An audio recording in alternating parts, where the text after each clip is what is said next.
Both of you. I love Wow, you, that was like a Bobby. few good men. That That was was that really good. That was powerful. fucking good. Yeah. That was good. That's a defense. Oh, you just wrote that on the spot. That was really good. No, but that's comes from the heart, right? Yes. Yeah, it comes from the heart, and you're right. Okay, I'm not proud of the fact that I play video games all night long. All right, but can I say something? During all the fucking crazy shit that's going on, Yes. my two friends are in trouble. You know, Yeah. people that I love like brothers, right, are in trouble, right? BLM, pandemic, right? There's a lot going on in the world, right? And I am just trying to survive. And I want a little semblance of like, I don't want to fucking feel anything. Yeah. I know. And I'm addicted to it. And when I'm playing Warzone with my buddies, very good on the war fucking. Season 5 coming up. Right, you're very good on the battlefield, by You the as way. well. Thank you. Thanks for having my back, brother. But you know what I mean? Christina's drunk. I'm trying to think, but here's the deal. I agree with you. We're all coping. Like, we're all just holding on. Yeah. To, like, I don't know, dude. This week, I'm really into fucking a Netflix show. I'm into the Indian Matchmaker show. It's all I have, man. You Did know? you finish? I did, and I'm so bummed that there's no season 2. There isn't season 2 with Seema Auntie? Cherish every episode. Oh, I'm finished. I don't know. I was really kind of annoyed with Seema Auntie. She's annoying. But here's the deal. Kalila needs you too. That's her way of getting but through it's this. Is as that if- she it's needs as if you didn't hear my beautiful monologue. Give her it again. Give the same one more time. Give it to her. It's as if you were even in the She room. needs a piece of you too, for her survival. Yeah, I think okay. you're essential to her survival. And you have to kind of frame it in your mind like this. I genuinely enjoy your company and I want to be around it. I want to be around your life. She I am likes you naturally- for you. I like you so much and I want to be with you at night. Very good, Kalila. I I'm waiting for your rebuttal. You better have a good rebuttal to this. She likes you. Do you hear what she's saying? Yeah. She because digs I've been you. in relationships where I'm like, oh, get out of my face, and I never feel that way with him. There's always something, like all our exchanges, there's always something to be had from it. And I'm naturally not a sunny person. I'm kind of a emo, kind of sad, There we go. depressive, You can say that again. and he makes me giggle, and I want to giggle. Bingo. Well, then, Bobby, how about, can we have two things? Can you have your time with her at night, and then is there a time? I'm that sorry. you give her I'm sorry. time? Can I just say something? What did I just tell you? No. Is she listening, Bobby? The last night, right? I'm letting I you watched, do your thing. Yes, I'm last just night I saying. watched a movie I've seen 3,000 times. Which movie? Silence of the Lambs. It's a good With one. the knees. We laid together. While we're watching, I'm giving her hand rubs, both hands, Okay, through the you whole did. fucking movie. In fact, I had to take one of the rings off It of her was finger. the best night of my life. See how happy she is. And I did that, lady. You did that, but do you need more? Is what I'm saying. I'm trying to. I need it more than what he's able to give. Like I think that I'm willing to compromise now because I do understand like it's a very escape. He needs to escape. Well, it's from tough. You're whatever. grieving. Yeah. Like that's not an easy thing. I understand. That's Yeah, really but tricky. for me, it's like 10 hours. I think is more than enough time. Can I get 2 hours of those 10 hours? 10 hours? More. Is it 10? Yeah, because he does what? He wakes up at I have 3. to- He goes from Oh, 3 all right. Can I to defend 7, myself? and Oh, then I from didn't- 10 to 4. I usually catch you on the 10 to 4. Yeah. I catch you at 10 to 4. May I just defend myself? All right. Always. All right. Please. It's not my fault, right, that we have time zones. Right? Let me just defend myself. Let me give it a go. Name some of the guys. Yeah. Let me give it a go. Let me go. All right. In this planet, our planet rotates. I don't know if you know that, right? Ooh, more I've please. heard of Right, it. right, right, Tell me more. right. What? So right now, right No. in England, right. Oh. FYI, Who's there that you're friends with? I have my friend Matt, my friend Jeremy. So my point is that Who are these people? These are they're video Tiger Belly fans. people. that you These play are video games? These are Tiger Belly fans. And without our fucking fans, we would have nothing.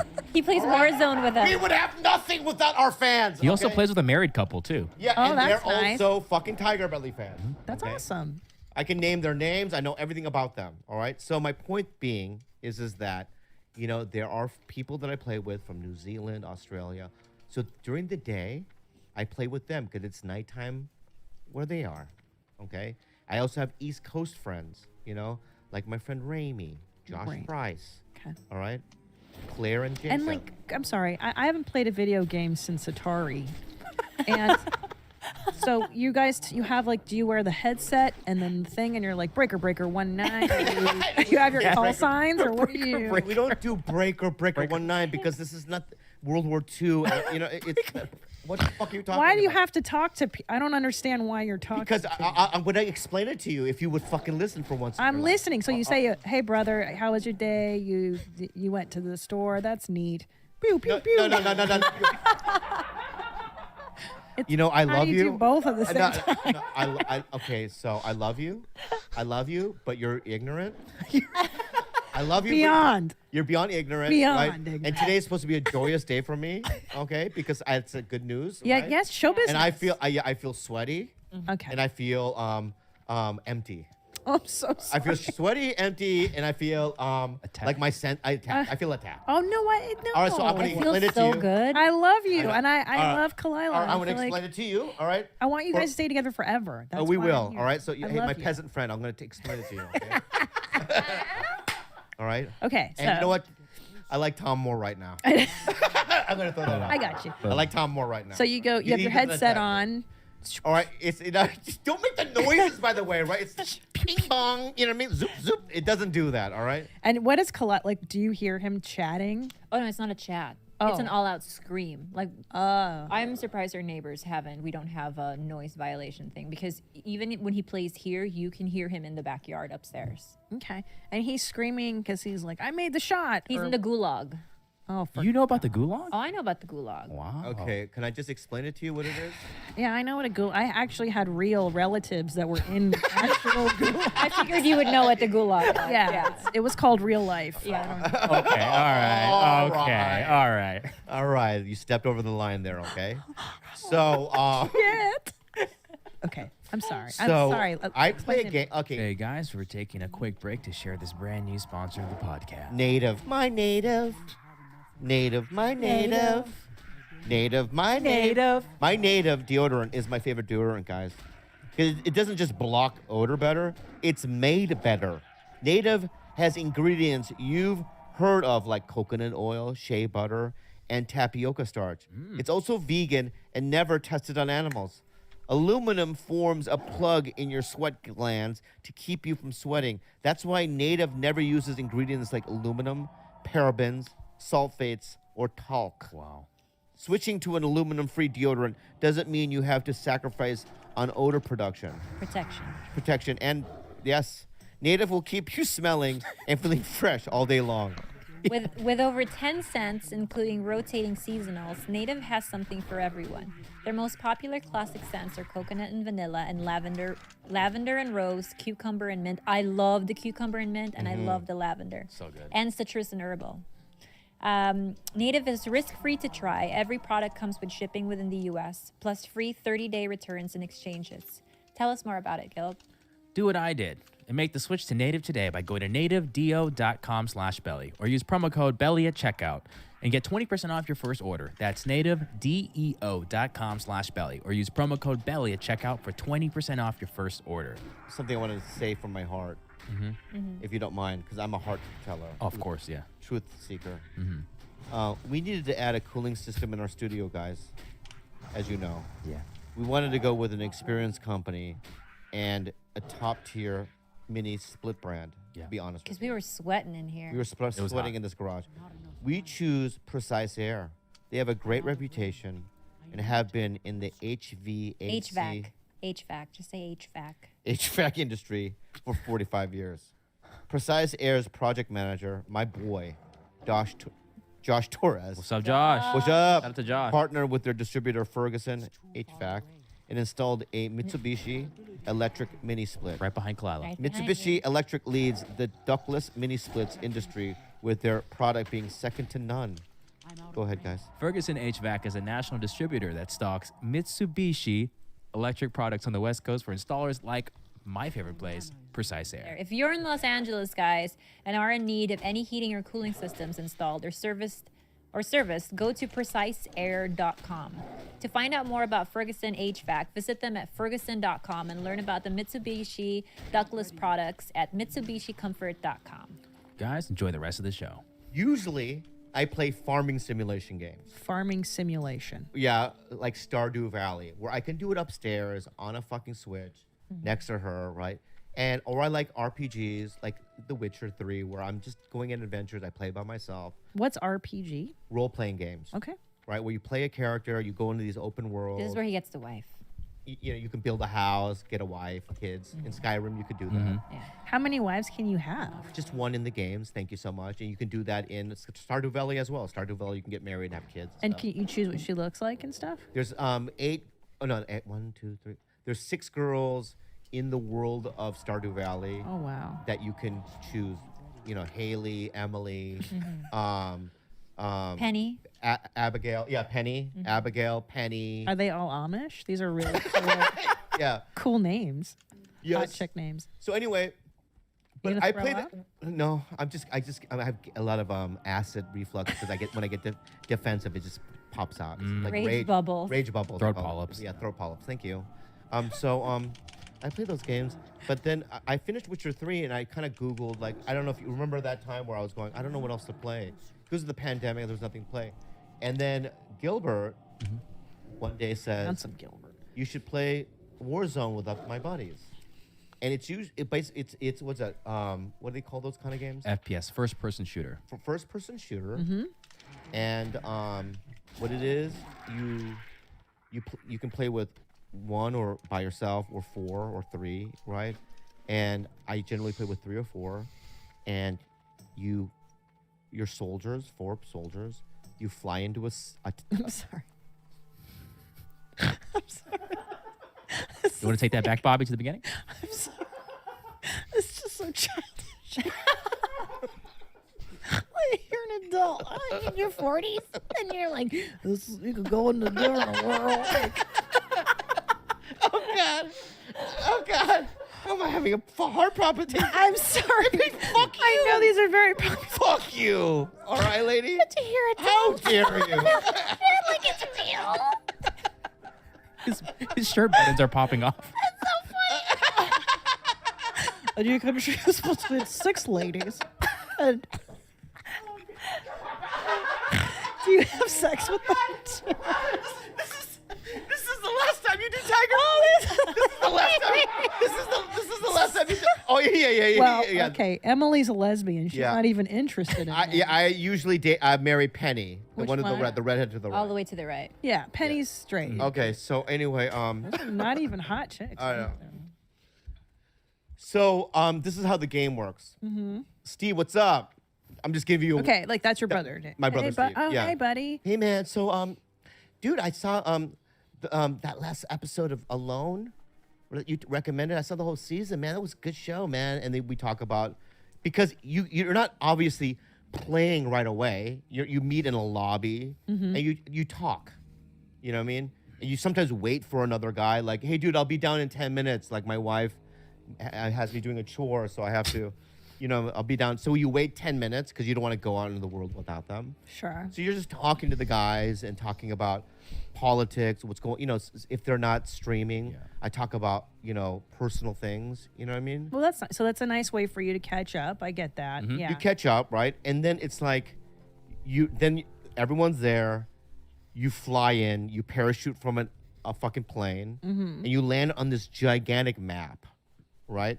It's not as if you land and you're shooting all of a sudden playing. Right. There's 20 minutes where nothing's going on and you're just walking around trying to find people. So in those moments, it's like her hikes with her friends. Nice. On a hike, you're hiking, right? You're hiking, you're looking at things, but you also, you're also talking bullshitting and talking about random things. That's what we're doing, right? But then all of a sudden, Gilbert, let's say I'm playing with Gilbert. Gilbert will go, dude, behind the plane, there's a fucking team.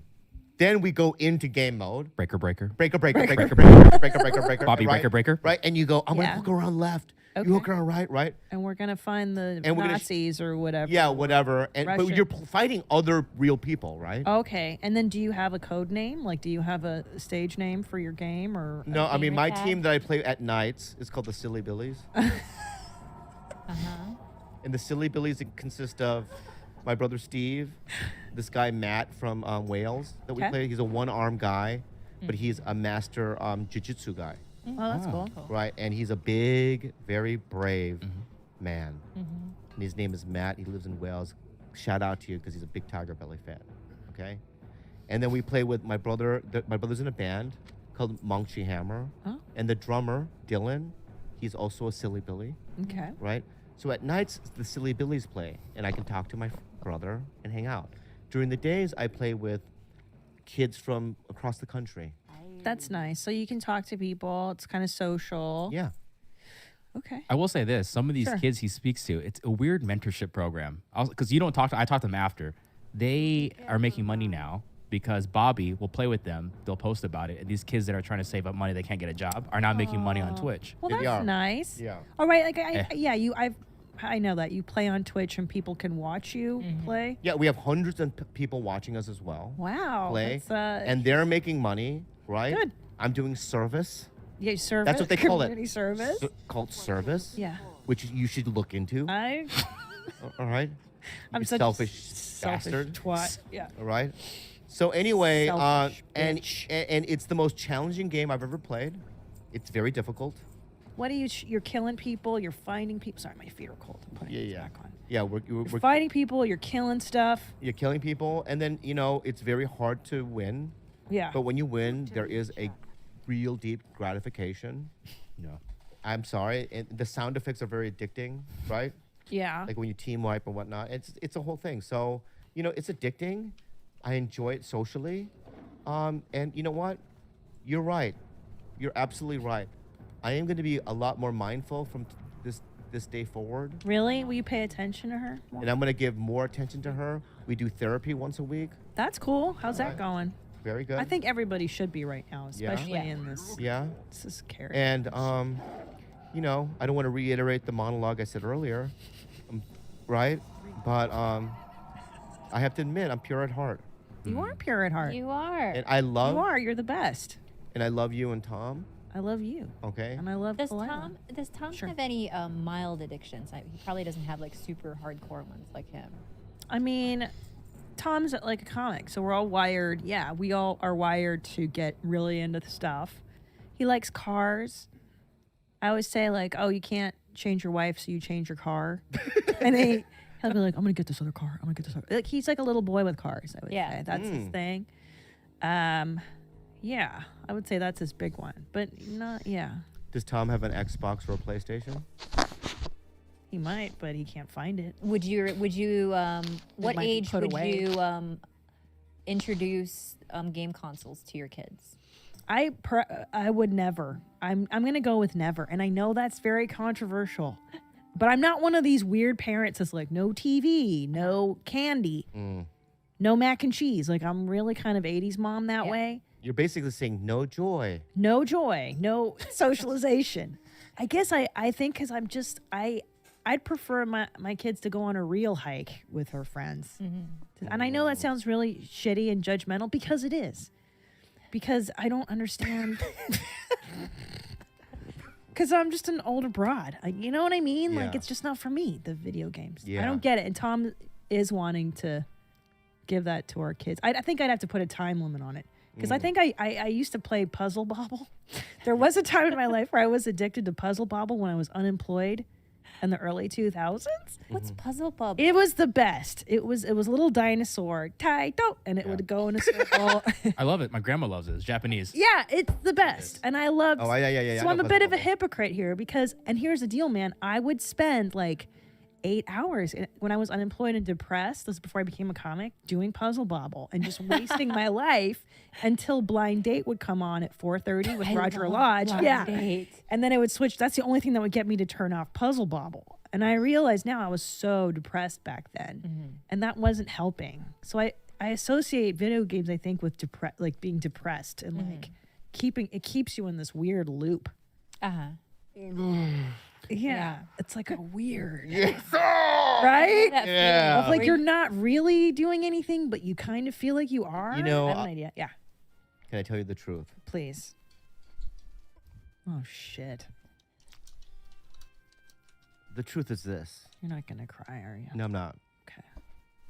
is I heard what you said this podcast. Oh God.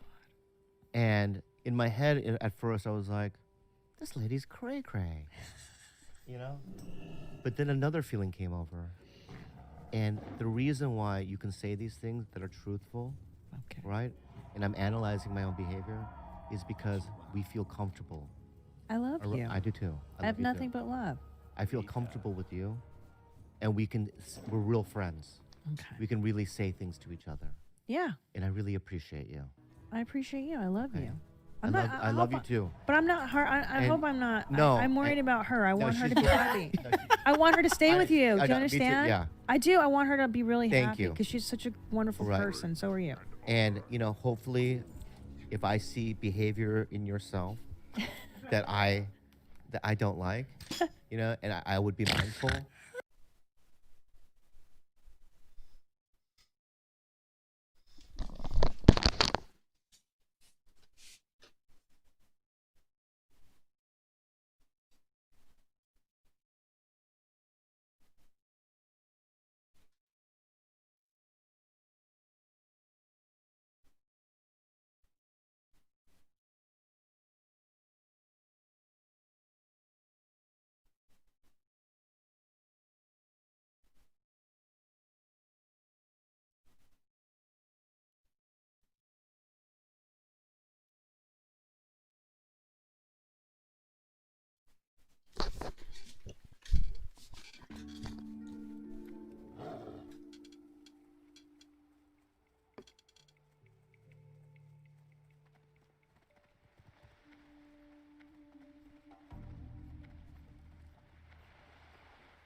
What else can you ask for us? We came down here, when our chances were slim to none, and we didn't listen to any of the noise. We came in, like I said, with the right mindset, locked in, and won every opportunity we had. So now the question is, how big of a Brooklyn Nets fan are you tonight? I'm a big Brooklyn Nets fan. Call my guy Tyler Johnson, making sure they're going to give it their all. But, either way, I'm still proud of this team, man.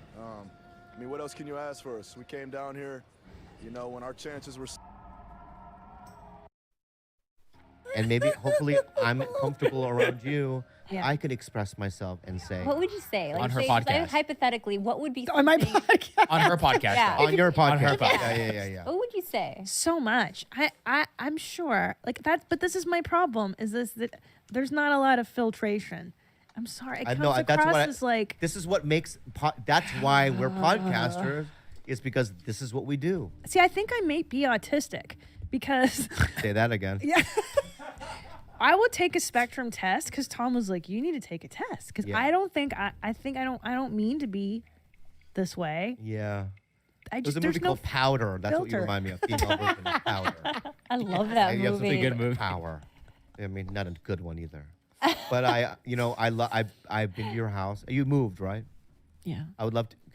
When the next time when we're gonna do the mama's house? Whenever you guys want, you're welcome We anytime. would love to do it again. Yeah, of course. Yeah. I would love to. We I'd- don't have this though. There's no plexiglass. Get so I one don't know. anyway. No, I'm kidding. We would do it without it. And Wow. and Kalila and I always talk about you and Tom, how much we love you guys. Same. We Yeah, love you and guys. this podcast has been very revealing for me. Wow. And I grew and learned a lot. Am I going to change my behavior? Me, papa. And that's a word that you'll never understand. But we love you. I love you. You've I done love this. you. This is your second time doing the podcast. You're Yeah. a regular here. I love it. Well, you're always going to be here with us. Okay. At the end of our podcast, we do a thing called unhelpful advice. Yeah. You know what it is? You've been here before. Okay. People email with problems. Oh We're gonna help them yeah. answer I them. love this. Yeah. I love this. Unhelpful advice with Bobby, Kalila, and Christina P. Hey, Tiger Belly crew. My name is Noah. I'm 23 and need advice on what to do about my mom. When I was 19, my parents split up after 19 years. At that time, I had the opportunity to move to LA with a group of friends as one of my friends' songs went number 8 in the country. Wait, hey, say that again. Say it again, my cough. Yeah. Yeah, that was distracting. When I was, my parents split up after 19 years. At the time, I had the opportunity to move to LA with a group of friends as one of my friends' songs went number 8 in the country. Oh wow. During this time, we were touring, doing label meetings, press run, things like that. It was like I almost made my dreams come true. During this time, I couldn't enjoy and live in the moment, dealing with the daily texts and calls from my struggling mom that also is mentally ill and suicidal. 2 years later, there was no other option. I had to move back home and get a job to support my mom and pay her bills. After about a year, she sold her house and started a new path and seemed better, so I decided to move to Florida and continue working on YouTube videos and gaming and living with my girlfriend. I'm now in school to become an EMT/firefighter. Finally, when I feel like my life is getting to the point where I'm happy and reaching new heights, my mom has run out of money again and is about to become homeless, and she threatens suicide almost every day. I just feel helpless at this point. Any advice would be great. Thanks, Noah. I'd love to play Warzone with you, Bobby. Is that really at the end? Yep. Oh my gosh. And I'd love to play Warzone with you, my friend. And there we go. He's helping people. He's helping people. That's a very difficult topic. For me, I'm Korean, and it's, Yeah, we ride or die till the we end. ride or die to the end. And no matter what she's unfortunate, but going it's through, true. she might even have to move in with you to Florida. But that's how we do it. That's how we do it too. Yeah. Well, we whiteys are like, Bye. hey, it's my life, bitch. Yeah. Which is, I think, the correct thing to do. Yeah. Well, I'll tell you, because my mom was mentally ill and cray like sick like that too towards the end of her life. And the one difference though is that she had married well the second time around, and so she'd gotten a nice settlement from her divorce. So she was set up financially. Yeah. So there was a structure in place for her that I knew she was cared for. So the financial stuff, that's tricky. Had my mother been poor, broke, I don't know. Then that would be a different. There has to be state programs or some kind of programs to take care of mentally ill people and in your mother's situation. I would look into some kind of public assistance program. I know the problem with mentally ill people as they get older, they don't want to take their meds. They don't want to.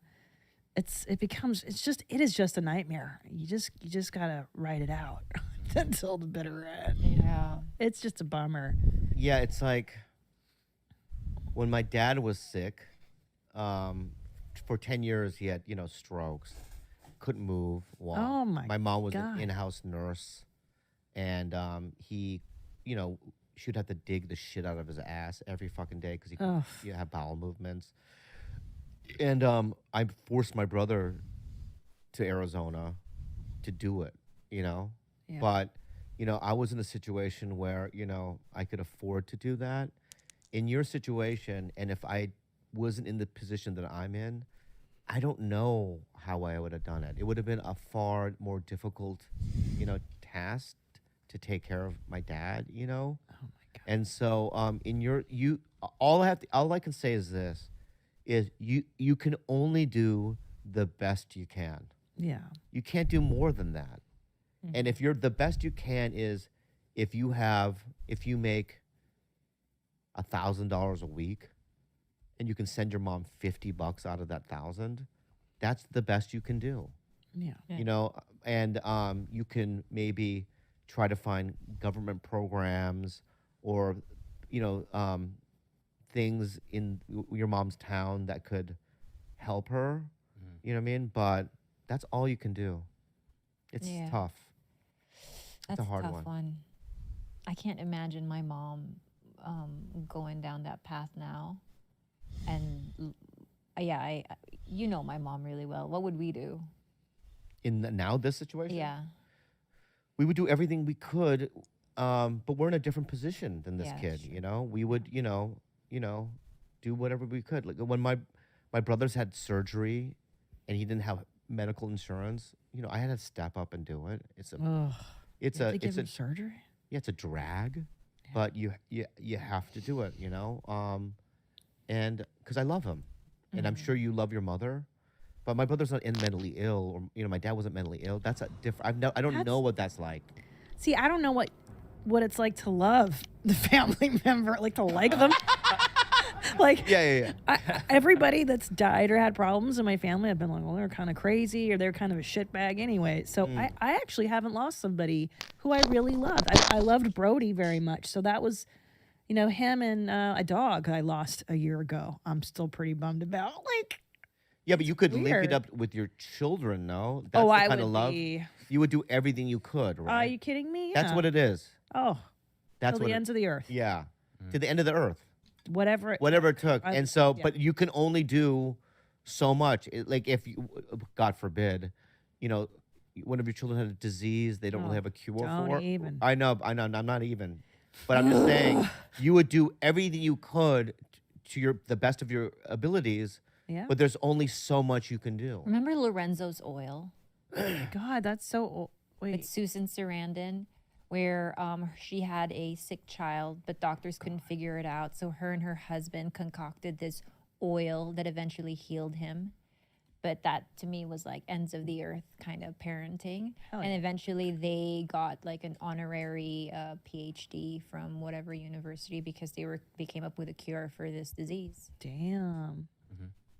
I would do that. That's Lorenzo's That's Oil. a difficult scenario. What's that? That's Lorenzo's Oil. Susan Sarandon, Nick Nolte. Oh, That movie was really I remember made that an movie. impression on me when I I was really like do. 6. Sounds like it. Jesus. My parents wouldn't do that. Do you want to plug anything, buddy? Plug your butt. You want to plug your fucking podcast or what do you want to plug? Wait, would Your mom's Tom house. take a plugging to the butt? No. We're not backdoor types. Are Oh. you guys into butt stuff? I'm not opposed. I don't want to do stuff, but I'm not opposed either. Like if I had a partner, I just kind of want to do it to him because I just know it. He fears my fingers. Oh yeah, Tom wants me to do butt stuff to him, and I'm not just sorry. Like he wants me to eat his scrum, Yeah, and I'm not gonna put my mouth Yeah, on it. my Yeah. butthole is an unsavory situation. it is. Why? Yeah. But do you have diarrhea a lot? Is I have that anal why? leakage. Yeah, I would Yeah, not yeah, eat yeah, his. yeah, No, No. wouldn't. Yeah. No. It's always crying. Always like weeping a little bit. So, Weeping? yeah. No. What a At your different mom's house, and where my mom's at podcast for moms. If you guys want to listen to that, a lot of dudes listen to it, which is really funny. Yeah, I've said this before. I'm going to say this again. One time I saw you. I snuck in. I've said this before. I snuck into the Ice House Annex. You didn't know I was there. I love the ice house. I hope. It's still And around. you were up doing an hour. And I was going to just come see maybe a minute of it. And I was in there for 30 minutes watching you Wow, out of the whole hour. because I had to do Made another it show next to door. Oh, okay. Okay. In fact, I think I missed my spot next door. Oh, stop. I really did. You're very complimentary. You're And very I sweet guy. remember watching you and thinking, holy shit, she's better than me. No. No, but that's what came to Oh, my head. Stop. You're ridiculous. No, I'm not kidding you. Bobby. Would you fucking let me fucking say shit? You ripped me apart for the last hour and a half, right? I want to build you up. I don't for want one- it. I can't take it. But no, I was watching you and I literally went, wow, she's fucking good. Thank you. And then what happened after that was, your husband, Tom, was so nice to me on this tour that we did. He did something so gracious. I didn't even know him. And then when I realized you guys were together, I literally thought to myself, wow, what a power couple. You're so sweet. So, I've always, we talk fondly of you, even though, you ripped me apart for the last hour and a half I'll say spiritually. something about you guys that I don't feel is my universal feeling towards comics. Yes. You guys feel like real people. Yeah. When I'm around Bobby or if I'm around the comedy store, things don't feel real. It's like you enter a different dimension of really strange characters. Yeah. You guys have been the most grounded, real feeling people I've met Yeah. around him. Yeah, I think we got lucky, like that we found each other. I was just thinking about that. Like, what if I'd, when you I've been having dreams that I'm married to my past boyfriends lately. Like, Me too. Really? Oh my God. really? Just during core. Yeah, just during the core. Yeah, weird, right? It's super weird. And yeah, last night I dreamt I was being courted by one of this. I've been getting those. What is that? Anyways, I mean, I'm just so thankful that I made the turn with Tom and just went down that path versus like this other guy in college. Because it's just that simple. Like, who you marry is the most important decision of your life. And you don't even realize it at the time, Yeah. you know? Do you think that Gosh. two people getting actually married is important? You mean, are you asking me if marriage is important? Yeah. I personally, yeah. And I was so anti-marriage for so long. And then I did it and I was like, here's why it's important. Okay. You don't get to choose your family. The person you marry is the one person you chose as family. And when you make it legal, like that's your ride or die, bro. Something does shift where you can't just walk away. Not that you would when you're not married, but I'm saying like there is something bonding to that of like, dude, we're in it, bro. Because we've both been kind of anti for most of Yeah. our lives. But then I'm thinking maybe there's something to it that we're just not aware of that, forms that deeper connection. It is because you make that person family by law. And now you're like, at least for someone like me who I didn't come from a great family, and now I'm married into the Seguras who I love so much. It's been like the best. My only regret in life is I didn't get married him sooner. We dated for 4 years. I should have just married the guy the first fucking minute I met him and had kids sooner and done it all. Yeah. Because I just love it and I love him. Now you're going to make me cry, Bobby, talking about my husband. That's the Don't nicest look at thing me I've like ever that. heard. Don't look at me like that. George just got married. You did? Congratulations. Last week. Oh my gosh. Well, I mean, how did it go down during the... Oh, you don't have a mic. You can't tell me. Well, congratulations. Shh. Yeah. You're the producer. Shut the fuck up. That's so awesome. Congrats. Anyway, So are we going to have the marriage? anywho, Are we having the marriage talk now? congratulations to everyone in the room. Thank you for listening to another episode of Tiger Belly. You're one of our favorite guests of I all love time. you. Give her a round of applause, Christina P. Thank you. Thank you so much, guys. Hello, sleepers. What an episode. For all things Christina P, go to her Instagram at the Christina P and YouTube at Your Mom's House. This week on Tiger Belly Patreon, we will either be releasing a fresh new vlog or an interview with the one and only Jules. The only way to find out what we put out first is by going to patreon.com/tigerbelly. And that's not being sneaky. We just don't know yet. We're working on both of them. That's how we operate here at Tiger Belly.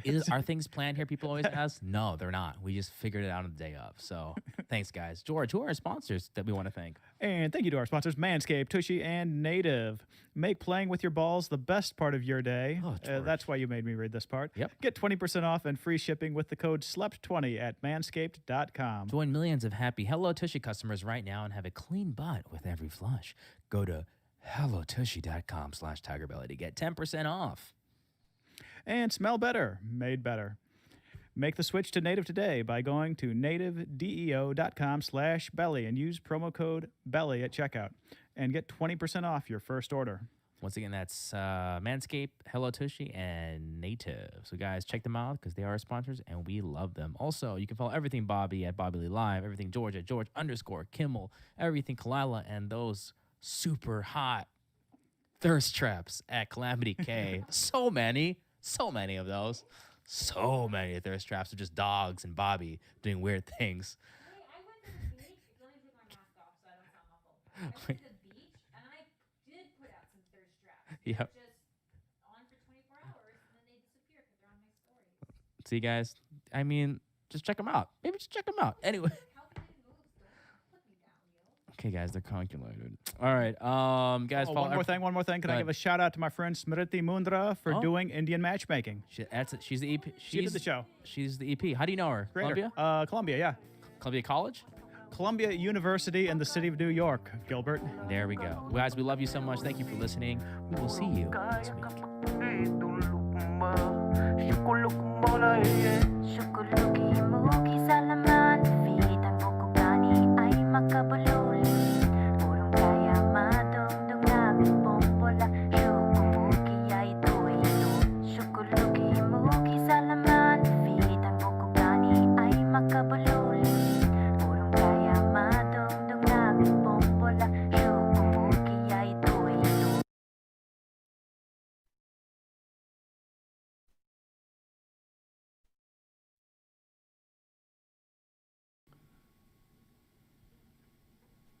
Hello, Ron. Hello, Joe. How are you? I'm good, man. You are good. You got double water bottles. One water, one protein shake. Oh, you're not fucking around. No, I knew, last time I wasn't aware how long I would be here. Now I'm prepared. I'm going to settle in. I'm not going to be hungry.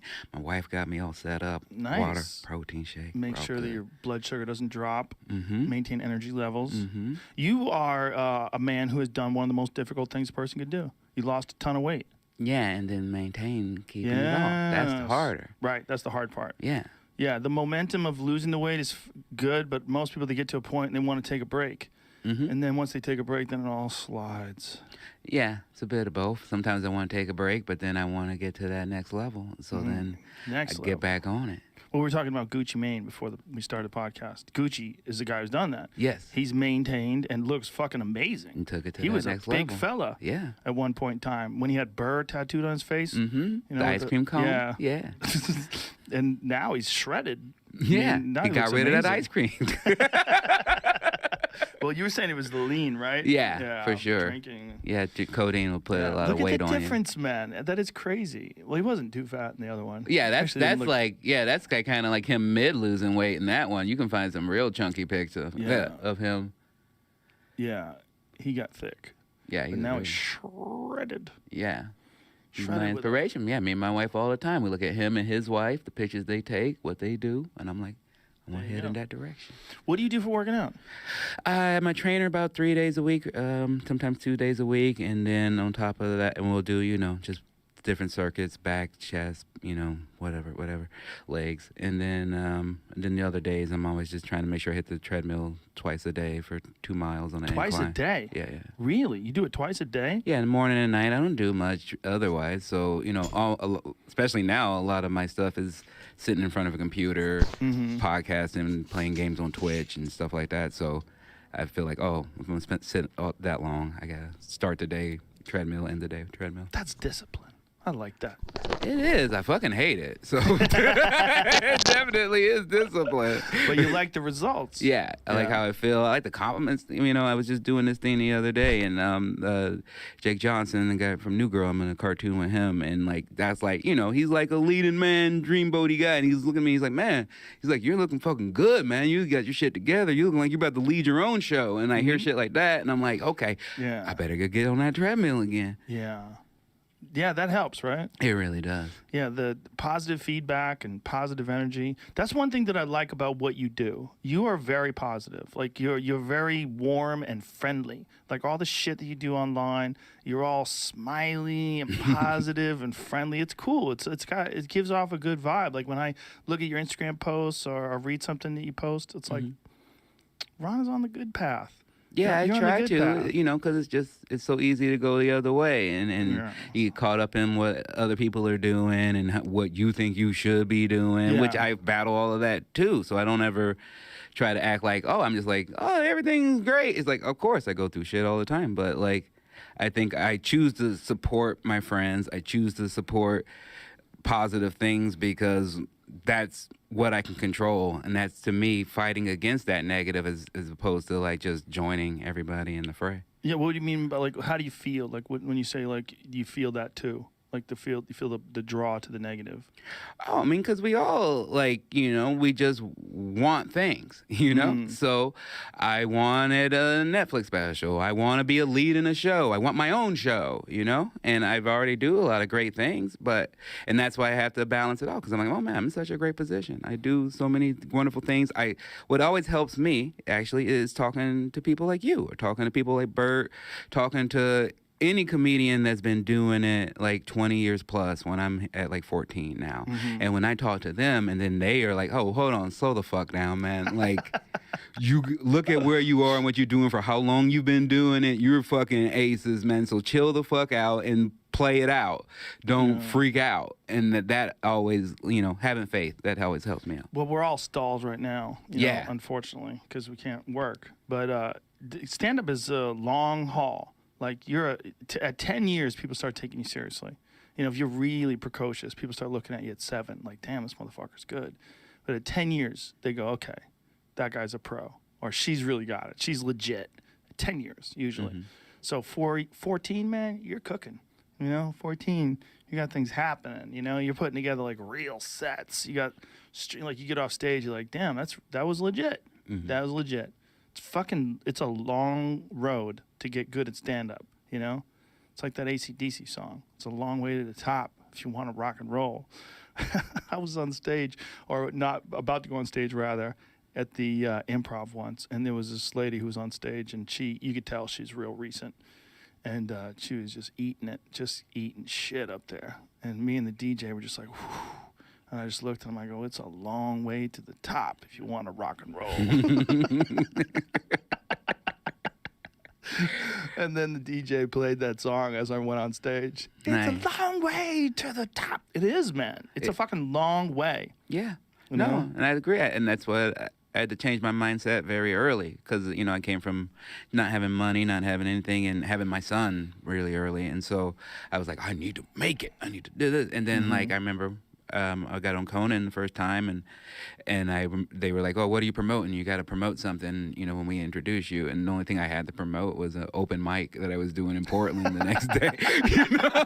And I was just like, this is always going to be a part of this. This is always going to be here. It's always going to be there'll be highs, and then there'll be another day. And so I got to learn to not, you know, fear that next day and just be like, this is just my life. And that's what helps me through all of this quarantine stuff. That's why I'm back doing weird Zoom shows. I'm doing my own live stream show September 5th. And people adapt. Yeah, exactly. Yeah. Exactly. Yeah. The best at it so far I've seen is Andrew Schultz. Andrew Schultz has adapted the best because he's really figured out a whole new kind of a format. He's figured out how to do these like 10-minute chunks on a particular subject, like rapid fire with images behind him and his style of comedy. And it's I've been calling it quarantine comedy because it's like there's no one in the room but him. It's just, you know. And it's high production value, and it's without network notes. And it's him being able to distill his voice without anybody telling him what to do. So then when you watch it compared to things you're seeing on TV, which now, because they're forced to scale back, start looking very similar. You're like, why the fuck would I watch this? He's so much more fun. Yeah. Schultz is so much funnier than those guys. Those guys are forced to do TV kind of comedy for the internet, and that shit is not good enough. TV kind of comedy is okay if you have TV kind of restrictions. You know, that those restrictions that they have for language and content, then you can get away with it. But if you could just, you know, if you're forced to compete in that internet realm, like the internet is wild, man. Yeah, it's the Wild West. It's a fucking full-on Wild West. You know, like this show, like you could never do this fucking show. No one would ever allow me to do this show anywhere else. The only way it would have ever worked is to have no one telling you what to do. The thing about those feelings that you get when you see other people doing stuff and good things happen to them, you're like, ugh, I want that. That's fuel, man. Mm-hmm. That's the key, is like how you harness that fuel. You could pour it all over yourself and light yourself on fire, which a lot of people do. Like, you know. Yeah, we see it all the time. All the time. Or you can just go, I am going to work harder. I'm going to fucking just buckle down. I'm going to stay focused, and I'm going to somehow or another be my best self, be the best version. Yeah, I never denied jealousy. You know, to me, that's just lying to people when you say like, "Oh, I don't get jealous." Like, right. When I was a very young comic, I would read Patton Oswalt's The Spew, and I think he wrote something. He wrote, "Jealousy is a map of where you want to be," and I was like, "Oh, if I just look at it like that, that's a lot easier for me to swallow." Yeah, that's a wise way of looking at it. Yeah. You also, one thing that, for me, when I first started doing stand-up, I was real jealous. And I also didn't like comedy anymore. I didn't like other people's comedy because I would be jealous. Like, I would watch someone kill, and I'd go, oh, why didn't I come up with that joke? Oh, my God, he's so much better than me. Oh, my God, he's killing. Shit. Like, I want to be like that.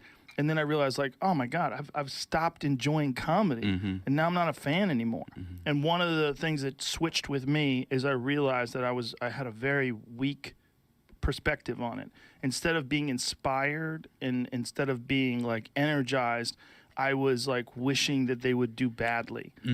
Which is a real common thing. Like, you see someone who's doing much better than you, and you actually hope they fail. Yeah.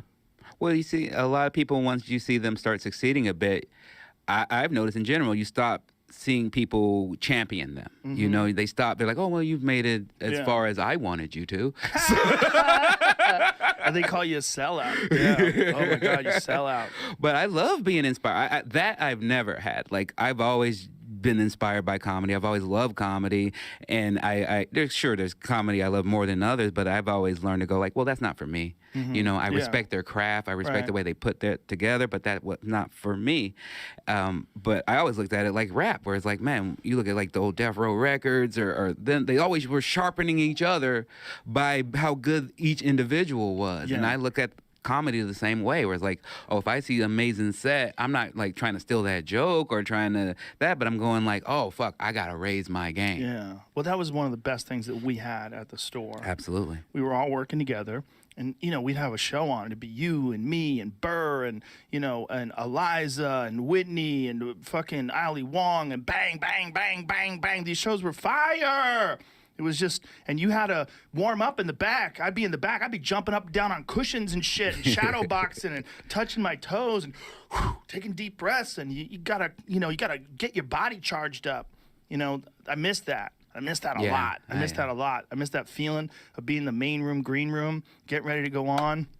Woo! And just the hang, man. Yeah. I miss the hang. Oh, truly. I mean, that's, for me especially, because I was still always looking at it as like, oh, I'm the young guy on the totem pole here, and it's cool that, not, you know, it's one thing, the original room is awesome, but when you're on these main room shows, you know, like, oh, they're putting me on here because they also think I'm a part of a draw. And so be on that with you guys, but being younger in the game than you guys, and being like, oh, fuck, I have to follow Allie, Joe, Joey Diaz, you know, Whitney. I have to follow them all, and then I don't have the credits that these people are going to care about. It was the thing I've learned to crave, of being like, because when I got them, I was like, they are on my side because I'm fucking good. They don't know anything else. They don't know what I've done. They have now figured out I'm good. And that I miss so much. I was there once, and I brought you up, and you said something along the lines of, Joe reminds me of that teacher that got arrested for having sex with a senior or something. Like, he's like that cool teacher that you find out. He tells you all the cool stuff. He tells you how the real world works, and then you find out he was having a relationship with the teacher's aide. I was crying. I was crying. But it's like those kind of moments, man. It's like the camaraderie of the store. One of the best things about the quarantine is being able to do this podcast and have guys like you on, and have all of our friends come here and just sit down and just at least spend time together. Yeah. And have some fun and talk, because I miss that so much, man. You know, look, I love my regular friends, and I love my family. I love my neighbors, but they're not comics. They're not, man. It's fucking different, you know? Yeah. My wife is funny as shit. She's funny. She says mean shit to me, like to be funny, like funny shit. Makes fun of me. It's fun. It's like we have a good time. But comics are a different animal, man. You know. And if you're not around them for a while, like you go, fuck. I wish I could just have someone who just wants to fuck around and talk shit. Yeah. Just have some fun. Yeah. Someone who's not getting their feeling hurt. God, everyone's so goddamn sensitive. You know, make fun of me, please. Please. You know, let's talk some shit. Yeah, no, that is what I miss the most is this just being in the back, seeing my friends, and those are things we took for granted so much as well, because I'd just be like, all right, well, I'll see you tomorrow, and now I don't see nobody ever. I mean, when we were shutting down in March, and I was thinking, like, you know what, man, I'm just going to buckle down, work out a lot, write, you know, come June, whenever the fuck this is over, I'll come back guns blazing.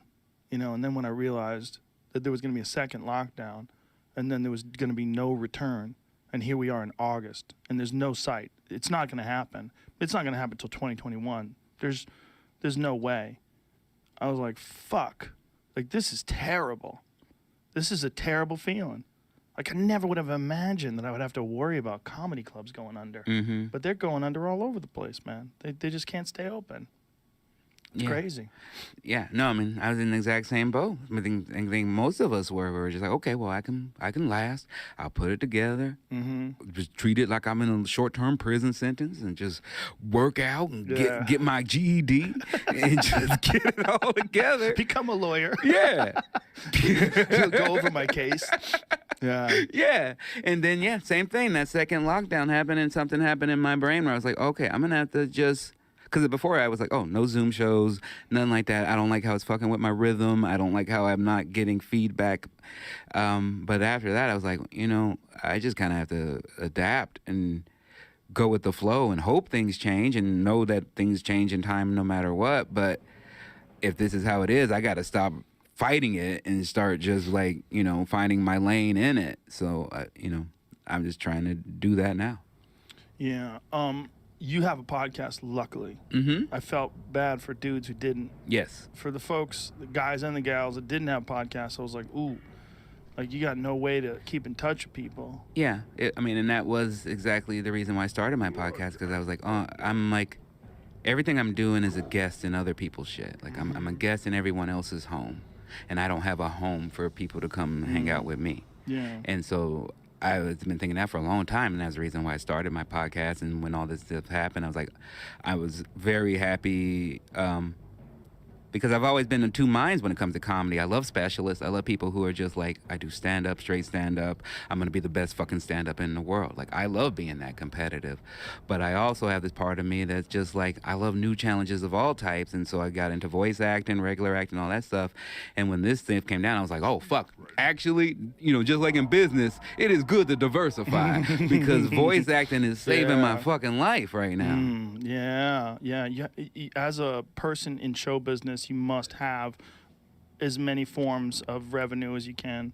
You really and you have to save for a rainy day. You have to do those two things. And I've been real lucky that I have weird taste. I'm into weird shit, so I have, you know, cage fighting commentary, and then I also have the podcast, and I also have this stand-up thing, which is just on hold indefinitely. You know, you could do it right now. I mean, have you thought about doing one of those drive-in movie shows? I talked to a Bird about it. He made it sound interesting. Yeah, he loves it. The way he sells it made it sound fun. But you got to realize he's drunk though. Yeah, I do, and I realize this. I do realize that. He's like horns, he likes horns and people high beaming him. Like what? Like explain. He's like, dude, it's like a UFO.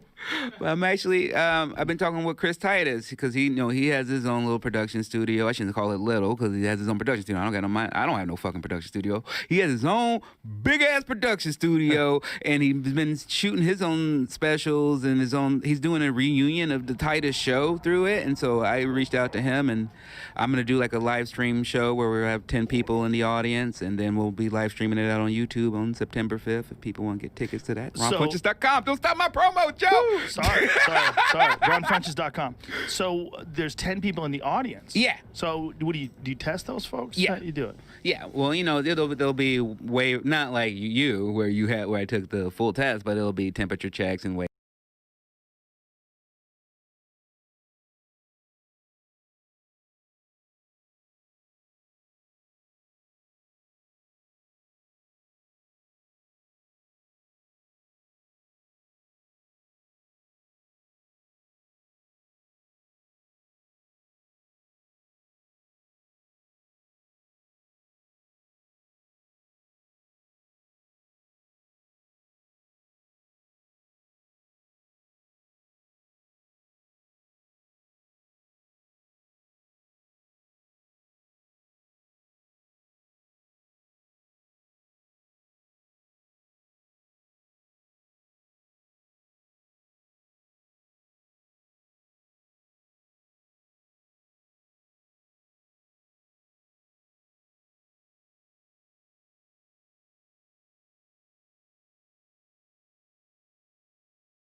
The Joe Rogan Experience. Hey, tell me this: the Creek in the Cave, the Legion of Skanks are not doing. Yeah, what the fuck? They're not doing their show at the Creek in the Cave anymore. First of all, you guys coming to me on this is worse than Ainsling being coming to you about the Comedy Store. But no, go but ahead. you I'll were answer just your questions. on with Yeah. Milo. I think it's directly related. Yeah. I think it's that one directly wasn't at related. the Creek in the Cave. Right, but that's why. That's what not why. happened? No, they were trying to do it at the Creek in the Cave, and the Yeah. lady freaked out. Right? She buckled under pressure. That's not why they're moving. They're already going to move it. They're already going to move it. There's a new stand was opening up. They'll use this as an excuse maybe, or people will say that's the reason. So they did were they- already going to move it. Wait, start from the beginning for someone who doesn't know what you're talking about. there's a lot of people who don't know what you're talking They about. booked Legion of Skanks. You know who they are. Yeah, of course. They're legit That's, people who fucking Jay hold and their Dance and Luis, right? Luis, yeah, and Luis Gomez. and Dave Smith, and they're hardcore guys, except when they come on this podcast and kind of puss out. But like, they're was hardcore funny. guys for the most part, and so they booked. Yeah, they bitched out on this They podcast. bitched out. What do you mean? I don't understand that. I thought Well- we just had a conversation. Yeah, but no, but there you yeah, go. that's Now you not them. understand. That's fucking. Imagine Jackass in the heyday of Jackass, and them all sitting here politely and not trying to fucking shave their heads in front. It's like, come on, dude. Obviously, They need a second chance on this podcast. I Big don't think time. so. Not now. Not Yeah. when you I wouldn't. give I them all wouldn't. these expectations. I would They're gonna not. come up and do something crazy. They and just light came something here and on had a good fire. time with you? Yeah, it's been fun. Nice conversation. What's the problem It was with funny. that? Oh, Legion of it's great. Skanks. Oh, no, Should this drink- is what the drink some problem. tea and they cross did their a legs, just podcast like with I'm doing Milo right Yiannopoulos, and Milo said they cucked out. So now Ari's running with the narrative. That's all it The is. narrative. Listen, so they booked Milo. Yeah. They're like, oh, we have this guy who's been fucking whatever. And then everyone started doing the thing where they attack the venue. If you have that Right, there, right, you're right, the right. problem. Yeah. It's not enough that they can misanalyze the person or say, I want nothing to do with that guy. Then if you put him up, then you're the issue. A woman who's gave birth to tons of fucking great LGBA and fucking black performers. Right. She's an issue because she's not stopping a performance from happening. And then soon it'll be like, if you perform at that venue, then you're an asshole. Right. No, it's nonsense. Wait a But minute, you what just went ended up LGBA. happening? Yeah, what's the A stand for? A lesbian, gay, bisexual alliance. Oh. They have a lot more since I left college, but that's what I was told. Oh, was okay. LGBA. That's the problem is when you look at LGBT, which is like the accepted use Yeah. of those letters. We didn't together. have when T you in add college. the A in the end, we were like, Oh, A is now asexual, and Finn Taylor does a great joke where it's like they're included, but he goes, the reality is the asexuals hate the other ones. They're like, you're disgusting. I don't care what kind of sex you're having. A It's lot gross. of lesbians are not really excited about transgender men or True. transgender women, rather. True. Yeah. There's that. There's TERFs, trans exclusionary radical feminists. No, I don't know. Yeah. I'm busy fucking living my life and No. trying to fucking Yeah. dominate. That's I what a don't turf know. is. You're trying to dominate? I'm trying to dominate, dude. Damn, I didn't know you were trying to Damn. dominate. Wait, can you fill me in more on this though? So Tell me about dominating. So with, There's a I wanna, big- there's a wait, big uproar. let's not leave dominating. I want to write that down. But There was a big uproar. A lot of comedians started trying to like show how they were woke enough, and they were like, "I don't think you should do it." Quit putting very publicly. Quit putting Rebecca in this position. Telling the guys Milo that. Yiannopoulos Yeah. was going to be in Here's that how you can tell place. someone is a fucking white knight virtue signaler. When they don't go to you saying, "Hey Tom, I'm Yeah. calling you on the phone. Don't do this." But I get it. I might not have your number. So if I'm tweeting at you, I'll just write at Tom Segura, "Don't do this." If I really want a virtue signal, I'll go @ Tom Segura or hey @ Tom Segura. So it's Right. not just me and your followers, it's Right, everybody. right. Anytime anybody sees, if you're listening, you see somebody not start with the @ that is them virtue signaling on purpose. And all these Or, comics. unless they're saying something positive, they just want everybody Sure. to see it. Oh yeah, absolutely. You're right. Good point. Like, hey, everybody, come see Tom. You know, Yeah. you don't want to say Steve Hey, Simone's new Ari album. Shafir, I loved your new Netflix special. Yeah, I love the Jew hour. Yeah, it's coming soon. Yeah, thank you. It's great. It's a great hour. Everyone I did. saw it. I saw some of it. It's I a liked great it. hour. Thanks. You've been working on it So hard. It's all hard. your Jew buddy Milo, he's gonna appear on the show. Yeah, He's, and then all these also- comics, all these people started saying, "I will never go to the creek again." They put unbelievable pressure on her. They call him a Nazi. A club he's owner. Jewish, and he's also married to a gay man Gay who's black man. Yeah, Who's black. crushes his ass, opens it up. Allegedly. so wait a minute. What ends up happening? So they go, we're not gonna have him on. Okay, want so they proof. said we're doing this. We're not talking. They started going to war with these fucking virtue signaler comics. Okay. And then at some point, Rebecca, I talked to her a bunch because I don't. This is not my thing. I don't even want to do it. And I'm like, Yeah. Rebecca, what you do is you stand by your comics, and so you let them do whatever they want. Obviously, I've been on the. Have been on the wrong side. I've had venues cancel me Yeah. because of shit like this. So I'm like, you don't want to be involved. Then Milo's people said, "Oh, guys, you put out the time and date of where I'm going to be. security issue. I can't go anymore." So they moved it So they moved it and still Okay. did it. and still did it somewhere else. Yeah, we did it. And then okay. Well, out. shout out to her for not caving then. Yeah. Consider her name's the Creek in the Cave. That's funny. Yeah. So did it go out? Yeah, it's out now. Oh, okay. Yeah, and it's all. I didn't watch the whole thing, but the part with you and Milo pouring it was pretty funny. The next time somebody calls Milo a Nazi and me a Nazi sympathizer, they say it to my face. But wait. Maybe I'm just weird because I just saw my dad speak at the memorial. But I'm like, if you're going to tell me the people who took his father and say you need to say goodbye to your son, and son, you got to take care of the family now and watch the rest of your family fucking disappear in death, is the same as that political analyst, I'm going to slap you. You should slap Yeah, him. You should. It's so offensive. derogatory and offensive in a way that I'm not okay with it. So you can say that away from me, but if you say it to me, I'm gonna. There's a lot You of should. And Brooklyn you should. comics that were saying that. Yeah, There's not enough of those guys are getting smacked. yeah. That's why they're they saying need a good shit smacking. like that. That's what Diaz always said. They need a good That's smack. what Big J They're said. delirious. Delirious. What You're is- completely ridiculous? Of course, it's insane. It was crazy the to guy hear. Go ahead. is a provocateur. Yeah. He fucks with people. He pushes buttons, and he does so in the age of the internet. Yeah, he He's said a something. great troll. The thing that they got him on, which is where it all got really weird, was essentially him saying that it should be okay what happened to him when he was molested. That he was abused, sexually molested by priest. And this priest, he would joke around and say that he was the one who pursued the priest. That he was, trust me, I was the predator. Like that's how he said it. He's hilarious. And that's what got him. It was talking about that on my show and then talking about it on this other show. Wasn't it the Amazing Atheist show? It was, right? The point is, anybody who says like you shouldn't be allowed to put that person can't be heard anymore. That's what Too they're saying. But dangerous. that's what it was. Yeah. But it was really just his harsh critiques of liberals and feminists that were so biting. And then, he actually did a podcast with Jordan Peterson recently where he talked about the molestation. I didn't see it, but from Jordan's explanation, it's like he's understanding now as he's getting older that, yeah, he was a victim of this thing and he was making it less Impactful, yeah. yeah, that he was giving this guy like a pass that he did it to him almost. Yeah.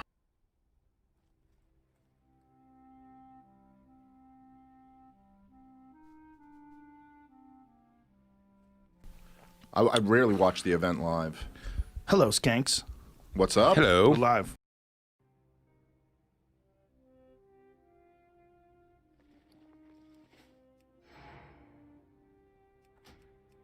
Not ready yet. My ability isn't ready yet.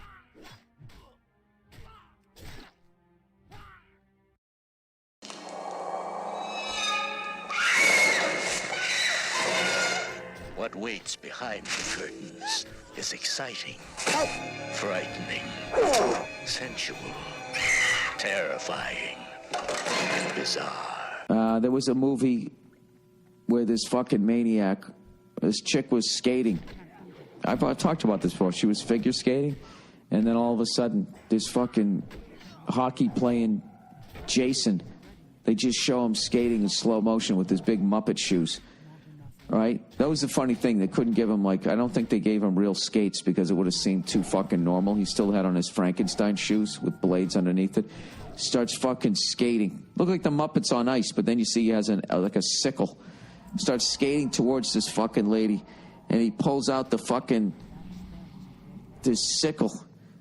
And she's got the stupid chick figure skates, right? Where you can only do that fucking scissor run. You know what I mean? You can't do the fucking hockey thing. That one scared me on the first night, Friday the 13th. Friday the 13th, part 1 and 2 were scary. And then once it went into 3D, kind of went off the rails. Dark Night of the Scarecrow scared the fuck out of me. Old school ones. There was an old Sesame Street one that scared me, where they were trying to teach you about the number 1 or being alone or something. They don't show it anymore because it scared the fuck out of me. And years later, I talked to my younger brother about it and said it scared the fuck out of him too. So I imagine somebody wrote to the show saying it was freaking kids out. He starts the song and he's on the piano and he's singing, and there was like 3 other Muppets there. And by the end of it, he was all by himself and he was running around going, "Hey, where'd everybody go?" Hey, where'd everybody go? And he couldn't figure out how to get out. You fucking scared the shit. I don't know what the fuck it was. Hey, how do you get out of here? Hey, which way do I go? Nope, that ain't it. Over here? No. Hey, how do I get out of here? Help! Help! The age I was at, it was that whole thought of being alone and not near your parents. I was just old enough to understand that I didn't know what the fuck I was doing. I couldn't drive a car, and that I'd never see anybody that I knew anymore. And what the fuck, it was like one of the most terrifying things. All right? So I went to Sesame Street there. Anyways, he said, "What movie scared you as an adult?" Anything you can tolerate as an adult. My personal favorite was The Omen. What was the one where the guy fell under the ice and they were digging at the ice as he fucking went by? That one scared me. Dude, the Blair Witch scared the shit out of me. I saw that by myself, the midnight showing. I totally buy in when I go to scary movies. The Ring scared the fuck out of me. I found the American one more scarier than the Japanese one. And some of that shit over there, the Audition. Did you ever see that one? Old Boy. Did you see that one? Bobby Lee told me to go see those two. Bobby Lee knows all about those fucking things. And yes, it is because he's Asian and he is a movie star. And you combine the two of those and he's going to give you some great fucking movies. Yeah, I'm one of those guys that I buy into it. I hate people who go to scary movies and being like, "That movie didn't even scare me. I was laughing through the whole thing." You know, like all of a sudden now they're like a war hero. It's like, yeah, you're at a movie. The whole time if you're at a fucking movie, if you just start looking around at the movie theater, yeah, you're not going to be scared. But if you actually buy in, which is what you're supposed to do, you fucking actually have a good time, you cunt. What the fuck is this mask? Austin Powers. Doc said Michael Myers. This is Mike Myers. It should be the Halloween mask. This is a Halloween mask. No, the killer dude from Halloween. Oh, you mean Jason? No! Cause it's another day, another celly. Another night, another huge safe heli. Up in your face forever, no matter the weather. You're beating us never. You got a problem with the peg, save it, tell me. They'll be looking to the sky when we fly by. 6 minutes to get your mom on the phone like, "Mom, I love you, and you're never gonna see me again. Don't believe what people said about me. I'm so sorry. I'm going to Alaska. Oh, God, click. That was it. You moved to Alaska. That was no one ever saw you again. And that's why to this day, if you go to Alaska, there's like 8 men for every 2 women. Yeah, because that state is littered with men who got caught fucking shit they shouldn't have been fucking. So now, fast forward to about 2016, I'm in New York City, right? And I'm looking through the newspaper, whatever, and I come across an article, and it's on this robot that for $10,000, you buy this thing, you can have sex with it, right? Now notice, 5 minutes ago, I brought up a blow-up doll. Didn't even have a joke, just said blow-up doll, and you all laughed. A blow-up doll. Who would do such a stupid thing, right? That's weird. 5 minutes later, I say a robot that you can have sex with, dead silence in here. As if collectively you were all just like, well, what does it look like? I'm not gonna lie to you. It still looks like a dead body, but it looks way fucking better than that blow-up doll from 30 years ago. And that's what's scary. You look at when cars first came out, the stupid horn, you had to crank start it, you'd run over your best friend. Now you can start one up with a remote control from like 50 yards away, right? Remember when airbags first came out? They just had one for the driver. My family! Oh my God! Oh my God! Why would you just save me? And then eventually, they got airbags for everybody. Well, these robot sex dolls are gonna be no different. Okay, they're just gonna keep getting better and better and better. And these fucking nerds are not gonna be making any regular looking robot dolls, right? You know, some girl next door, you know, just some plain Jane, the chick your mom likes, being like, well, there's a nice girl you could settle down with, she knows how to cook. Fuck that. They're gonna make Victoria's Secret supermodels, just absolute, like Paris runway looking supermodels. And you're gonna be able to come home to one of these things, and it's gonna laugh at all your jokes.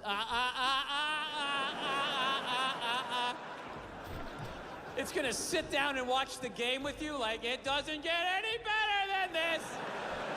Yes, it does. And it's gonna get up and make you a fucking, I don't know, bunt cake or a meat pie, whatever the fuck you people eat, right? There's not gonna be a human woman in here that's gonna be able to compete with that for longer than 90 minutes, even on your birthday. By the 3rd trip to the fridge, she's gonna be like, yeah, fucking get it yourself. What am I, your slave? Go fuck yourself. And after you've been with one of these robots, like sex dolls, you're not gonna be able to go back to a real woman, right? With all her hopes and dreams and her needs. You're gonna be coming home, she's like, what is going on with you? We're not connecting, we need a date night. All you'd be thinking is like, how do I shut this fucking thing off? What is it, on nagging mode? Why isn't it blowing me right now? I clearly entered the room. I entered the room, it's supposed to drop to its knees and blow me. I don't understand. Yeah, like your ego is gonna be at like a dictator level. Like, me and my man kits have arrived. Service me. Say that I am your lord. Yeah, that's it. That's it. You're not gonna be able to go back to a real woman. And then nobody's gonna be fucking women, so they're gonna get lonely, so they're gonna have to create a doll for you guys, right? A giant fucking, I don't know what you guys are into. I don't pretend to know, like some giant Brad Pitt looking fucking robot doll, fucking 8-pack abs, a robot both your hands when you tell a story, right? Fist pound. Fudgy's not looking at me. Forget it. All right. Do something different. Cool. All right. Touch the flag. Did I get the peace sign? No, we're good. Let's do the Adesanya hands. Fudge, I don't watch anime. I'm not a nerd. All right. Never mind. Forget it. Whatever. We'll just start the fight off hard. Come on, baby. It's just the way we dreamed it, baby. We about to come out here. Jorge knee. We about to finish this fight. Faster than 5 seconds. Good night. All right, here we go. Take off. Come on, legs. Take off. Come on, legs. Take. Fudge. Never mind. All right, it's your time, baby. It's your time. All right, we're gonna give Buffer the fist pound. Fudgy's not looking at me. Forget it. All right.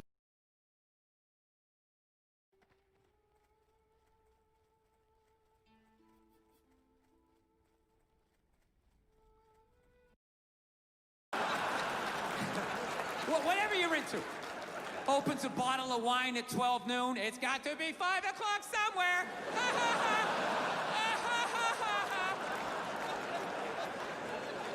Yeah. I think they're gonna fuck us into extinction. Because at that point, the only people left having sex with other human beings are gonna be hipsters and the homeless, right? Because hipsters, they love all the old shit, right? Cassette tapes, frisbees, dressing like a cobbler, whatever the fuck it is they're doing, right?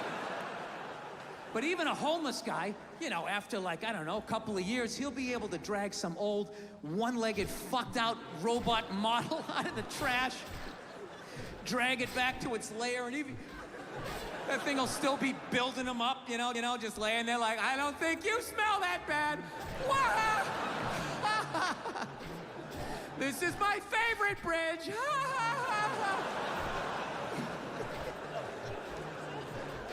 Yeah.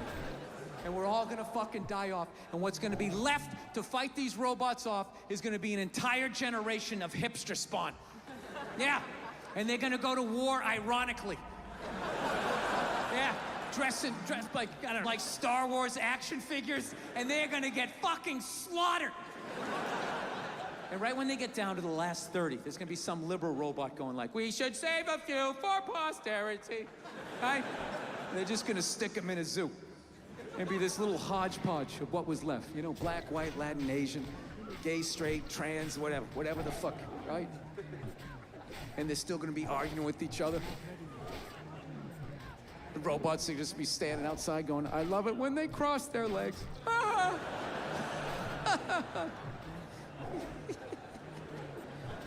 Yeah, and this is the fucking world that I brought my daughter into. Like, I actually am legitimately scared about them. But I don't know. I gotta tell you though, becoming a dad though is the greatest fucking thing that ever happened to me, man. It really is. I don't have any jokes about my kid. No, it is. And you're applauding my wife. She did all the work. Yeah. Yeah, knocking a woman up, that's easy. You just have fun. You unprotected sex, bam, you knock them up, and then they have to deal with it, you know? No matter how much they try to drag you into it, it really is, it's their show. You know? I always say when my wife was pregnant, I would say my wife, you know, she's pregnant.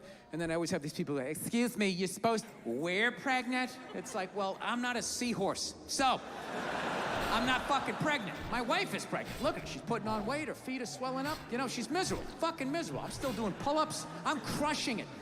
While being pregnant, I'm still drinking, smoking, yeah. Now, the only thing that sucked was I had to get rid of my dog. Yeah, had to find her a new home. Well, I finally had to admit that she was fucking crazy. I got a crazy rescue dog, and yeah, it was one of these fucking dogs, man. It tried to kill both my parents.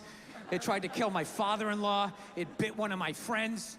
I'd have family come over, friends or whatever. We have to stick it in the back room, like lock the door. And the first hour, it would just be throwing itself up against the door. Ah, I'll fucking kill all you motherfuckers! I'll kill all you motherfuckers! Looking under the door, I can see your feet! I know what you smell like! I'll follow you home, I'll find you, I'll fucking kill all of you! And we were just in like total denial, like, no, she's just a little, you know, a little scared, because she was abused. And we got like a trainer and all of that shit, and he finally just said, listen, man, this is one of these dogs nature said no to, but people said yes to. So I'm like, Jesus Christ, you could have told me that 10,000 fucking dollars ago, you know? So now my wife, she's 5 months pregnant. She's 6 months hanging over my head. And finally, I just said to my wife, I'm like, we got to do something about this, man. I'm not going to be this guy in the news being like, well, you know, the dog loved me and my wife, so I figured it'd be all right to let it sleep near the bassinet. And, well, you can imagine my surprise the next morning. Yeah, I wasn't going to be that guy in the news whose dog ate his baby, right? I got to get rid of this thing. So we call my trainer, and he goes, all right, I'll take it, okay? So thank God they're not going to put the dog down or anything like that. So I'm like, thank God. So he goes, I'll come back in a week. And it was very sad because we both loved this dog, like with all our hearts, right? And what amazed me, though, was over that week, the way my wife handled grief versus me. It was so mature. She just, like, took it on. I just went into denial. I was just like, well, I'm not giving it away tomorrow, so I'm not going to think about it. I just called the dog up in the bed, started petting her and lashing out at people for no fucking reason, right? My wife, on the other hand, she just went right into the bathroom that night. She was brushing her teeth. I could just hear her quietly crying, like, hoo, hoo, hoo, hoo, hoo, hoo. I swear to God, I was on the bed and I got mad at her. I didn't yell at her, I had it just internal, you know?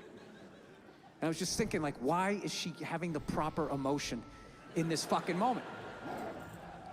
Why isn't she just blocking it out the fucking way I am, right? Just don't the way I do. Right, and that's what we did. I just blocked it out, and every night she would cry a little bit more, the whole week. Till the night before, she's like, right? And what I didn't realize was she had cried herself into acceptance. And meanwhile, my emotions were still at the starting line. And then there's a knock at the door, and she goes, okay, he's here. Go get the dog. And I'm like, hey, Cleo. And she popped her head up, and I saw her wagging her fucking tail. And all of a sudden, 8 years of conditional love all started bubbling up. And I was like, oh, fuck, not now. Not now. So I just pushed it down. I just walked at her like some weird game show host. Hey, how are you? I'm smiling for no reason, all right? Now we're going for a walk. I'm just gonna say what we're doing so I don't think about what I'm feeling. And I just walked out, handed the leash to the new owner, pet her on the head, didn't even look her in the eye because I knew I couldn't, and just turned around and walked away from something that I loved more than I had loved anything in my life up to that point. Don't tell my wife, right? So then I come back into the house, all right? And she's just looking at me. She knows I'm out of my fucking mind. She's like, are you okay? Is everything all right? Do you want to talk about it? We can go out, get something to eat or something like that. I'm like, no, I'm fine. Sometimes you have to be up here and think logical and not be in your heart. I'm just going to go into the bathroom for a second. And I 8 seconds cried like a little boy before I put the lid back on the jar, fastened it back, and just added it to the shelf of anger that sits in every man's chest. Yeah. And I couldn't help but wonder in that moment, who that I love in my life is gonna pay for that in the future? Like, where am I gonna be? Family reunion, Bed Bath & Beyond. How many fucking towels do we need?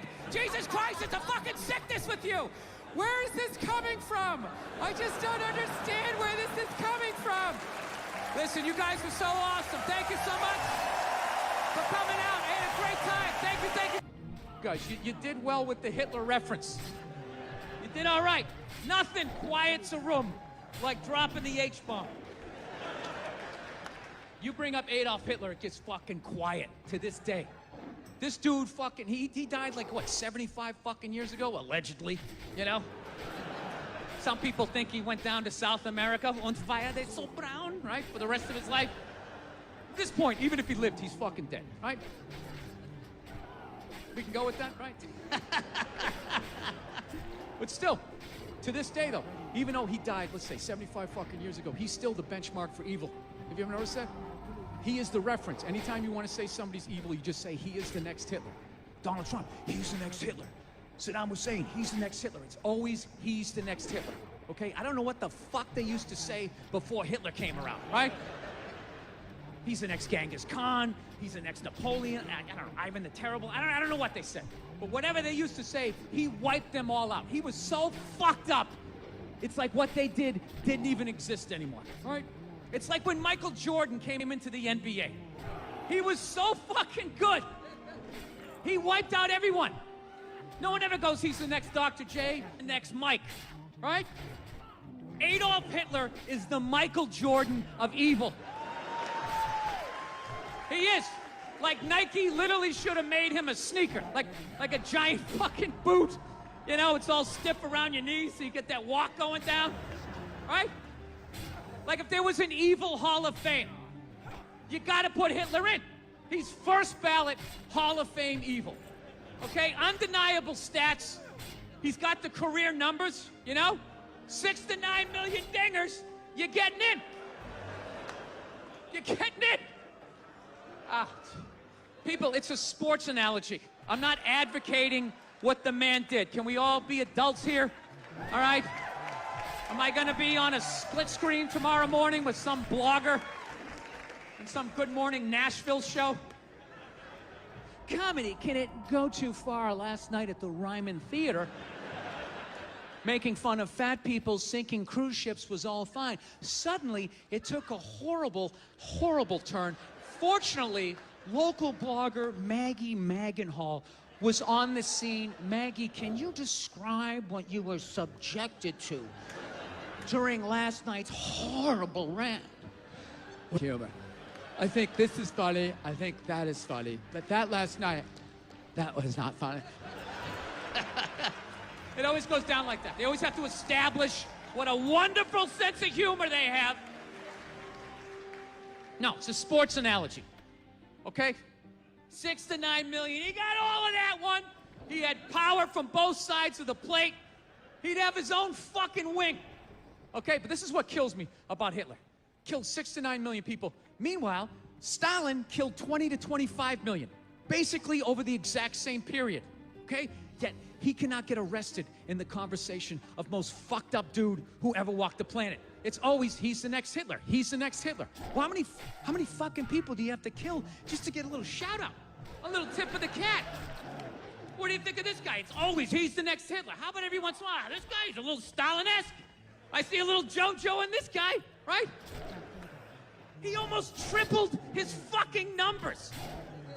He gets brought up like he was a backup. Why don't his kills count? Is anybody, why doesn't his fucking kills count? I don't get, is it because he just looked like some regular guy, like your neighbor, you know? Driving a little John Deere. Hey, I just killed 1 million Ukrainians. Is that what it is? I think it is. Hitler just, I don't know, he just looked the part. He's like from central casting. You couldn't pick a more evil looking dude. Like, go home tonight, Google pictures of Adolf Hitler. Get put on the same watch list that I'm on. All right? I'm telling you, there's not one cute picture of that guy his whole life. It's just all pure evil. There's no like teenage, like boy band years. Like, you Google a picture of Adolf as a baby. You look at that thing, you're like, dude, drown that fucking thing. Drown it. Take it down to the river, stick it under a rock. If you don't do it, I'm gonna fucking do it. I swear to God, it's looking at me. I would kick it right in its baby chest and feel no guilt whatsoever. Dude, Hitler is actually so evil, he actually makes me want to learn how to speak German. You know what I mean? Because I just want to know, like, what the fuck was he saying to those people? Every speech, he's so clearly out of his fucking mind. It's got to be what he's saying. The fuck did he say? There's no way he said what he planned on doing from the get-go. Some unknown candidate, right? Early on.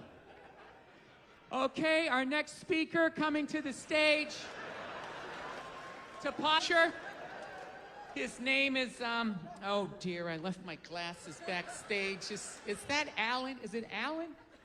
Oh, Adolf. Adolf, okay. Okay. Whew, this guy's got a bee in his bonnet. Okay, please welcome Adolf Hitler. You got 3 minutes, buddy. Was I going to kill millions of people? I know what they should look like. The eyeballs sitting and beating apart. I have the ovens for the rest of the people. Dude, you can't come out of the gates talking to crowds like that. You're gonna freak them out. You can't go that hard in the beginning, you know?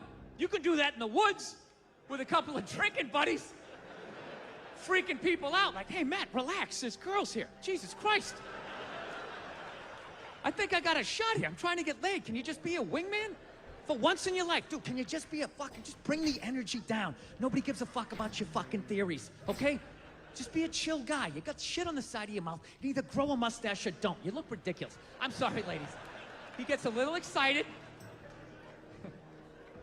You know what I think he was doing? I think he was just being a crowd-pleasing hack, if I had to guess. He's just telling those Germans what they wanted to hear. Once we have the best cars, we have the best women. Oktoberfest is the shit! He's just shooting free T-shirts up. I don't know, it's just something that's always bothered me. Not always, just recently. I'm just going like, this guy kills 6 to fucking 9. We definitely don't want another one of those. Well, what about this guy? 20 to fucking 25. You know? You know what it is? There's probably a couple of egghead history majors out there going, well, Bill, if we're gonna go around the world, you know, what about that dude Mao from China? He allegedly killed 50 to 60 million people. What about that guy? How come you don't bring him up? Simple. I don't count those kills. I don't count them. Dude, there's like 1 billion people in China. You wipe out on a scooter, you're gonna kill 80, not even trying. 50 to 60 million, that's like steroid era stats It's like, get the fuck out of here. What are you on? Come on. I'm supposed to believe that number? That's like when a second baseman would have like 50 jacks. It's like, dude, you had 20 in high school. Get the fuck out of here. 50 home runs. I don't get it. I just don't get why. You know, I'm really feeling it whenever I do this bit. I always feel the crowd. You guys you just don't like a sports analogy. You know? Let's go music, all right? Music away. All right? Okay. Hitler drops an album. He sells 6 to 9 million copies. All right? He's got a couple of summertime jams, maybe a prom song. He just catches a moment. He has his own dance, like Gangnam Style, except, you know, it's got a little more with the hands, right? It's more of an upper body song. Then later on that summer, Stalin drops his new shit. He sells 20 to 25 million copies. 20 to 25 million copies is Michael Jackson Thriller. Okay? One of the greatest artists, one of the greatest albums of all time. 6 to 9 million in sales, that's like Hootie and the Blowfish, cracked rearview mirror. Now, if you guys were at home in your apartment or your fucking barn, whatever it is you do down here, sitting there with your lantern, and you're sound asleep next to your favorite bale of hay, you're sound asleep, and someone came running in at 3 in the morning going, dude, you gotta run down to the bar. It's the next Michael Jackson, I swear to God. You would consider it. Michael Jackson, I gotta fucking see that. You'd actually maybe get it. But if somebody came running and woke you up like, dude, you gotta see this guy. He's the next Hootie and the Blowfish, right? You'd smash him over the head with your fucking lantern or whatever the hell you got in there. This fucking kills count. Dude, Stalin, he even killed his own friends. Hitler didn't even do that. Dude, you go duck hunting with Stalin, you thought you were in with him. He's taking pictures with you and shit. It's all fucking good, right? Then like a week later, you parted your hair a little bit different. He got paranoid, and that was it. He whacked you. That's it. Not only that, he then had you erased out of the photo. You know, next thing you know, Stalin's like hugging a tree or some shit like that. This guy was photoshopping people out of photos like 60 years before the technology existed. He changed the fucking game.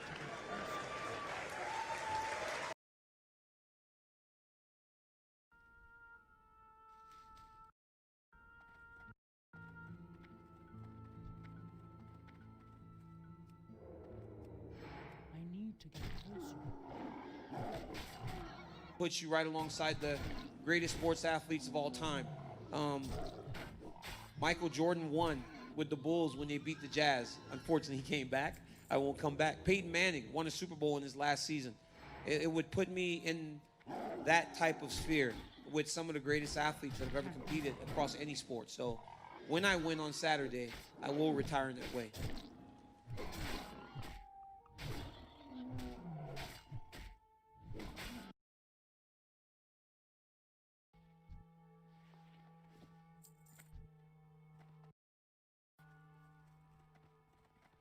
About it anymore lately? Nah, it's the same old, you know, like, I just, you know, I love what I do. Like, the minute I'm not having fun and it acts like a job, I'm out. But right now, I'm good, I'm happy. You know, I had a great camp, you know, best of my ability, especially being quarantined and this pandemic going on, but honestly, I feel great, and we'll see how long it go. I don't know about 40, but God bless DC, but I don't know about that, but, I mean, a little bit longer. After Saturday night, you're obviously going to be right up there. You know that there are guys coming in Ngannou, Curtis Blades. I mean, are you excited to take on this new wave of contenders, or is it more just, you know, when it's time to clock in for work again, I will? Yeah, exactly. My focus is on Saturday. That's all I care about. You know, there's a lot of good guys coming up. It's great to see the division getting stronger, but right now Saturday is my main objective. Question for DC. We've been hearing about for years from Javier Mendez and Bob Cook, these legendary matches in the gym, you versus Kane, you're training with Luke Rockhold. This is your last dance. Can one of you guys finally drop those videos on YouTube? No, I don't want you guys seeing me getting beat up all the time. Still to this day, Cain Velasquez is the toughest guy I've ever fought or trained with. He's just really good. And I believe that's part of the reason I've been so prepared to do great things, because I have great partners. But you will not see the sparring footage because I don't want people to watch me get beat all the time. I mean, I got 3 videos floating around the world of me losing right now, and that's too much for me to do. Finally, you know, when you came in at AKA, obviously they had the old guard with Josh Koscheck, Fitch, and Swick.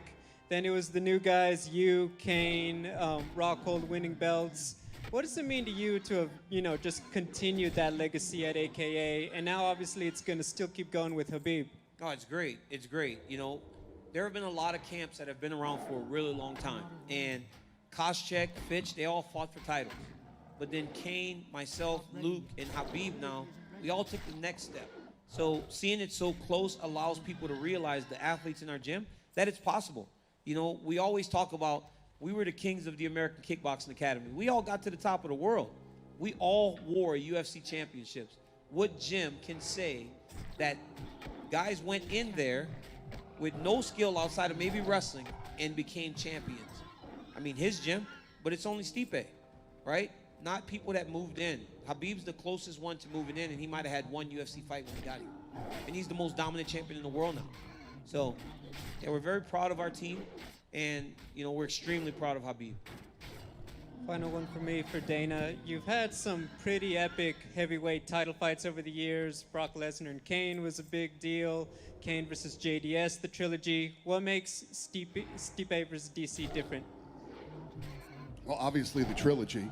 The trilogy, the fact that they're two of the greatest heavyweights ever, and Saturday will determine who is the greatest heavyweight of all time. I mean, it's intriguing, it's exciting. The heavyweight, when you have a heavyweight champion and an adversary like these two have, it's what everybody hopes for in the heavyweight division. Plus, when you have two guys like this, you don't have one of those lazy, boring, sloppy heavyweight fights. These guys are in great. I mean, look at how lean Stipe looks for this fight, and look at the shape he's in right now. And they're talking about their ages. When you see guys that are this age, still in professional sports, and still at the top of their game, and in the shape that they're both in right now. I mean, I don't have to tell anybody in this room or anybody watching what kind of a fight you can expect on Saturday night. These guys are action-packed, lots of punches, lots of these guys try to finish. It's everything you could possibly want in a heavyweight championship fight. It's perfect. Over here, Kendrick Johnson, MMA Power Hour. This question for DC. With you being in Kane's camp for the trilogy with JDS for UFC 166, what did you learn that you can apply for this one? This is the first one of your career. Well, I was watching Kane train as the guy that won the second fight, right? And having to stay motivated to win the third fight, because in the second fight, you understood that he found some weaknesses in Junior's game, right? So I can kind of look at things from both sides. Whereas I have the motivation of the guy that got beat, I can also try to think of what a champion feels like when he did find a weakness, when he did exploit a weakness, when he did capitalize on something. So I was able to look at it from both sides, and I took things from that camp because Kane was the guy that won. So, yeah, it was good. It was good. It really did help me. With hindsight being 2020, would you decide to stay at heavyweight if you could go back and do it, or go do what you did? No chance. I going to 205 allowed me to have the greatest rivalry maybe in the sports history, and I would not give that up. I mean, I had some great fights at 205. I got to fight Rumble twice. I got to fight Alexander Gustafsson and Dan Henderson and Anderson Silva and all these guys. I got to experience some great things at 205. I would not change it for the world. It was a great move at the time, and it's still a great move looking back. And you touched on it earlier about being a role model and giveaway and all that good stuff, but nobody's really touched on how big a deal would it be for you to walk off with that belt as an African American in the times we live in a sport that not too many African Americans watch, as that guy. It's massive, and what's been great for me is that when I was fighting initially, like the black community was one area that we wanted to really break into in mixed martial arts. And I would walk the streets and people would say hi to me, but it wasn't as many black people as I would have liked. I fought John Jones, and more people started to pay attention. But now I feel support from the black community, black athletes, actors, more than anything that I've ever felt. People are aware of the UFC now, and I'm happy that I've been a guy that they can relate to and want to support. I've gotten messages from so many guys from the NBA bubble during this fight camp and over the course of this week. I've gotten messages from actresses and actors as they prepare for the fight this weekend. People are taking notice now, and was one area we wanted to kind of touch and break more into, and I feel like we're finally doing that. Next question is for Stipe. we know the professional respect that y'all have for each other and the big interview y'all did a couple years before y'all actually fought and being in the ring with each other now 3 times. Is this simply about who is the better man? Yeah, who's a better man? I mean, listen, like I said, I wish him nothing but best, after his retirement. But like, listen, I'm here to win, and we're both competitors. We're out there and give it all we got. But I'm walking out with that belt still wrapped in my waist. Final questions for Dana. Whoever wins on Saturday, will they be on your Mount Rushmore permanently? Does they secure a spot on the Mount Rushmore of MMA guys with all the guys and all the great fighters we've seen? Whoever wins this fight, will they bring that in your opinion? Yeah, it's hard. When people ask me the Mount Rushmore, I always think about the older guys, because when you think about the Mount Rushmore, I mean, it's guys from, 100 years ago or more. And, but their place, listen, Saturday night, and I said this before this week, and I'll say it again, I heard you get some of the goofballs out there that want to try to debate it. There is no debate. The winner of this fight is the greatest heavyweight ever in mixed martial arts, period. So, yeah, these guys are going to end up on some Mount Rushmore somewhere. Two future Hall of Famers, 2 of the best to ever do it, and the greatest heavyweight champion ever. For Daniel, you said you're not overthinking this fight. If you were to simplify it, would it be taking Stipe down and keeping him there, or is that sustainable cardio-wise over potentially 5 rounds? Is it maybe why you got tired after the first round in your last fight? Well, I didn't get tired after the first round. I got tired about the 3rd round. Whenever I was starting to swing and he was hitting me, and it was just crazy. Now, the easiest path for me is to try to take him down and hold him down. When I got to take down the first time, I held him there for about 3 minutes. But it takes energy to do that. But I don't want to just take him down. I want to fight him. Like, I like punching him in the face. It's fun. I enjoy it. His head kind of just stays there. So I like punching him. So I'm going to punch him. I'm going to wrestle. I'm going to do everything. I think that, everybody talks about, oh, you're an Olympic level wrestler. Just go take this dude down. Dude knows how to wrestle. He knows how to wrestle. I felt it immediately when I grabbed his leg. I understand that he has the skills to defend takedowns. He took me down. So it's not as simple as I just go take him down. But I do believe that if I get to his legs and I can extend the wrestling sequences, then I'll come out on top. Because I feel like I could do that against anyone. But I just want to fight him. Like, I don't want to just wrestle him. I want to fight him too. And Stipe, with the success you had going to Daniel's body in the last fight, how quickly do you look to return to that, or do you anticipate he's anticipating that? I don't know. We'll see. I think one thing I'm going to do is, I guess, move my head. He said it stays in the same place, so work on that by Saturday. Yeah, listen, we worked on a lot of things this camp, and see what happens. Did you want to say something? Yeah, he's gonna go back to the body. He would be an idiot not to, right? They had too much success there, But the reality of it is, when you make an adjustment like you guys did last time, you get to do that one time, because I go home and I fix that. And I work diligently to try to ensure that it doesn't happen again, right? He's still going to hit me, and he will land body shots. There's no way I'm going to block every one that he throws, or I'm going to counter every one that he throws. It's a fight. He's going to land. But it's on me to be more prepared and more ready to go as long as this fight goes. But yeah, he's going back there. He's not being coy. You can tell he always smirks when he tries to say he's not going to do it. Look at him. He can't even help himself. He's doing it right now. He just smirks right away as soon as you talk about the body shots. But why wouldn't he? Of course, until I stop him from doing it. And then for both of you, who is the busier guy outside of the octagon, perhaps more distracted? You both have families. You have your firefighting duties. You are everywhere in the media. Who's busier? I think I overextend myself at times. And this camp, I didn't have to do that, honestly, because the pandemic has honestly been a blessing for me, because this is the first time I had no wrestling. I called no fights. I was able to just stay home and train for the last 14 weeks. This doesn't happen for me.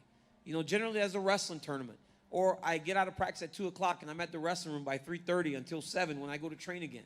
So those were things, or appearances as the heavyweight champion, right? The ESPYs and all these other things that I had to do. I did none of that this time. I stayed home and I trained, and my wife about killed me because I was just a log. I would train, I would lay down and sleep, play video games, and I would train again. And she's like, are you a college kid? Like, when are you gonna grow up? I'm like, no, I'm getting ready for the most important fight of my career. And eventually she understood and let me do my thing. So this time there was no distractions. It was only Stipe Miocic. I mean, yeah, nothing changed for me. I'm pretty selfish as it is, so I was worried about.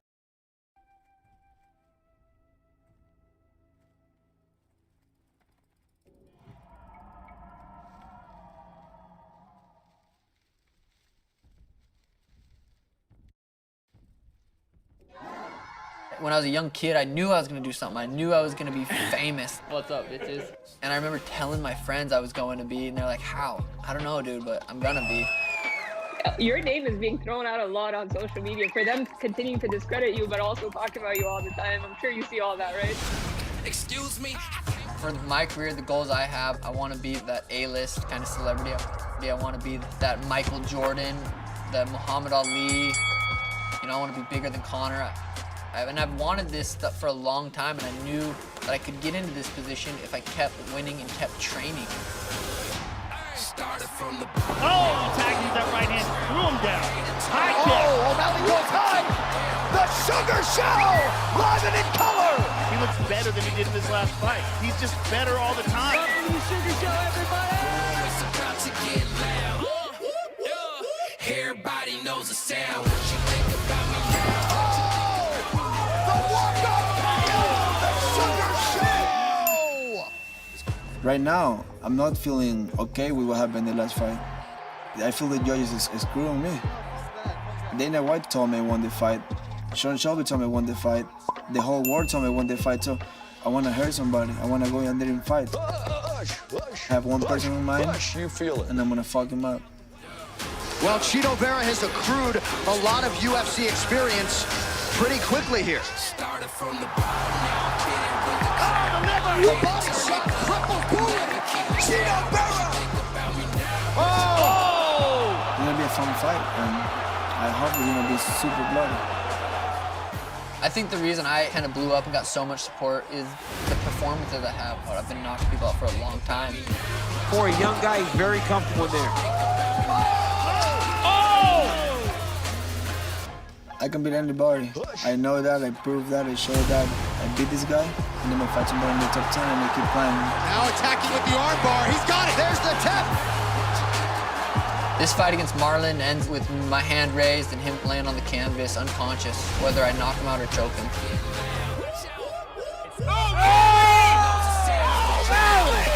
The Sugar Show goes to 13-0, and I'm going to continue to be undefeated.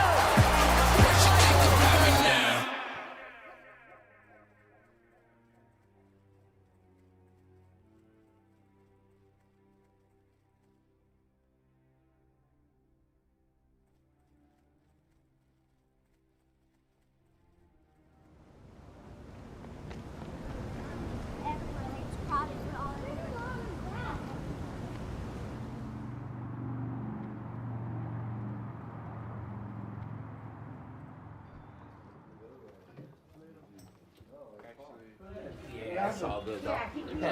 Tried to come back too fast. Yeah, I started training, huh? Yeah, a little bit too much. That's bad. I'll be back strong, you know? Yeah. Good luck this weekend, Thank too. you, brother. I appreciate that.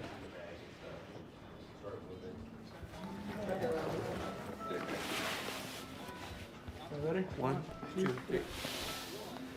Okay. Gotta squat up in them things. Now you see how girls when they put their jeans on. They wear those nice jeans, tight jeans. Yeah, when they wear their tight jeans, they gotta like jump and drop down. Alter G treadmill. Just takes off some of the body weight. Yeah, good.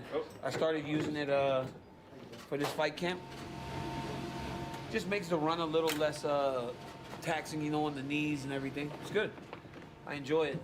Enjoy the run on it. Taking over my PT room, Daniel. Cutting into my PT time, son. What do you mean? I'm just kidding. How you doing, champ? Good. One last ride, huh? Yes. Hey, you're the man. I tell DC all the time. When I was in high school, I bought the same wrestling shoes he wore. red and black Adidas Combat Speeds, and then yes, it kind of. I didn't make the Olympic team, but and then I got the John Smith 3s, the black ones. So I guess you could say I'm a fan. Hey, best of luck. All right, thank you, Doug. Hoping to see you this week, man. It's been a wild ride. Cap this thing off right, DC.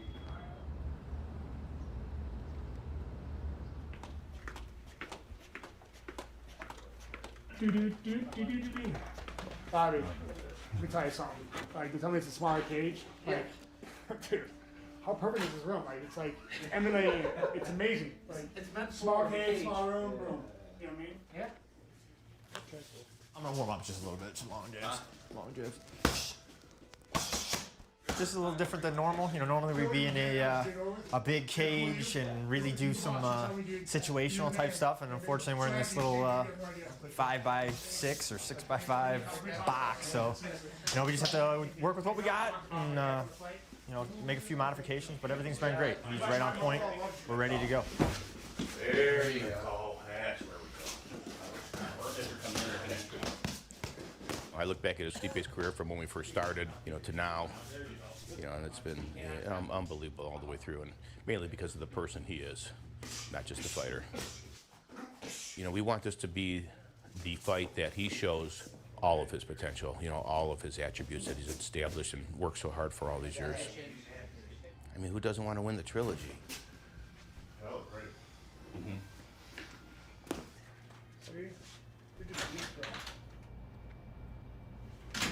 You ready? Sure. So I'm just putting them back together. Right now I'm making sure that all the fascia is moving, giving him complete range of motion. So he's ready. Not just to give, but to take. Don't forget too much thing. Yeah. Shape of his body compared to the last fight is 10 times better, more put together. Last time it was like on the glimpse of a couple different places having injuries. No, the first time everybody's trying to figure out, like, is this supposed to hurt this much? Yeah. Yes. Yep. I feel you right there. I do. But now he feels like a fighter's supposed to feel when you taper down, your body's coming together. You just need a little retouch and, you know, kind of like that tune-up. Yes.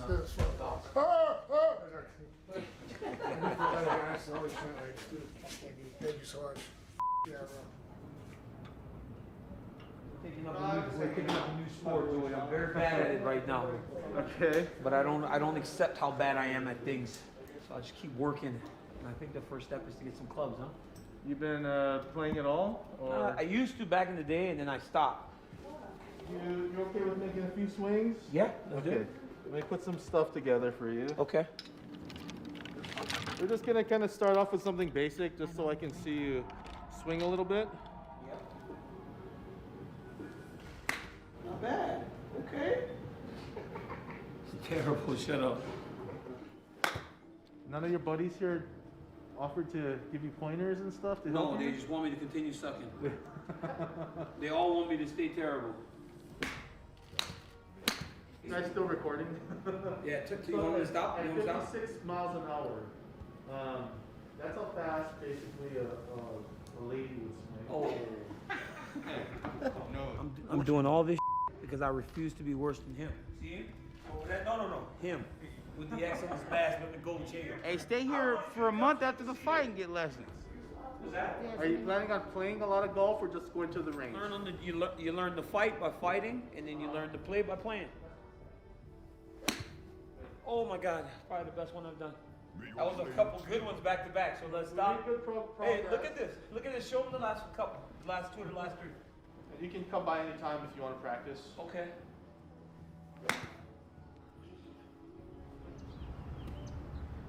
Everyone, thank you so much for joining us. I'm Megan O'Leary. Today we'll be chatting with two of the biggest stars from UFC 252. Let's get right into it and bring the fighters in. You know him, the man, the myth, the legend, Daniel Cormier. Thanks for joining us, Oh Stacey. man, good. It's always good to see you, my friend, and always good to spend some time with the fans, you know? All right, we got to bring in one more person before we start. Sugar Sean O'Malley. The Sugar Show! The Sugar Show has arrived! The Sugar Show! Yeah, fun fact, DC's commentated every one of my UFC fights so far. So, you've seen this right bomb a few times. I've seen the right hand a few times though. I saw it last time. It was different, right? It was as soon as he got in the range, he threw it, and the guy just fell back, and I was like, oh my god, like it just keeps happening. That little uppercut too on Jose put his lights out. You know, Daniel, that's something I wanted to ask you about. What really do you see from Sean O'Malley so far? I see evolution, right? I see evolution in his character. I see evolution in his ability to connect with the fans, because everything that you do has to be truly organic. These people have to come to you. They have to feel like they relate to you. You got to stand out, and that's what Sean O'Malley's doing. Thank you, my brother. He's got to keep winning. That's the because thing. Ultimately, that's the only thing that matters. And the reason it's all clicking is because he's winning, and he's winning in impressive fashion. So, Sean, this one from a fan. Everybody's saying you haven't shown anything on the ground, but we know you love knocking people out. So what will be more satisfying, a knockout or a choke against Cheeto? I love submissions. I love jiu-jitsu. It's my favorite sport by far. But knocking people out is the best feeling. And I think the fans, they do want to see a submission from me because I knock everyone out. But I think ultimately if I go out there and knock him out the way I plan, it's going to be way more exciting than if I go out there and choke him.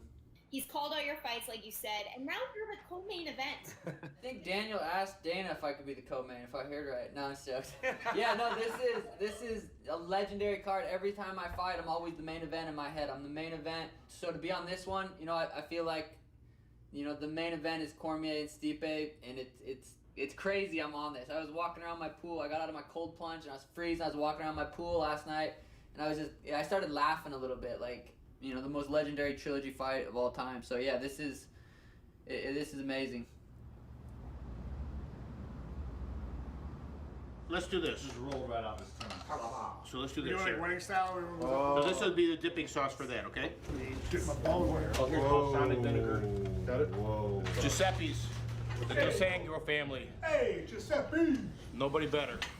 We've been best friends since we've been 9 years old. Wow. It's unbelievable. I miss him days out in Vegas, but at least we get to see him. Today we just said hello through our masks, but you know, maybe after.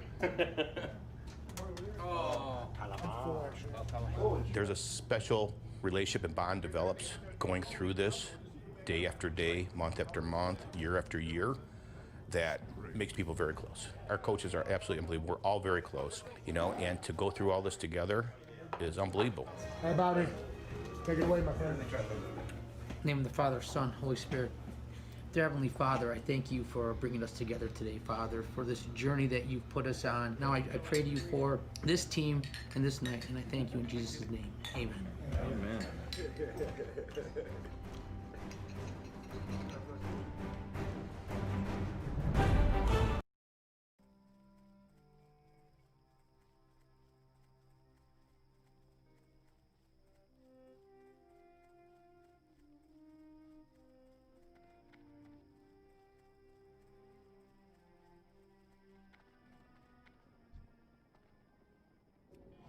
Blood and thunder. Gold with honor. Blood and thunder. Strength.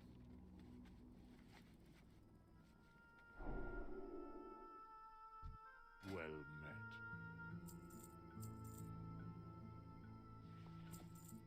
Go.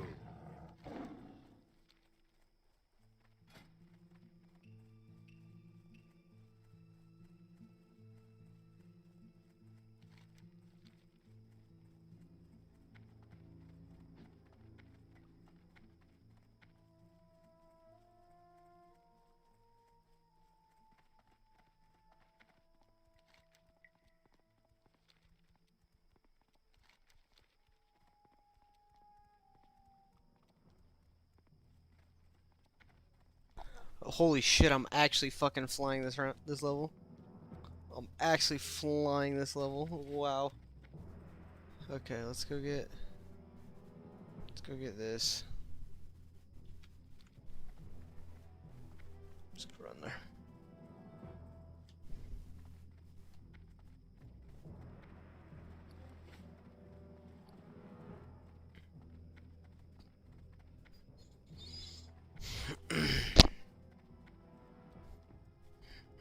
I'm just gonna go right up there.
All right. Match 34 of the dozen. In the office. Haven't done it in the office yet. Presented by CBDMD. We have Brandon and PFT back on a 3-match losing streak. Brandon, you're making a lot of noise. An ample amount of noise. Please put the Slurpee down and finish it later. I'm not making any noise. Okay. 3-match losing streak. 3-match losing streak. And they're going up against, statistically, the #1 ranked trivia team in the office. Not just the #1 team. Not the top 3 individual players as well. The 3 most efficient trivia players in the office. Big Cat, Roan, and Che. They have dominated this category. They're dominating all stats. Roan and Big Cat together are undefeated. Roan undefeated on his own. I'm defeated. You were. Yeah. But against Brandon and PFT, undefeated. Yes. Brandon and PFT, how are you feeling? We're 12 hours basically since a beatdown of what was considered a cupcake matchup on Tuesday. Since what? Oh no. A cupcake matchup, basically. That's in the past, Jeff. Okay. Yeah, I'm feeling good. Your mic, your headphones. Every episode. Okay, so I have Nick is behind me, keeping time. So Nick is the time guy. Nick and KB cannot be used as lifelines today. They know the answers. He's just there just to watch. It's like background support. Yeah, it's tough. Yeah. Okay, here we go. Yeah, we're just sitting. Oh, by the way, this episode brought to you in part. Where's my CBDMD? There you go. I don't know. Where did it go? Jeff's all out of sorts today. Yeah, I'm in the office. I gotta say, Jeff and I have been doing nonstop trivia for the last 18 hours right now. It's a marathon. CBDMD sponsoring this episode. Doesn't matter if you're a professional athlete, stay-at-home parent, or a two-bit rate or whatever it is, a trivia host. Dollar Store Alex Trebek. You need to be feeling good. You need to have CBDMD. They're going to help us relax, regroup, recharge when life gets chaotic. They got CBD Freeze with menthol right here. With menthol. Award-winning product that offers instant cooling relief for muscles and joints in a convenient, easy-to-use roller or shareable squeeze tube. 25% off. CBDMD.com. Promo code DOZEN. You guys know how it works. 24 questions, 12 categories, 12 rounds, 2 lifelines. You have phone a friend, and you have the doubler. You must double up at some point during trivia today. Brandon and PFT, first category is going to be for you. The category is uniform numbers. Uniform numbers. Best category. You want to double. Let's go. Let's do it. Double it. Don't be baseball. No double. Okay, here it is. For Brandon and PFT, 30 seconds on the clock. Here is your question. What number did these guys wear in college? What number did these guys wear in college? I can show you the full screen. So that's Kawhi. Mm-hmm. That's Duke player. I got this. Okafor, right? Yeah, that's Jahlil Okafor, and then on the left, that is, Mecca Okafor, excuse me, and then on the right, Duke. No, okay. Jahlil Okafor. You can give me the. You can verbally say. 5, 4, 3, 4, 21. 2, time. Incorrect. Steven, do you know it? 15 seconds. 15, right? It's 15, yeah. It's Kemba 15. Walker, you fool. Yeah. 15 is the correct answer. 1-0 already. Other side, you're going to get college players as well. What number did these guys wear in college? Kevin Love. Oh, Sean May and I know Al it. Horford. Yeah. I know it. Well, before I say it, I think I know it, Brandon. let's settle on this. It is it's number 42. Yeah. Final answer? I like it. That makes sense for Kevin Love. I was gonna say 00 initially, but then the Al Horford thing. Yeah, I like it. I know Kevin. That feels Oh, no, right. they- for Kevin Love. That feels right for Kevin Love. Let's go with it, Steven. For final answer?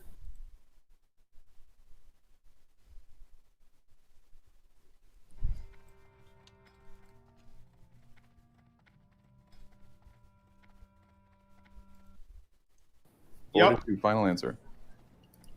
That is correct. 2-0 off the top. A sweep. Running it up. I think this. Damn, look at Roan's guns. 1,000 push-ups a week, doing Oh, good. fuck, dude. Roan, Bro, He's not doing push-ups. Yeah, he has been 20 weeks. Do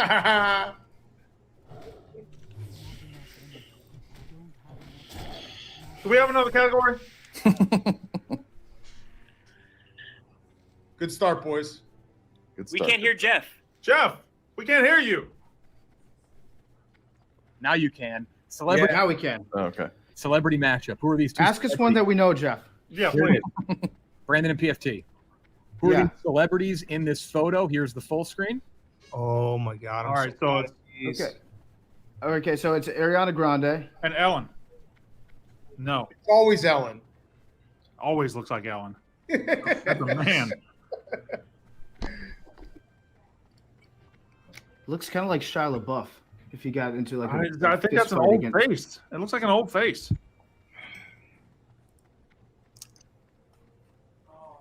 Is that Got Mel it. Gibson's eyes? 5, 4, 3. Sure. I don't know. I don't know. 1. Ariana Grande and Mel Gibson. Incorrect. This is not fun. Rowan, you That's- have it? It's Jon Stewart. Yep. Is it Ariana Grande and Jon Stewart?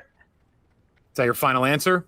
Oh, what a Are you sure about Ariana Grande? That's what I would ask you guys. I'm not. We didn't say that. I'm not. But he seemed pretty Can you make it confident. big in it. again? Can you make it big again? Yeah, you have like 5 seconds, but here's your one more chance to look. Those shoulders are kind of wide for Ariana Grande, but let's go for it. Oh no, Need an answer right now, Roan. yeah, Ariana Grande, Jon Stewart. That is Jon Stewart and Miley Perry? Cyrus. Oh. Cyrus. Wow. All right. That's good I defense saw- on my part. Yeah, way to go. White girl dreads. Okay. Fuck. I'm going back in with the headphones. I'm worried about Can we get a half point? We don't get a half point for that? Nope. Nope. Okay, here we go. Next other side. You got a chance to go up 3-0. Who are these two celebrities mashed up? Oh Lord. Ooh, it's Oh, that's Paula Dean's. That's Paula Dean. It is. And Will Ferrell. And Will Ferrell. I don't know about the Will Ferrell part, but that's definitely Paula Dean. You can see Okay. her eyes and her fucking fat face, and Is you can it- see, like there's a little racism in her. What's that? The female comedian that does Melissa No, McCarthy. it's It's not not her. McCarthy. McCarthy. No, Okay. Paula Dean. I think Will Ferrell, but I would defer to you guys on it. I'm good with that. Yeah, I'm good with that. I don't know the man part, but if you see that, let's go with it. Final answer, Paul Dean and Will Ferrell from Roan. Oh, that's correct. That is correct. It's Will Ferrell and Paula Dean. Wow. It's 3-0. Your eyes, baby. It looks like Dan Shaughnessy. That's what I was gonna say too, Dan Shaughnessy. Yeah, I went Paula Dean and the Boston Globe reporter. Next category. Next category is Major League Baseball. Major League Baseball, 30 seconds on the clock. You have all lifelines. In a 2002 trade with Montreal, Cleveland received what future Cy Young Award winner for Bartolo Colon?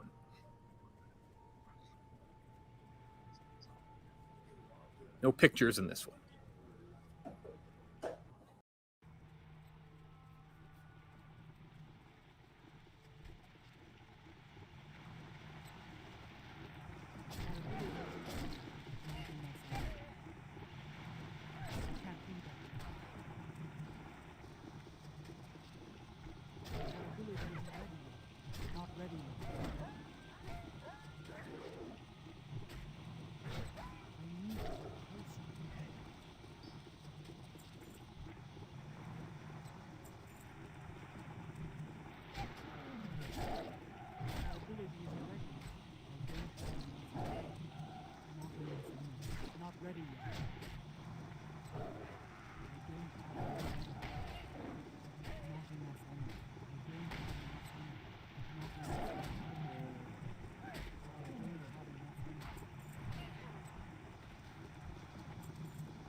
DraftKings, America's top-rated sportsbook app, is safe, secure, reliable. You can deposit and withdraw your money at your convenience anytime you want. UFC, what's up? New users bet $1 to win $252. Place a bet for $1 on either the main event, Stipe DC, for the opportunity to win $252. Can't beat those odds. New users get a sign-up bonus up to $1,000. Head to the app right now. Check out all they have to offer for UFC 252 this Saturday. Player props, live betting, MLB, NBA. Again, UFC's this Saturday. The big showdown between Stipe and DC goes down. Download the top-rated DraftKings Sportsbook app now. Use the code BTB when you sign up for limited time. All new users can get a sign-up bonus up to $1,000. That's right. DraftKings Sportsbook has a sign-up bonus up to $1,000. Just enter the code BTB when you sign up only at DraftKings Sportsbook. New Jersey, Indiana, or Pennsylvania only. Bonus comprised of first deposit bonus and first bet match, each up to $500. Deposit bonus requires 25 times playthrough. Restrictions apply. See DraftKings.com/sportsbook for details. Gambling problem? ? Call 1-800-GAMBLER, or in Indiana, call 1-800-9-WITH-IT. We'll do it live. Good morning, fam. It is Monday morning. A crisp 8:37 a.m. on this lovely Monday morning, August 10th. Coming in thick, coming in positive, coming in full of energy. Got my quad shot Americano there from across the street. Was it Commissary? Good coffee, great coffee. Shout out to Commissary. Nice little weekend, really. Nice little weekend. Went hiking with the little man, as usual. Tell you what, man, I don't know any other. He's 4.5. Tiger's 4.5. That boy can hike 6 miles now. Now, the last mile gets a little dicey, and I have to carry him, but he'll hike about 6 miles, which is pretty impressive, I feel like, for a little dude to do. So yeah, man, went on a nice hike out there in the sun. And then my new thing is we have this routine where I take him on a hike and then we get lunch at a place called I think it's called Reel Inn. It's a fish joint off PCH there. I've never been. I'm pretty sure it's in Fast and Furious movies. Rest in peace, Paul Walker. Malibu? Is that right? Yeah, in Malibu. But it's right off PCH, called Reel Inn Malibu. Great fish, man. Healthy too. You can get like you name a fish, they have it there, fresh as shit, right? Just caught it from the ocean across the street. Hell yeah. And then you can get Cajun style. It's so nice, man. I think I remember that part now. Yeah, you know what I'm talking about? Paul Walker. Yeah, pretty sure that's it. Shrimp or whatever. Yeah, that's it, man. Yeah. Reel Inn. Shout out to Reel Inn, dude. That's my spot right now. You can chill there. They got a little nice outdoor patio. Everything's outdoor, man. Everything's outdoor. Went on a date night with the lady, with wifey. Went to everyone's ranting and raving about it. What's the name of that place? It's off Abbott Kinney. We've been talking about Felix, Italian spot. Felix, little nice outdoor setup. Some people say they have the best pasta in North America. The owners were on Rogan's show, and they have an outdoor patio. Seats about 10. Yeah, that's it right there. Delicious. Had really good pasta. Little cheap meal there. It's right off Abbott Kinney there. Yeah, it's cool. There's only about 10 seats, so it's a nightmare to get in. But yeah, great food there. Yeah, but Reel Inn is the spot, man. Just staying on that bike. You guys see me on the gram, staying on my thick ass on the bike. Tell you what, man. Now that my bike obsession, you guys thought it was a phase. Nah, bitch. My thing now, not only am I going from the mountain, I'm going from the gravel to the streets. I'm gonna take my ass and get a road bike. I know how dangerous it is, but I don't know. I love biking, man. I want to get in like extra miles. Cause on a road bike, I feel like I could go at like 60 to 80 miles. I think so. I'm gonna you're gonna see my thick ass. If you're taking down Topanga Canyon, you're gonna see my thick ass cruising on the side. Please don't hit me. Please don't text and hit me. Please don't do that.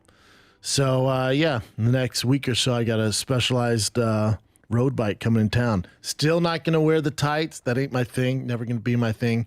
I'm doing a collab with Specialized for some new fly road mountain bike street gear that you can wear. I can't wait for that to drop. But that's probably a few more weeks away. It takes a while when you're working with those big brands. But yeah, we got that about to launch. So yeah, man, my thick ass getting on a road bike. Any tips would be great. Obviously, don't tell me to watch out for cars. That's assumed. But anything you got, man, let me know. Oh, man, your thick ass is bored of the treadmill. You're bored of your stationary bike. Maybe you're even bored of your road bike, your mountain bike, whatever it is. I got something for your thick ass. These days, we're all looking for ways to stay fit. While you spend more time at home, you're bored of those cardio machines, man. There's no motivation there. So guess what? I got something cool for you. It's something different. It's a great workout. Ask Chappelle Lacey's thick ass. He does backflips with these things. It's called the Cross Rope, the sleek weighted jump rope system that makes working out at home fun. Jumping with Cross Rope is the new way I'm shedding some pounds. Short on time, no worries. Cross Rope lets you get a killer full body workout in just 30 minutes. It combines intense cardio workout of jumping rope with the full body resistance training, because these are weighted ropes, son, not your freaking elementary, middle school jump rope. I'm talking about heavy duty, strong body weight jump ropes. You just need your body. You need a jump rope. We got you, man. All right.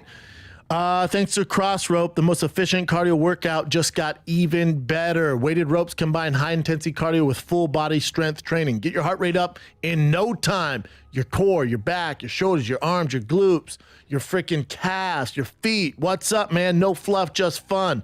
Effective workout for anybody. For anybody. Choose between the get lean or get strong set, depending on your fitness goals, or get the best value, both. You want to be lean and strong? Get the Fit Bundle. Track your workouts and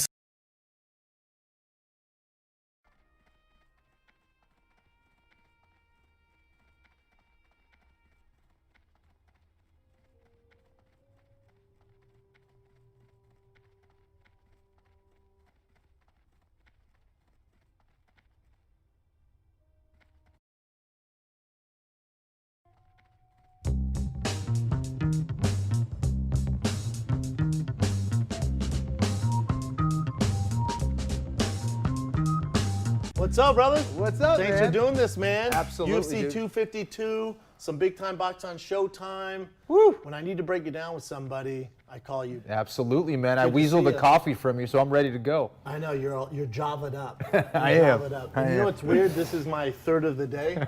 I started my day off with I think they call it a Cuenta. Is that right? What's Is that the largest one? It was embarrassing because I go, hey man, can I see the guy all the time at Starbucks. He goes, hey man, can I get a venti Americano with 2 extra shots and extra ice? And he goes, yeah, you can. Just get a Trenta though. And I go, sure, I'll take a Trenta. And it's literally a super gulp full of Americano. A vat of coffee. Just like and did nothing to me. I need it in my veins. Dude. I know. I That's got next problems. level. But the problem I don't have is this Saturday. Yes. Because as a fight fan, UFC 252, I get excited for fights, but this is one once they announced it as the build up, I can't wait for it, man. The rubber match with DC and Stipe is a fantastic fight. I love it because, a lot of times you hear this hyperbole that, oh, this is going to be the one that determines who's the greatest. This is actually going to be the one that determines who the best heavyweight of all time is. I truly believe that. Stipe Miocic, you look at everything that this guy's accomplished, and Daniel Cormier, another guy, a 2-division champion. This is it. And I know that both these guys really want to get the win over each other. They've been kind of talking back and forth with what seems like years. The trilogy's finally happening, and I'm excited. Both these guys definitely have the ability to win this fight, and I don't know. This is a tough one to pick. Do you think it's the biggest fight in heavyweight history? If you look at as far as credentials and stuff like that, you can make that argument. As far as maybe it's because there's no crowd, maybe because of Corona times, it's tough. Because I look at other heavyweight fights like Lesnar Overeem. Dude, if you were a fan back when Lesnar and Overeem, that poster, dude, that like poster. 2 superheroes. Oh, you saw it. I was like, we're good. Check, please. Check, please. Or you think of Carwin Lesnar, right? JDS Kane too. Like to me, like the heavyweight division, there's so much history there.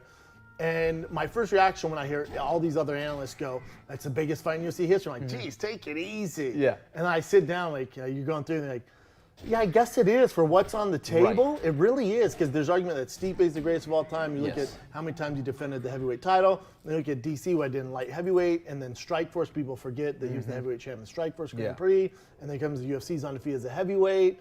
And then it's like, God damn, it is. There's gonna be no crowd, which is weird, but I think maybe, I don't mean to interrupt. I think maybe. I don't know if the pay-per-views are gonna help anybody's argument, because I don't think the pay-per-view is gonna show that's the biggest heavyweight fight of all time. I think you're probably right on that. I think both of their pedigrees, I think, determine the fact that this is the biggest heavyweight division, biggest heavyweight fight of all time. But due to this craziness, the COVID thing, the fact that there isn't going to be a crowd, it's kind of we a shame. haven't seen the same build-up. I know, for kind of a both of shame. these guys, and it kind of stinks because both these guys deserve a lot more hype for this fight. The other thing you got to think about going into this is the first time they fought, obviously, during the pandemic.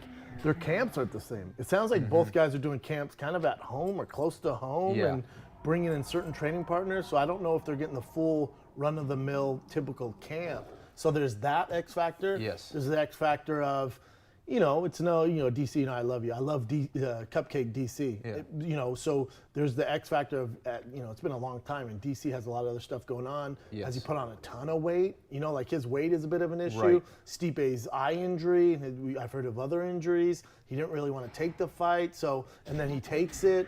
It's a smaller cage. Like, there's all these X factors, which if you're a betting man or you're family or friends with these guys, you're a little nervous, because it's not as clear cut if it was like UFC 140 back in the day. There's not so many X factors. Couldn't agree more. And we could talk about Stipe Miocic, the fact that, yes, he is a little bit younger, but, man, he's got a lot of miles on him. I would say more miles than DC. I agree. He's been in a lot of crazy fights. The Francis Ngannou the fight. shots he ate in the Francis fight. The Junior Dos Santos fights. I mean, it's insane. It's insane. The guy has been in some freaking wars. And Cormier's been doing sports forever, wrestling, football at a high level. So, he's 40 years old now, I believe, been fighting for a little while now, too. So, I know he's been dealing with injuries and things. So, yeah, there are a lot of X factors. Neither one's in their prime.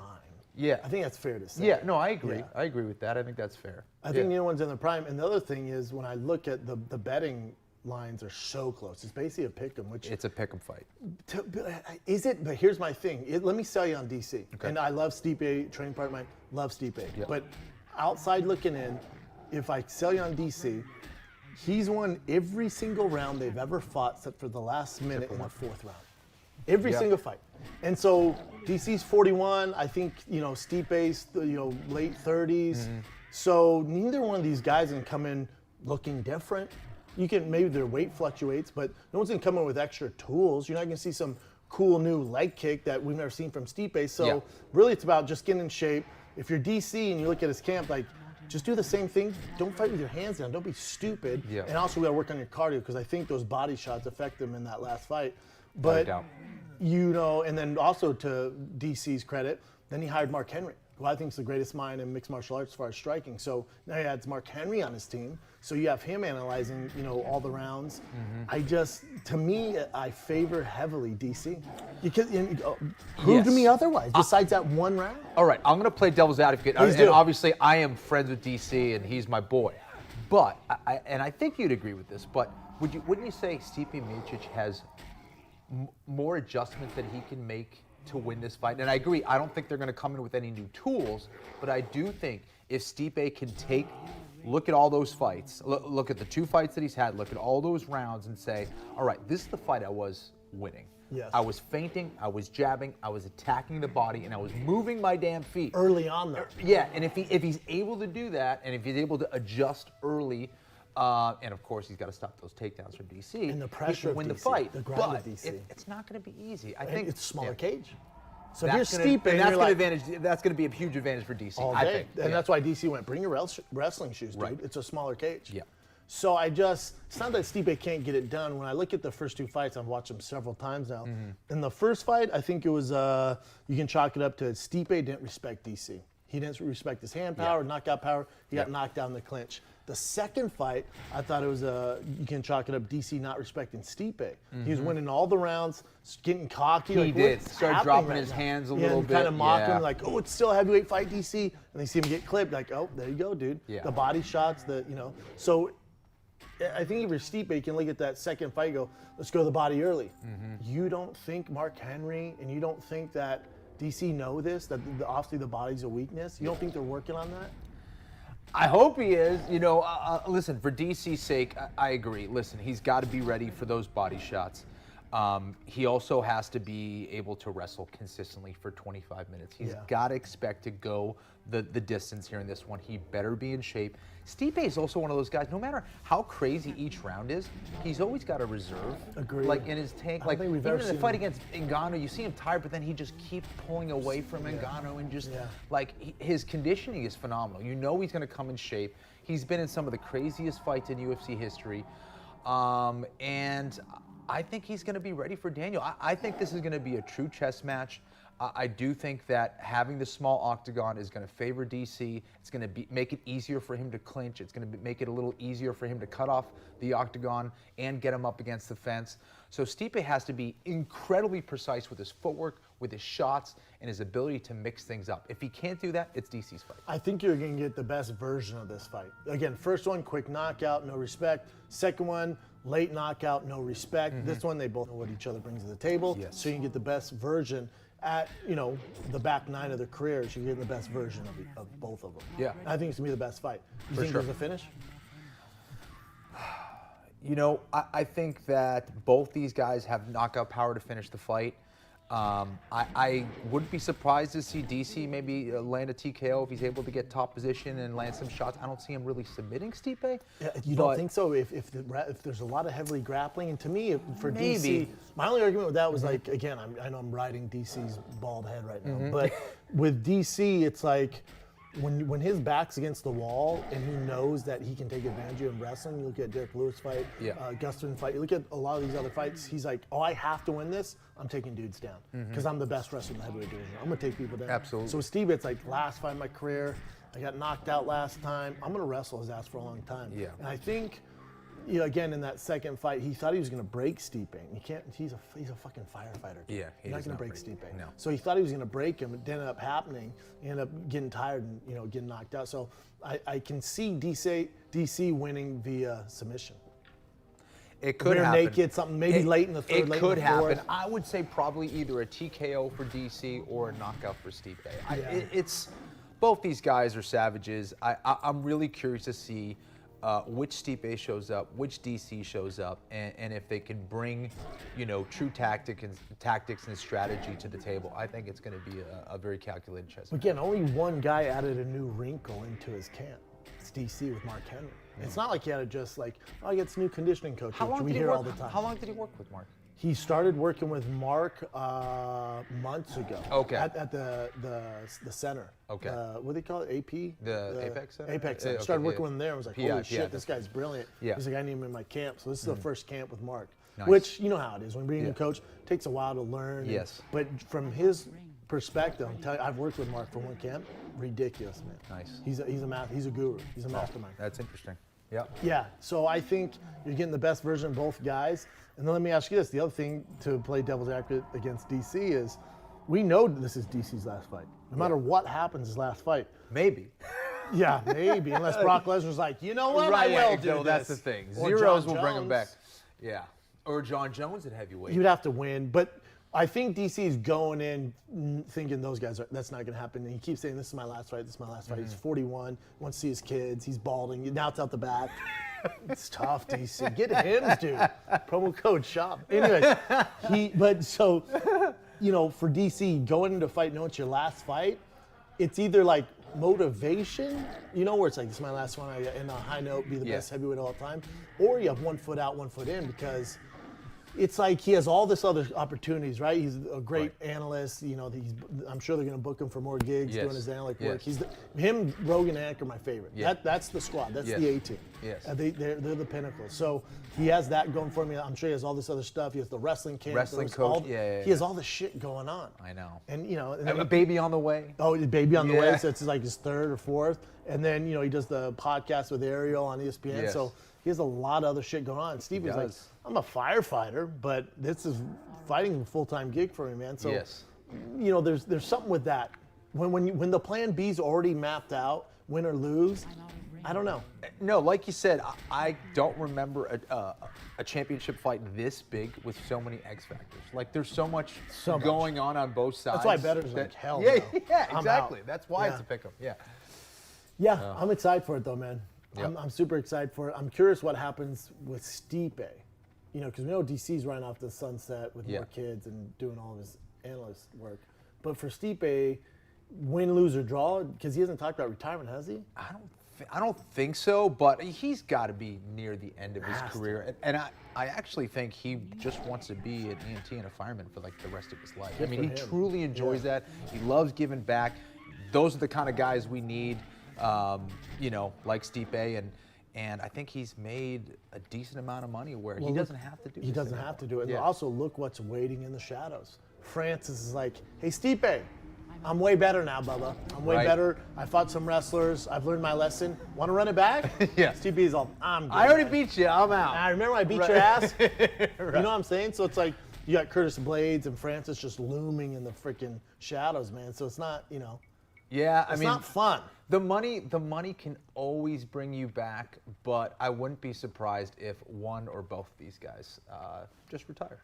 Yeah, I'd say DC probably retires unless he wins the belt, and then John sends out like a cryptic tweet, and like got paid, don't retire yet or something. You're like, You're right. hang on to those wrestling shoes a little longer. Yeah. And then you get John Jones, DC, 3 at heavyweight for the heavyweight title. Take my fucking money, dude. It's hard to say no Dana, to that. make it happen, dude. I love that fight. I mean, listen, those guys, they have one of the most fiercest rivalry in UFC They hate each history. other. The build-up to that fight would be ridiculous. Heavyweight, dude? So That's the biggest fight in heavyweight history. Right, and then it changes too because obviously John Jones has done well against DC at 205, but it being a heavyweight fight, you could definitely make a good argument for making that fight. I mean, make it happen. Yeah. Rest card's solid too. Your co-main event, you got your boy and my boy Sean O'Malley versus Marlon Vera. Tough fight for Sean O'Malley. I agree. Yeah. Yeah. Good fight.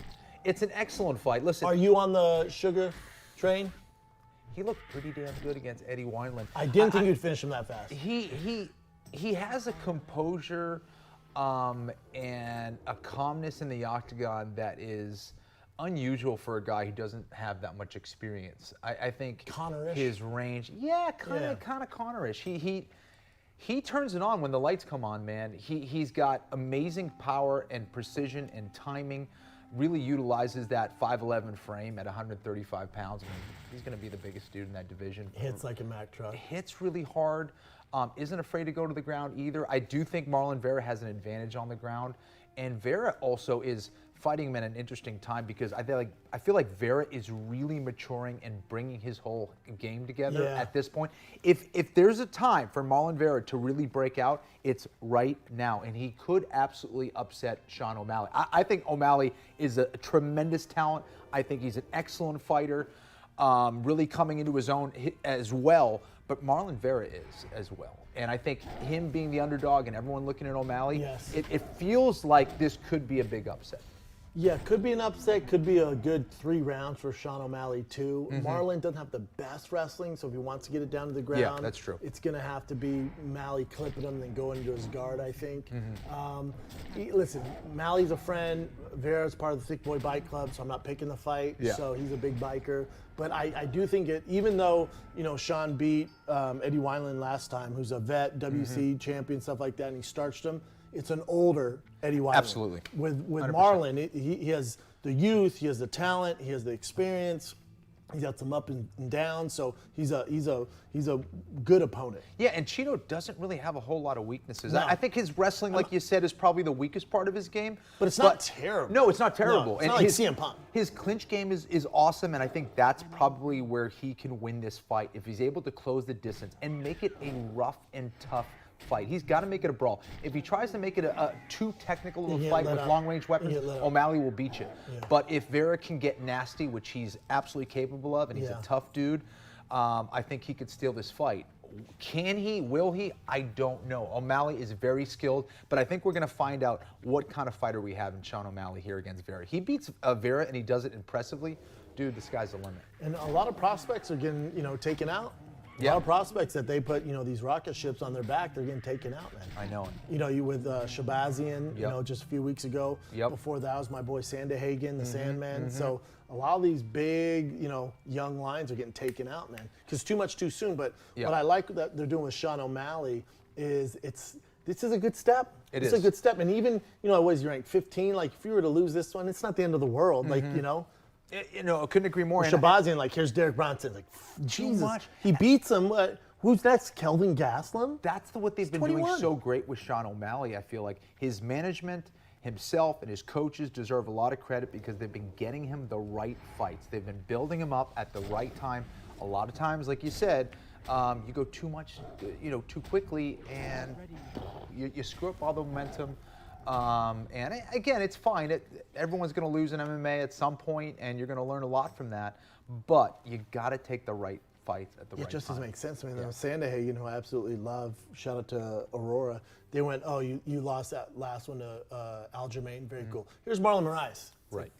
All right. I know, it's tough, dude. It really is. It's the worst matchup than Aljamain? It's tough. It's a beast, man. Yeah. And then one of my favorite fights, and I was picking on Below the Belt, if you're a betting man, it's my pick of the week, and it's always dangerous with heavyweights. But Junior Dos Santos versus your boy Rosenstruck.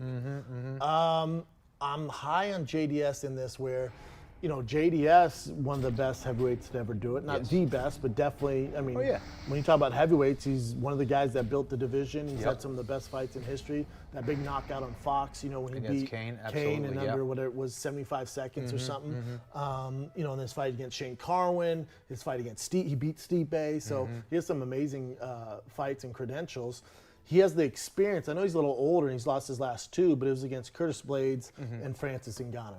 All right, okay. Right, It's no just shame. tough matchups. Yes. But he, before that, beat Derek Lewis. Yeah. Like people forget about that.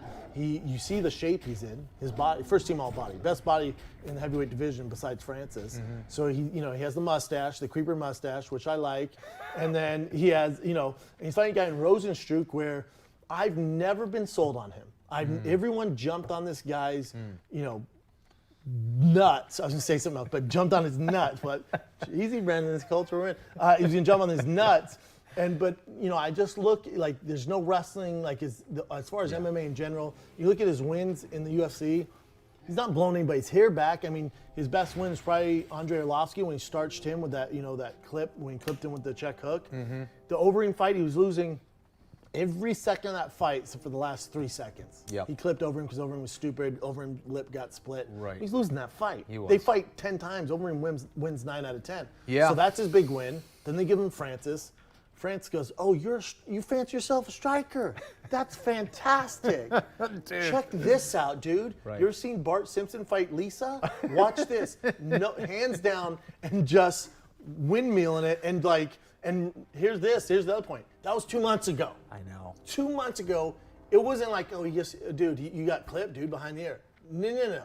Francis Ngannou, the hardest hitter in the heavyweight division of all time, rattled your brain a few times. Yeah. I don't know if the ref was Herb or what, but it was like, dude, stop the fight. He probably got 6 shots in from Francis. That's 2 months ago. Now you're fighting JDS. It's horrible to think, but after that knockout, I kind of envisioned them going around cleaning the octagon and Rosenstruck's still there, oh, we gotta get him. We up. got one. Yeah.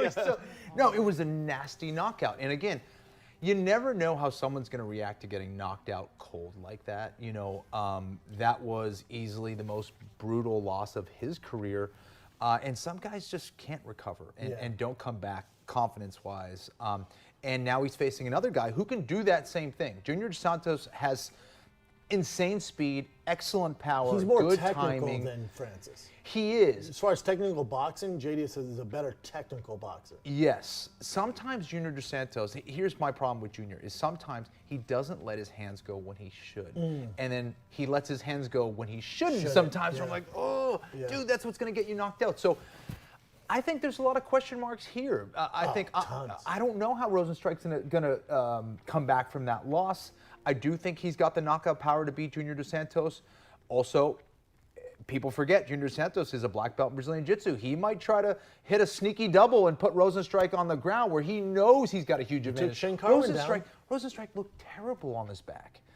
So if I go, okay, well, we're kind of, even if I have a little bit of an advantage on the feet, but I know I have a huge advantage on the ground, I just might take it to the ground if I'm Junior Dos Santos. If I'm JDS, he switched camps with ATT now. Right. You know, I don't know why. For whatever reason, I just woke up, I'm like, man, I like JDS. Yeah, and I don't see that one going the distance. Either way, No way. I don't see that going distance. It's probably, Agree 100%. But like you said, there's a lot of X factors in that one too. How are they going to bounce back? Junior's on a 2-fight, loss. Rozenstruik's first knockout in MMA. I'm sure he got knocked out in kickboxing. You don't have that many fights in kickboxing at a high level, not get starched. Yes. So we'll see, man. But the rest of the card's fun, man. You got John Dodson, bantamweight, which would be interesting because he's barely ranked higher than Sean O'Malley, so I could see that maybe in O'Malley's future. Right. If they were both to get a win. Then you got the rematch at light heavyweight. Did you, on your Anik and Florian podcast, which I love, shout out to John Anik. Thank you, man. Did you guys make your picks? You guys usually make your picks. We did. What were your picks? Okay, so I went with Daniel Cormier. I went with Sean O'Malley. I went with, I think I did go with Rozenstruik, I think, in the end. I know. And then I went with Merab against Dodson. I had Merab winning. Yeah. I think so. I don't think that's an easy pick. I think Dodson has faced a lot of tough guys. He's got so much damn experience. He's been doing it forever, dude. He's been doing it forever, and he's annoying to fight. He's going to be really hard to take down, and that's where Merab makes his money, is on his takedowns. He typically gets a dozen takedowns a fight. I don't think that's going to be the case against Dodson, so it's going to be a close decision. You think he still gets it done? I still think he does. This dude does not get tired. He's a beast. And just a prelim to talk about, Jim Miller taking on Vince Pichel. I think two guys that have similar styles, and Jim Miller just, he's the Iron Man of MMA, it seems, almost like on that Cowboy Cerrone level. And just the legend, just dude. He's so busy. You're always going to tune crazy. in. You're always going to tune in Jim Miller. Ashley Yoder's always fun. Felicia.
It's too far away.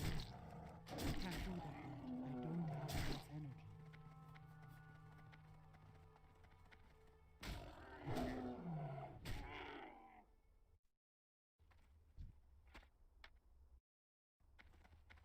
Mainstream thing. Yeah. So Champion or Russell Athletic or these things that were like you find in models that anybody could buy are now, why don't we do a collab with that, and then it'll become cool because we're doing this thing that's not cool. Right. And now I'm going to add my value to it. Again, everything is perceived value. Yeah. And I just want to put a button on it. Because it started with Banksy, and so I you do heard that button on it, fashion. Oh shit! You didn't even know you did that. I do. But why'd you put a button on that shirt, son? Yo, real Look at talk. your fucking chest hair. Dressed as Cardi B's tattoo. See, open to right now. No, that was good. That was good. That was good. fire. Son. That was good. But no, with Banksy, yeah, I do think his art is stupid. I just like the way he's garnered attention because I kind of I like his antics. I Yo. got the antics. He's the which is Tekashi of like, art. Boom. That's just what I was saying. That's well said. Let me clarify. The antics are phenomenal. Yeah. I love And the that's why I mystique respect he's built. I respect the mystique. I love it. The art is trash, and that's what enrages me about it because I see these people that care so much about the art, and I'm like, do y'all not realize you care about the mystique? Is it not that obvious to y'all? The art is basic. They act like he's some genius. He literally takes the simplest headline you'd see on CNN and then adds it to a half-existing thing that's on a wall. If there's like a fireplace, right? He'll like put something on top of the fireplace. Son, it's a bitch holding a balloon. Right. We're going crazy over a bitch He'll holding like a balloon. use what already exists within the city. So if there's like a crack in a wall, then he'll put like Palestine and Israel on one, and then Israel on one side, Palestine on the other side. Be like, look, there's a division, and people are like, oh my God, how do you figure out there's conflict? Come on, bro. Another interesting thing about the art shit is that there's evidence to believe that the CIA actually intentionally pushed modern art as a culture war against Russia during the Cold War. So to your point, there's a certain level of like, oh, modern art is bullshit, and the CIA was intentionally propping it up. And how does it help? How does that help the United States? According to Because Russia would never let that bullshit fly. According to the Independent article, they said that the CIA was supporting artists like Motherwell, Pollock, and Rothko because in the propaganda war with the Soviet Union, the artistic movement could be held as proof of the creativity, the intellectual freedom, and the cultural power of the U.S. Right. So in the midst of like a Cold War where you're actually not, murdering each other and killing each other, you actually have to win the culture war. Right. Yeah, which you is gotta who win makes the coolest movies, who the makes the influence best game. music, Right. and who goes to the moon first. Like all the influence, You gotta get the most followers. Real talk? And, that's yeah. really what it Yeah. is. Like before, that's a great way of looking at it. Like before social media, countries were the page. Yeah. And you had to make everybody want to be like your page. Yeah. You had to be the Kardashians. Yeah. Every other country got to want to look like you, dress like you, do all that kind of stuff. Oh, that's So the perfect. CIA is like, let's pump money into these specific art programs or this specific style because it's uniquely American. Yeah, Russian artists were strapped into the communist ideological straitjacket at the time, and so then you have like this art movement like that's kind of like budding, and then in the nascent stages of it, the CIA like pumped money and like created these art shows through like proxy foundations. And they're so different. It's so different than the classic Soviet. And the communist idea arts. of look what you're free to experiment Yes, with. This exactly. is the freedom America affords No you. rigidity here. Do whatever you want. Yeah. Yeah. You can be a millionaire by throwing fucking dots on a wall. Yeah. Yeah, and it Who wouldn't want to move to America? Yeah, it really idealized like the American philosophy at the time, according to the CIA, which is why they pushed it. Interesting. Okay, have we convinced you guys that art is dumb? All right, guys, we're going to take a break for a second. Listen, get your essentials. I don't know how many times we talk about this on this podcast, but why would you ever make your life more difficult? Okay? Streamline it. Streamline everything. Everything. Everything you can possibly streamline, you streamline. Here's something you need to streamline. Your underwear, your t-shirts, okay? Your socks, all the essentials. Get a hoodie in there. All the essentials. Men's essentials, you go to macweldon.com and you take care of them over there. Okay? Use our promo code FLAGRANT. Yep. All right? I'm telling you, what are they going to give you? What percentage off are we getting Go to for this? macweldon.com, promo code FLAGRANT, you get 20% off your first order. 20% off your first order, and I'm telling you, this is just what you're gonna do. Every few months, you're gonna buy some new underwear, you're gonna buy some new tees, you're gonna buy some new socks. Highest quality fabrics, highest quality comfort. This is the good stuff. Treat yourself right, okay? Don't be out there wearing Hanes and they get waffled out. They're saggy like basketball shorts. No, tight, tucked, harnessed. Mack Weldon, okay? That's the undies, the shirts. Listen, all the stuff you're running through in quarantine. Just go do it. Just go do it. You How working many from meals home? you eating on your couch? You're spilling mustard all over your shirt. You need to get another shirt. Make sure you're treating yourself right. Yeah, absolutely. Another thing that they got that I think is fire is they have this loyalty program. Like I said, this is going to be your essentials, right? This is what you're going to do. You're just going to keep on re-upping whenever you need a re-up, right? Level 1 gets you free shipping for life, okay? And once you reach level 2 by spending $200, Mack Weldon will start giving you 20% off every order for the next year. You see what I'm saying? The more you order, the more discounted you're getting. The same things you're already going to use in your life become cheaper. How could you not do this? It's better and cheaper. Better, cheaper. What else do you need? Okay, so make sure you go to macweldon.com/flagrant. Enter the promo code flagrant. That's 20% off your first order. We got your back as always. Let's get back to the show. Talking about more dumb shit. Dude, this Matrix co-creator confirms that the story is a trans allegory. So the Wachowski brothers, I think their name Are now the Wachowski sisters. That now they're the sisters, right? Yes. But when they made the film, I believe they were the brothers. And unbelievable filmmakers. So fucking first Matrix is one of the best movies in my lifetime. And so unique. Oh, yeah. Like so many jokes now exist because of the Matrix, like the slow moving thing, Yes. like all these things that all the ways that they've influenced action film. Yeah. All these things have come from the Matrix. Literally the like alt-right angle of like, oh, you gotta wake up, you gotta stop fucking around. Red Pill is came the Matrix. from two trans filmmakers. Unbelievable. Yeah. I mean, what do you think they think about that? That's Yeah, hilarious. We I know. gotta talk about it. Is it still red pilled? Or is that the pill they take when you find out? You slept with a trans person? That's what the pill is. You take the pill that you're gonna vote for from now on, the red one. But dude, so it's they're these incredibly innovative filmmakers. They did this incredibly amazing series. I mean, The Matrix is one of my favorite trilogies of all time. I think probably my favorite, maybe Lord of the Rings. It's Yeah, between Matrix and Lord of the Rings. Lord of the Rings is mad gay, but Matrix is fucking unbelievable. Yeah. And they become, or they always are trans. They actually transition. Right. So now they're the sisters. Right. Wachowski sisters. I'm fucking up the last name. Wykotsky. You're getting sisters, right? That's the important part. Yeah, sisters, what they care about. And now they're saying that the Matrix was always an allegory for being trans. Right. Which I don't understand how. I don't think they fully thought this through. Which part? I'm saying, from what I see, what I read, it's like you're trapped in between two worlds, and then you become who you really are in the Matrix, or like when you step out of the Matrix. So I guess that's like when you transition. That world sucks. It's flavorless, it's gray, it's drab, there's nothing to any of it. So if you're really trying to make trans people feel free, wouldn't you being free be lit as fuck and not boring and colorless and fucking food has no taste? All of it sucks. When you're pretending to be what you're not, life is pretty good. Yeah. You know what I You're mean? eating fucking steak and wearing any clothes you want. If that's the allegory, if the allegory is Look at you hair. should never transition, Yeah. I think that's what the point would come across as, right? Like, we all watched the movie The Matrix and we're like, it is way better to be in the blue pill. Yeah. Blue pill is way better. Yeah. Yeah, red pill, you understand what life really is. But it sucks. You don't want to know what the sausage is made out of. Yeah. Right? Like, that's why that saying exists.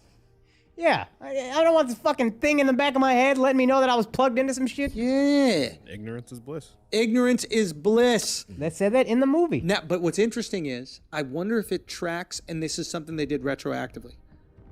I wonder if now it's a reflection of how they feel about being trans. Yeah. Right? I wonder. My take is I think it's complete bullshit. And they're just trying to add it. Yeah, you add just another layer. It's like the on J.K. top of Rowling the- shit? Yeah, you add another layer on top of the movie, and now it's like, wow, these Well, guys to are your just point- so Like when they make fucking amazing. cartoons gay and shit, they're just like, the cartoon was trans. Well, to Yeah. your point, you know what they announced recently? There's a Matrix 4. Yeah. So Oh, this would really? be good PR for that movie and would get you back in the headlines. Ooh, who's gonna play? Is it gonna be Neo or something? Everybody's back. Word? I don't know if Morpheus is back, but the Shorty is back, and Keanu's back. Oh, they said Switch was supposed to be like a representation of trans. You remember the short hair blonde girl? Yes. They were like kind of playing. They wouldn't let her fully do it, but they wanted her to be male in the real world and female. Yes. In the Matrix, or vice versa. But then the studio said no. The studio said no, so they kind of like tried to sneak it in there that she's kind of like androgynous a little bit with the short blonde hair, and she's like this badass. There's shooting guns, not things you would traditionally associate with being a woman. Right. Yeah, it was. Yeah, exactly. Definitely more androgynous looking character, or even acting character. There's one thing that I will say about this. They were transitioning while the movies were happening, because I think The Matrix happened over almost a decade. Right? There's probably a new movie every 2 I or 3 believe years. It was after. No, but I think it was happening during. Like they were starting to transition. Well, they were initially just gonna do the one movie, and then it was such a fucking smash Oh, that they were they- like, let's make this a trilogy. Interesting. So my feeling is, maybe that wasn't the whole point of the movie, but there's no question whether it was inspired by some of the shit that they were feeling. Yeah. And maybe transitioning and becoming a woman when you feel like you're a woman, this is interesting, makes your life way more difficult, like taking the red pill, but it's better to be who you are despite the difficulty. You feel free. You feel free. And if that is what they're trying to say, if it isn't, they should. We just killed that. But if that's what you're trying to say, I do understand that, because I don't think that anybody would disagree with that, regardless how you feel about trans. Yeah. Your life is way more difficult as a trans person. You go through all this shit. You get treated differently. Of course. Yeah. You might not like the way you look. You might not like the way you look. You might not like the person that you are as you are in your real self. Yeah. But that freedom is worth it. Is absolutely worth it. Apparently. Who knows? We'll see what happens. Yo, this is just a quick question. Androgynous people, are they gay? Androgyny just means they look both. Yeah, you can't tell what gender they're by looking. The gender they were born as. Oh, I think androgyny is just about appearance. It has nothing to do with a sexual preference. It's a characteristic, I think, like tall or short. They can be gay or straight. Yeah, it's just like tall, short, light skin, dark skin. Androgynous is like you see a dude that kind of looks like a chick, or a chick looks like a dude. Like a lot of these like models, have you noticed lately? Like sometimes you'll see like a female model or even a male model that have like long hair, and you're like, is that a guy or a girl? Like there's no muscle tone on the dude at all. And so androgyny is just a kind of like look that's in. Yeah, cool. All right, what else we got? Kanye. Oh yeah. Ooh, actually, can we come in? Can we talk about Then there's two things we can do with the Kanye thing. Can we talk about the bubble a little bit? Oh, let's talk about the bubble, yo. Good. So I'll come back in on. Got this time? This is I just put a ad. Little ad. Yeah. All right, man. Let's talk about the bubble. Okay. It's been a minute since there's been some good stories for us to talk about in the sports world, but now I think we got one. There's something very interesting that's happening with the bubble, and I wonder if it's happening to you guys, both in this room and everybody at home listening. I could not give a fuck about the NBA right now. I'm a longtime NBA fan. I was a season ticket holder for the New York Knicks. I'm as invested as you can be in the sport of basketball. I would play twice a week in leagues. I love basketball. In love with the game. I haven't watched a full NBA game. I could care less about watching it. Now, at first I was like, nah, this is probably just because it's not part of my schedule and I'll get into it, etc. That's not true. I watch MMA. Every Saturday almost, it seems like there's a fight on and I'll pop in, I'll watch some of the fight. Why the fuck am I not watching the NBA right now? You know what it is for me? Oh, are you watching it? I'm not watching as much. Whenever I watch it, I enjoy it. But this is what I've always noticed about myself with sports. Go. I can't do low stakes sports. MMA, always high stakes. You're fighting once every few months. This is a big fucking deal if I lose this match. NBA, you got these tune-up games. That's great for the 9-10 seed, and that I'm interested in. The 8-9 seed, I mean, you can get into that play-in tournament. These guys are fighting for their season. Everybody else is just tuning up. And the highlights are fun as fuck. And whenever I see these last-second finishes, it seems exhilarating. The moments I've seen have been fun because it's like, it's just the game. No other bullshit. But I can't do low-stakes sports. I'm a massive football fan. I can't watch two teams with nothing to play for playing for no reason. I can't give a fuck. I need stakes. I think you hit it. I think maybe one thing is the time the games are on. They're a lot earlier now, and you tend to be at studio during the time games. Most games are on. Oh, fuck. I never even considered we're here. Because it's like 80 hours a week. I've been noticing when a game is on and I happen to be home, I'll actually watch. Interesting. But it's really just most of the time we're here. Scheduling. Yeah. So okay, like weekends, so like this scheduling. weekend I was watching a little bit just because I was able to watch. Okay, so scheduling I think is a great point. Stakes I think is another great point. Yeah. I was talking to some of my guys at the NBA and I was like, you guys aren't doing a good enough job of creating stakes. Yeah. They go, what do you mean? I go, this play-in tournament, the average person who's not like a fan doesn't even understand that these games are valuable. Yeah. You haven't built in. Like, I found out that just yesterday, I think when Dame Lillard dropped 50, he kicked the Pelicans and someone else out of the playoffs. I forget. This is how detached I am. Yeah. So he kicked 2 teams out of the playoffs with that victory. Kings, Why is maybe? that not being marketed all over social? Yeah. Why is these are high stakes? This is the end of someone's season. You're off to Cancun. Yeah. You need to let people know.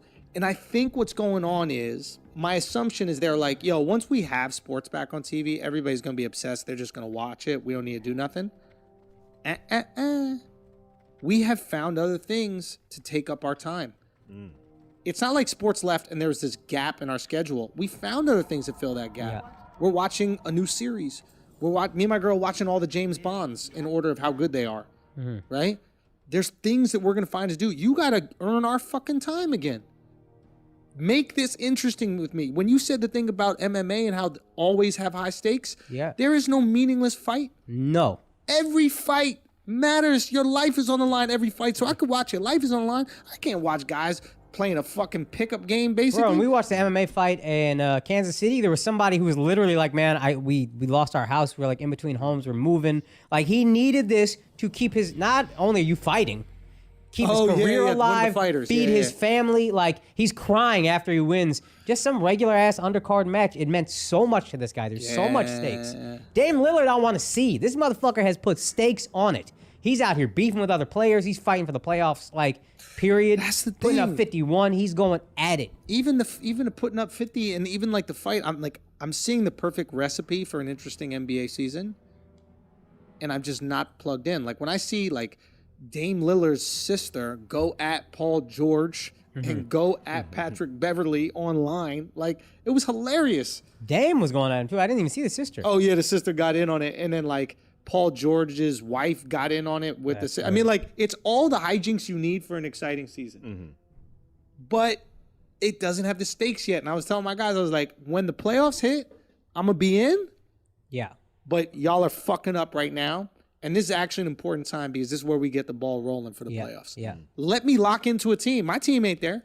So I usually lock in. You know why it's even lower stakes? And this is, I've looked at this as like, it's just for them to warm up their bodies. It's like an extended preseason. Yes. Seeding doesn't really mean shit aside from who you play.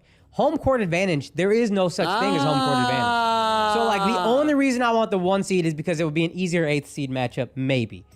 Who do I match up with better? Yeah. That's it. Home court meant something.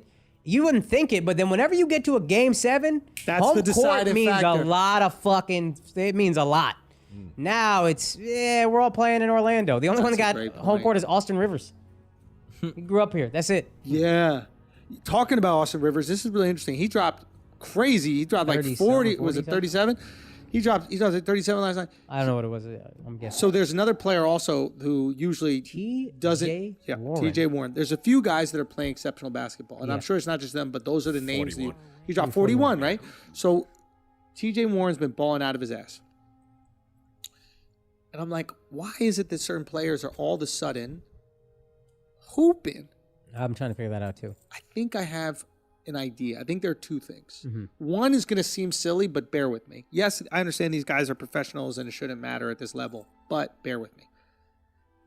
I think the fact that they're playing on a court that just has a black background that's pretty close to where the backboard is helps shooters.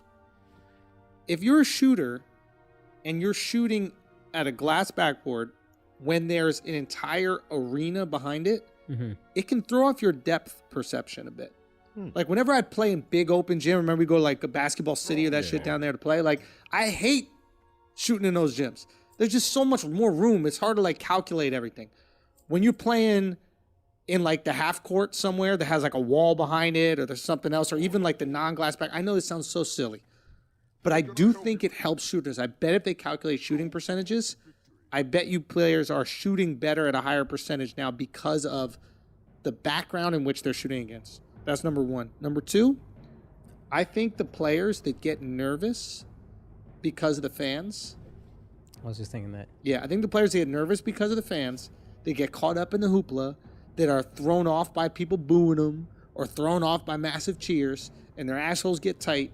I think those players are having the time of their fucking lives. It's just open gym. It's open gym. The black background I don't buy into as much because you play 82 games a year, so you play with that all the time. Like if you're playing once a week at open gym. Yeah. If you played 82 times a year, I think you'd be like, all And right, again, I can these are the adjust. best shooters in the world. I know it sounds silly, but there's something about like when you're at like a high school gym, you're at like the practice facility. A lot of these practice facilities, it's just like backboard and then a couple more feet, and then there's the wall with like those blue padding. Yeah. I just think there's something about depth perception that plays into it. Who knows? I can believe confidence. I can believe getting out of my head because it's like, this is just an open gym. It's just a run. Right. No big deal. Let's go. Right. I can believe that. And maybe TJ Warren kills it in practice. I'd be interested to know if he's like Pacers practice. Normally he's just tearing it up, and then games he tightens up a bit. Maybe. Because I can see your depth thing because most of the time the practice facilities are at smaller gyms. Exactly. So if you're practicing shots in yeah. a gym that size, Yo, that's another thing. Nobody practices shooting in the arena. Yeah. You always practice on something with a closed backboard close to a straight back wall. Yeah. You don't shoot into the void like you do in arenas. Mm-hmm. Because a practice facility can't be on the same place. Sometimes you got a hockey team playing there. You got the fucking circus in town. There's tons of other things. I know it sounds absurd, but I do think that there's an advantage to it. Yeah. And I think the fact that there are no fans there that could be booing or even getting you hyped up or even creating those situations where your anxiety could affect your play. That, again, I believe. I was also thinking, like, I'm sure these AAU tournaments got not crazy numbers, not thousands of people, but, like, you're used to playing where you're shooting and you're just seeing people behind you. Maybe it's a much smaller thing, but they've been doing this for decades, I assume, at this point. So, but I can definitely believe, it's just, I'm free here. There's no people fucking booing, like you said. There's no lights. It's just an open gym. And it's interesting because who knows how long we'll be in this. You know, the election could come around and all of a sudden Corona could just go away because that's how things happen often. Right. Times. But if Corona is around for the next few years, and this is what basketball looks like, you could see some stars come out of the bubble that would never have made real money playing basketball. A TJ Warren could get a massive contract because he's a bubble star. Then take him out the bubble, it could be tough. Right. Or he kills it in the bubble and then builds that confidence. That's what I was thinking too. You get so confident in the bubble. You're like, I can't play at this level. I can do this. I can do this. Who gives a fuck what the fans are doing? I'm going at LeBron every night. I'm going at Devin Booker. I'm going at all these guys. I'm putting up buckets. Yeah. Let's go. Yeah, it is interesting. Yo, what's up, guys? The Big Daisy Energy Tour is back. I'm going to be at Raleigh, North Carolina, Good Nights Comedy Club, August 20th through 23rd. Get tickets on the Good Nights website or at akashsingh.com. Let's go. We back. Yo, go check out Akash, man. Get out of here. I know that y'all in the crib. You want to get the fuck out. I know you need things to do, man. Obviously, you're going to take all the precautions. This shit is going to be safe. Go and have a great fucking night. Get your boys together. Get you and your girls. And also go in groups. That's another great thing. Go in groups, man, because then you can all be seated together because as long as it's the same group, they can be seated. So go do that shit. Where can they get tickets? akashsingh.com? akashsingh.com or at the Good Nights website. Good Nights bless. Comedy Club. Do you need to refrigerate tomato sauce? After it's opened. Like ketchup? Almond milk might be the same. Nah, ketchup is I don't think processed. ketchup Ketchup's you got need to mad do it. preservatives. You're good. Yeah. All right. Do you need to refrigerate like? Ooh, eggs. Yeah, you fucking retard. idiot. What But why? kind of question There's is a that? real thing in Why, there. why do you have to refrigerate it? Because it's it's a chicken. No, it's organism. not. It's a thing I, It's half things the I get chicken. rid of all the time. It's an embryo. But does that have to be refrigerated? Yes, it's living. Technically, and I know this because I saw it the other day, eggs should be warmer because birds like to sit on the eggs. So they shouldn't be put in a refrigerator. Wait, what? Birds sit on the eggs. You guys hear that? That's the tides turning right now. Yeah. Yeah. That's the sound of the tides turning. Yo, think about that. We might be fucking up the flavor of eggs by keeping them cool if we just sat a fake bird on the eggs. It'll become a bird. What? Wait, no. You think it's heat that makes it become a bird? It needs bird cum. Bro. So if you put an egg in the oven, the chicken just flies out that motherfucker. Nah, it gotta be a perfect temperature. Yo, put an egg in the oven at 104. Leave it overnight. Al. You got a full ass rotisserie chicken. Al, Al, just because you're dressed like a peacock doesn't mean you know anything about fucking birds, Al. Come on now. I know chicken. No. Are you kidding me? Decent counterpoint. I think the bird egg has to be inseminated by the chicken, by the rooster. And these bird cum. But the bird cum, how does it? Are you ready for the dumbest thing I ever said? Son? I thought it's already. No. This is so dumb. We're gonna cut it out. Can we say it together? This is so dumb. I know exactly what you're about to say. Okay, ready? How do you get the bird cum into the egg? Son, you guys. He has a really sharp little dick. He just pokes it open, but he makes sure not to crack it.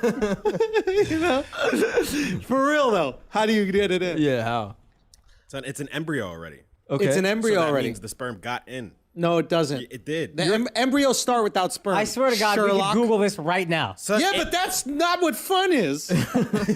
it got in already. No, it didn't. It did. No, it didn't. It did. And No, it then the egg All right, formed. Egg is unfertilized. Before you say it, I'm I'd gonna like Google. to put a bet down. Let's put money on it. I'm about to Google.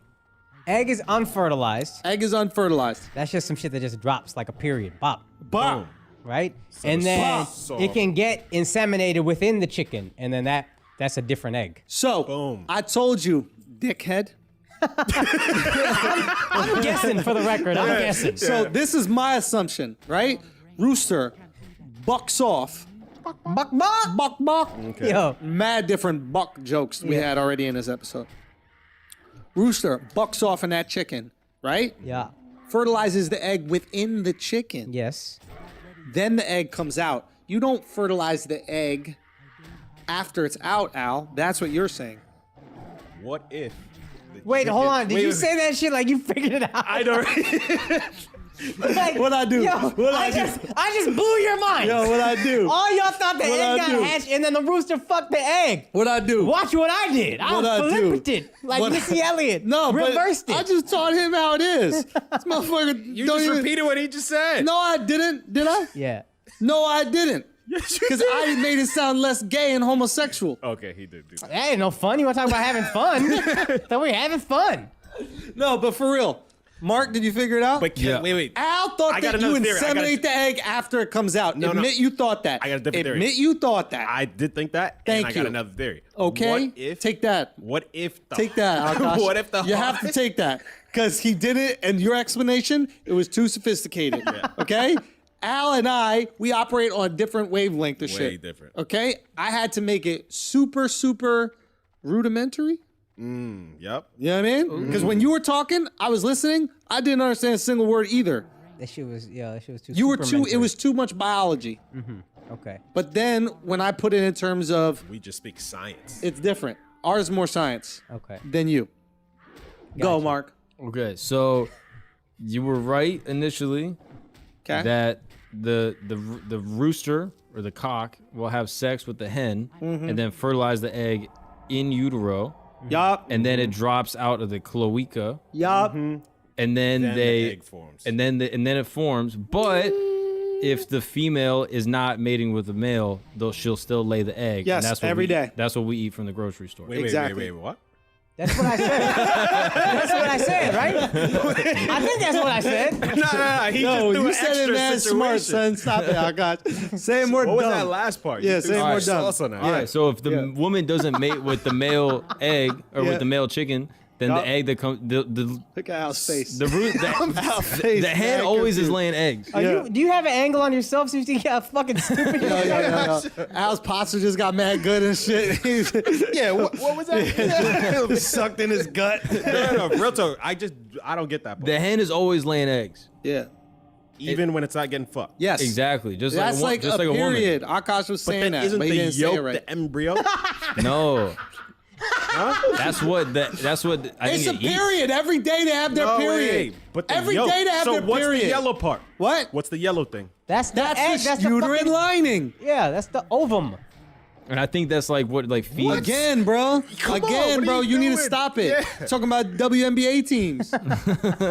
The Oklahoma ovum, isn't that what they're called? So the yellow is just you're Yeah. going with uterine lining. That's what you're going right. with. I think it's part of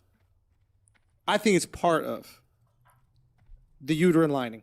I think it's like when a girl's period got little chunks in it. That's the same thing. It's basically, I bet you it's basically like chicken placenta. Probably. I don't think it's placenta. That's part of the afterbirth. No, but that's all part of it. That's what's feeding the thing to live. The yolk is the part that turns into a chicken. That's the part that gets fertilized by the chicken's sperm. Yes. That's the egg. All right, we figured it out. You got it? Yeah, I got it. You got it now, right? That's all. But here's another curveball. You could eat a fertilized egg as long as it's not. Fuck up. Yo, real talk though. Fertilized eggs are fire. As long as they're not incubated. Incubated. Wait, what? You never had a fertilized egg? The Hard Thai boiled. shit? What? The Thai people, they eat like the egg and it has the bird inside. I did not know about that. just happened? Dang. Wow. Oh, see, I'm sorry, I'm cultured. Yeah, your shirt is cultured. Nah, but yeah, they got a dish where it's like the egg, it's like a fertilized egg, and it's like they eat like a baby bird, but it's still soft that you can like swallow it and you're not eating like Why that sounds beak and mad shit barbaric? Like that. Oh, yeah, bro. Son, it's a real Asians, y'all thing. gotta figure out your food, bro. I had enough of this, man. We gotta have a menu. You know how we have? I mean this sincerely. And I think it's Filipino. I mean not this Thai. sincerely. My bad. We need. You know how we have like rules for the worlds? Like you can't have. There's no genocide. There's no chemical weapons. Like there's certain things every country just gotta obey. It don't matter what first world, second world, third world. Doesn't matter how poor you are, how rich you are. You can't do these few things. Mm-hmm. We need that with food. There's certain food you just can't do. That shit you described. Mm-hmm. Honestly, you should just do the foods you can do because these fucking Asians are gonna eat everything else. They will eat everything. That's true. Asians, they're listening right now. Please DM us the craziest food that you know for a fact your family members eat, please. I really want to know about this, and I want to know what the limitations are. Yes. Not you heard about a dog festival or whatever the fuck. That's what everybody likes to say because they saw that Vice video about the dog festival. We're not talking about that. What is the craziest shit that is regularly eaten? Don't they have baby? What? Can't they eat? Nah, you sound wild. I think there's baby soup, dude. I think there's fetus soup. Okay, fetus soup I can see. That's what a baby is. I thought you meant like they. You Oh, said no. don't they have We're gonna baby? do this conversation Like, again. this is fucking. That's the yellow part, bro. That's what it is. It's no, not a don't baby. they have fetus? You want to call it? No, Al, no. Nah. I'm talking about the actual baby. Nah. Soup, fetus soup. Look up fetus soup. You really want me? Look Son, up fetus I'm not putting that in my soup. searches. Son. you can do that. Oh, yeah, I already looked this up. Let me see it. Look up fetus soup. All right, what do you want me to? Fetus soup, China. Okay, Snopes.com. I didn't say that. Snopes.com from 2001. Yup. Oh, bro, they had 19 years to start eating this shit. Are human fetuses Taiwan's hottest dish? Okay. According to Snopes, they say that the answer is no. Of course, Snopes, yo. What's the hottest dish? Chicken tikka.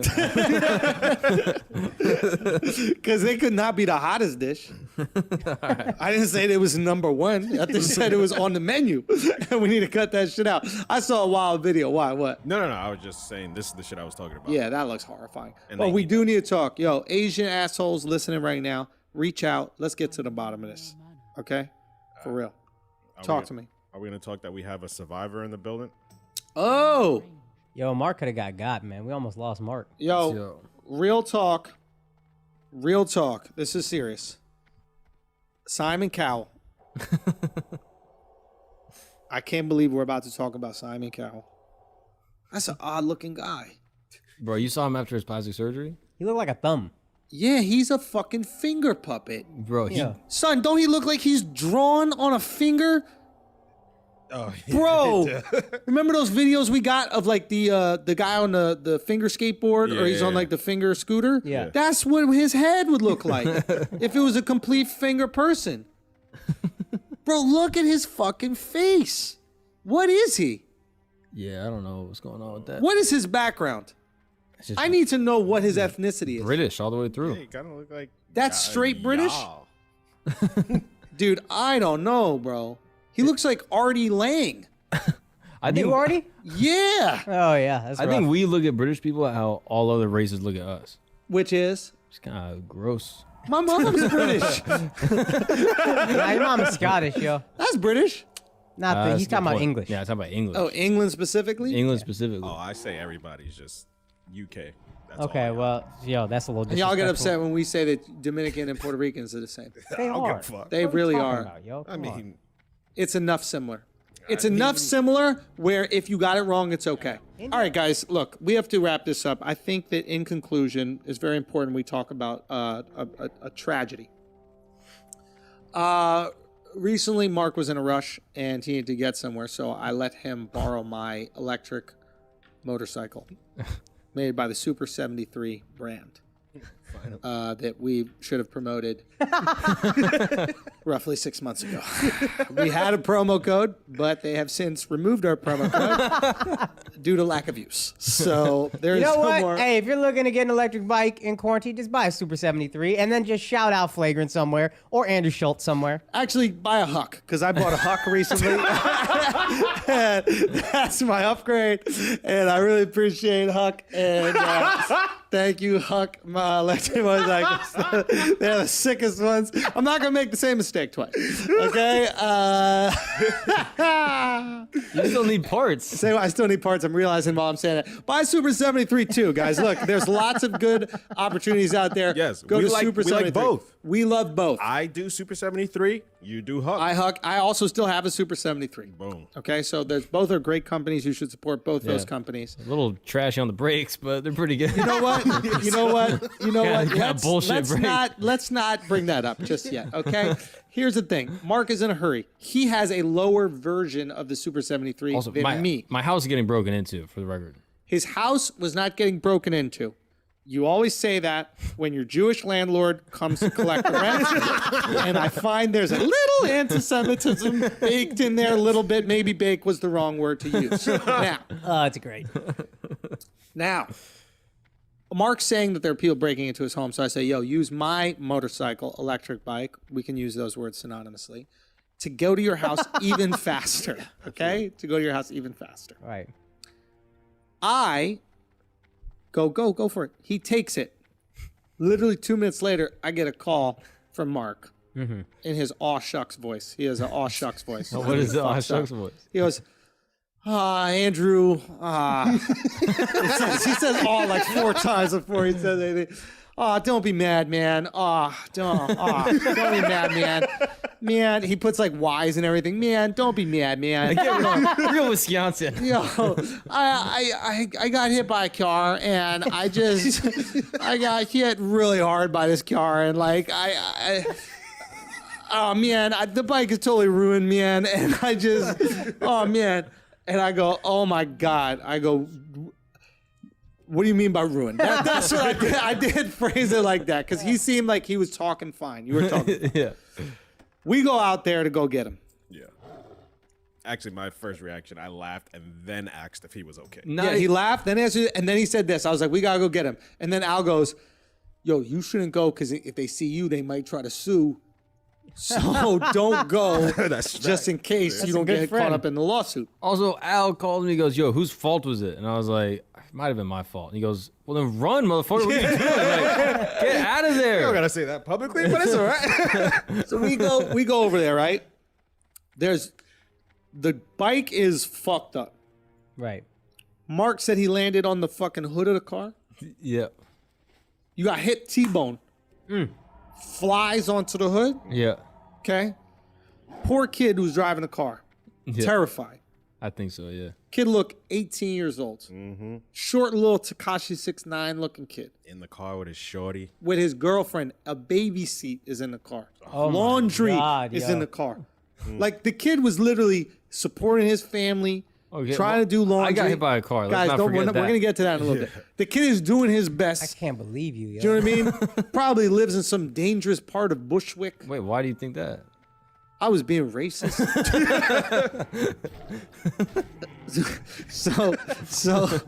so listen, their whole Latinx family is so concerned at this moment. There could be deportation issues.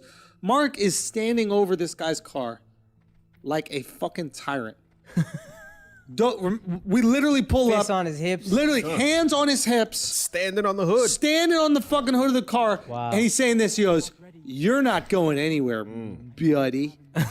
You said that to him. You said you're not going anywhere. We're gonna get the authority. You said we're gonna get the authorities over here. Talk to him like he's a graffiti artist. Like he's a fucking graffiti Treat artist. him like he's an artist, bro. Real talk, dude. And it was very telling. When we were looking at you, it was telling, bro. Yeah. What else was happening? Because I made up this part. I didn't think of anything. I didn't think of anything past this. So we get, what else we happened? get down. He's like, "Yo, Mark, get off the car. Get off the car. Hey, Mark, get off the car." And then down. he got off the car. And stuff. Yeah.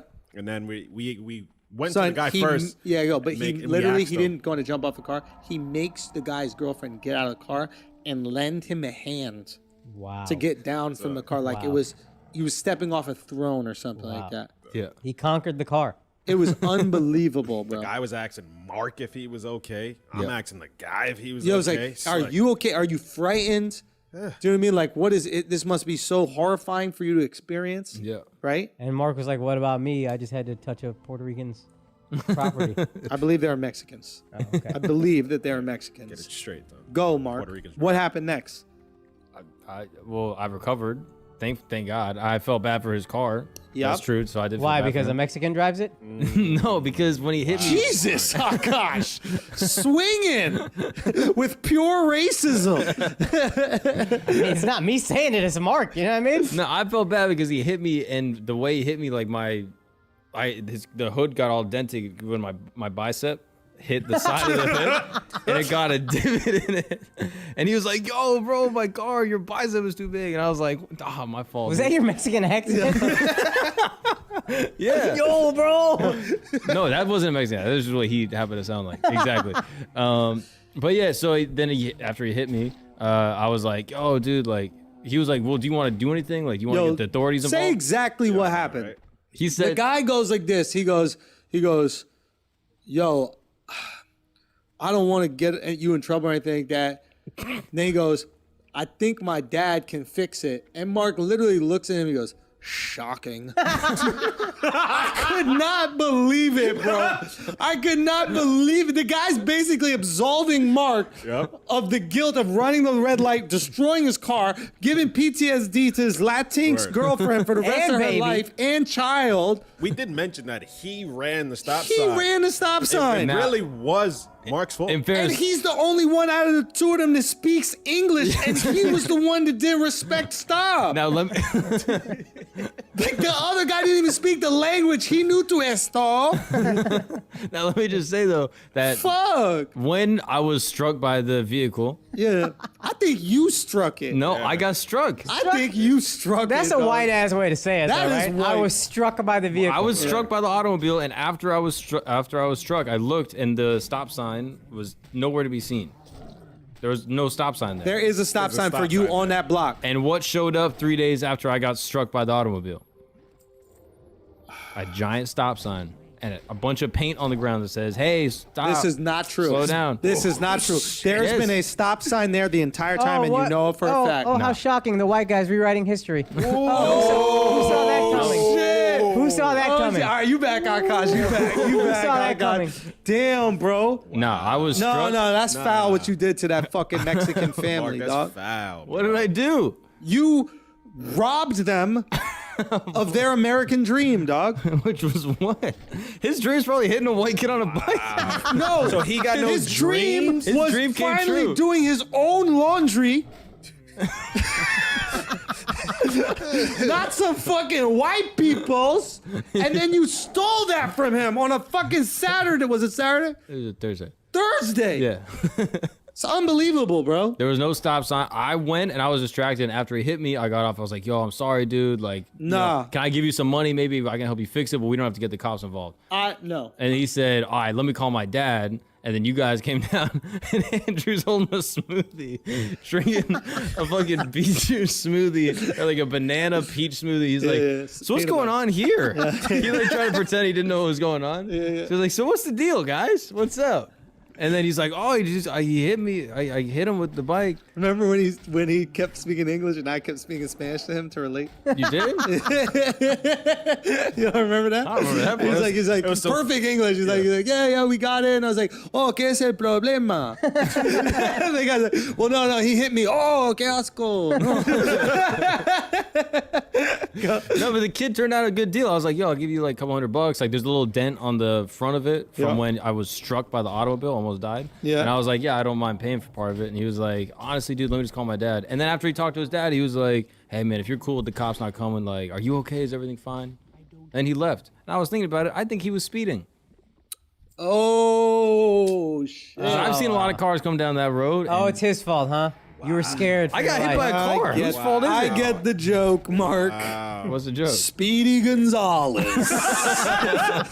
I see everything's a joke to you. I bet he said andale, arriba. How'd you know when he that? blew that stop sign, huh, Mark? Yeah. Racism's got to stop. The buck stops here. There's another buck for you. Buck. So many bucks. He was telling you to contribute. You guys took the words right out of my mouth. Yeah, what can I say? So, and what did you learn from this, Mark? What did you learn I'm from lucky it? to be alive.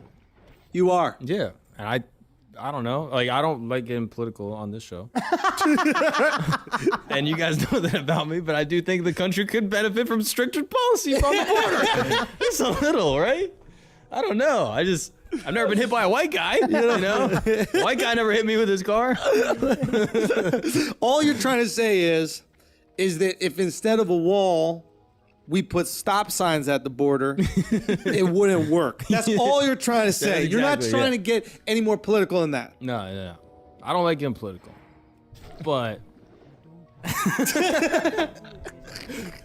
I don't know. It's just, I play soccer with a lot of Mexican kids. Yeah. And I don't know. Sometimes I ask them and I say, hey, you ever drove by street? Beat that. Go on. Just to see if like they've been in the neighborhood or they know, because I swear I've seen this kid 10 times since I got hit. That could be true or kind of racist. No, I think I saw the kid. He was graffitiing on the roof. Was it him? If it was him, honestly, would you take back everything you said? I'm trying to decide how I would feel about this. No, this guy was far older than I saw.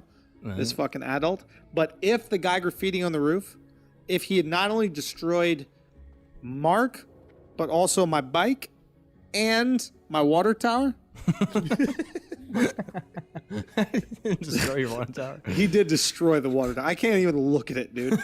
I go up there, like, take like a breath and be calm and stare at my water tower. Ain't that the whitest shit ever? He just got here and now it's his water tower? Son, that's the whitest you ever been on this podcast.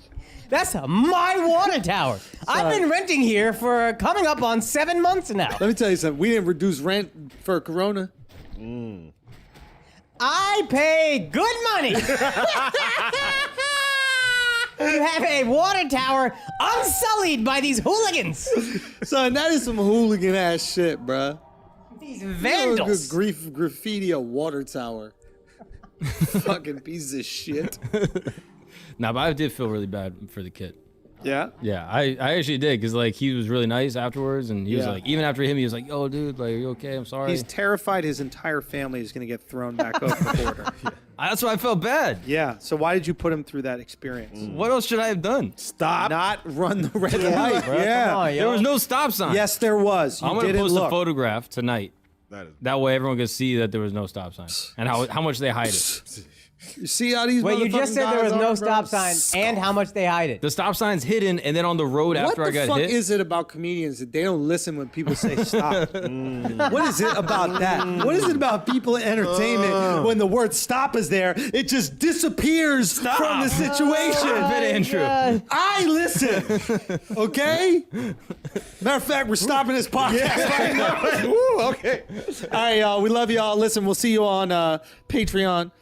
This Friday, patreon.com/flagrant2, man. Asshole Army growing. It's amazing to see. Appreciate y'all spreading the word, telling your friends about it, playing this episodes loud at your bike shops, at your work, at all these places, We man. might have the fastest growing Patreon in the world again. Oh, 100. Yo, man. last month we grew more than we've grown any month, including the first month we started. Let's fucking go. We killing it right now. Anyway, we love y'all, man. Be good. Peace.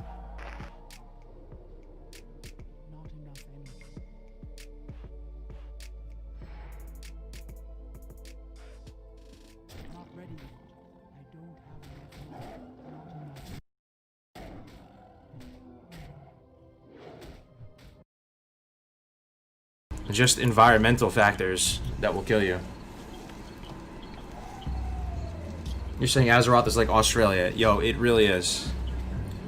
There's stuff I can't even think of right now that is trying to kill you at any given time, anywhere you are in the world.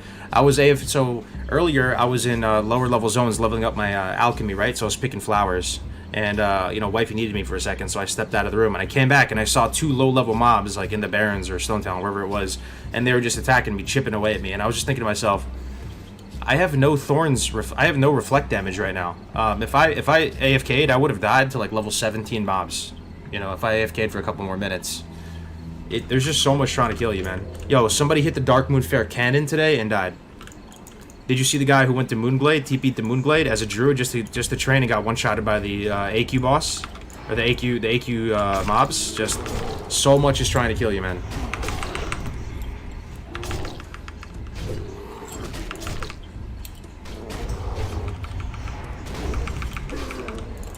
About to ding on my AoE 54 in my Pally, and I got a Skull Flame. Should I AoE to 60? 100%, man. You have a Skull Flame? Absolutely got AoE grind, bro. Get a nice shield spike. It's really, really fun AoE grinding as a Paladin. I enjoy it personally. Praise won't go to Moonglade. I had to go to Moonglade earlier. So here's the thing, man. I'll tell you weird little insights, and I do want to do a retrospective. If I get to 60, I'd like to do a retrospective on Rogue to 60. And all the little learnings and all the little things I've realized. For one, I've never in my entire life had such a profound appreciation for stealth. Stealth always seemed like... Did you shave your head? Yeah, I just shaved my head, yeah. There's no barbers open, right? And cheaper, faster, so I just shaved it. But, stealth, right? I just really appreciate stealth. And in hardcore, stealth makes such a difference. And, like, you're so tactical and careful in hardcore that it's just so nice having stealth.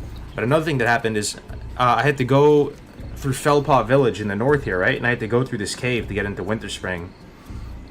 And I started to get really paranoid around me because I'm walking through this cave and there's Furlbogs all around me, and they're not hostile. They're that one right before hostile, you know, the dark orange kind of amber color. And I just kept thinking to myself, yo, what if the game bugs? What if the game glitches? What if the game glitches? I'm done if the game glitches, because there's so many of them around you that you're walking through this. We can go up there later in a second. You're walking through this tunnel, and you're just surrounded by Furlbogs. Fresh meat. You know, if any of them aggroed on you, it would be 100% Nicky Night game over right there. And I just kept thinking to myself, getting paranoid. Like, so what if I do something wrong? What if I piss off one of them and they all jump on me? Like, just weird things like that start playing on you. It's almost like there's a mental game to it. And then I went into Moonglade, and I stealthed from Moonglade right by the entrance here, all the way to Nighthaven, because I was so paranoid of those big AQ mobs running around because they're so strong, right? Stuff like that, man. That cave is spooky? Yeah. Level 60 Hardcore Warrior would be baller. Level 60 Hardcore Warrior, I'm just equating it to like all the challenges I face as a melee as Rogue, but without stealth. God, that sounds so rough, dude. That is truly like the hardest challenge, man. Hardest leveling challenge.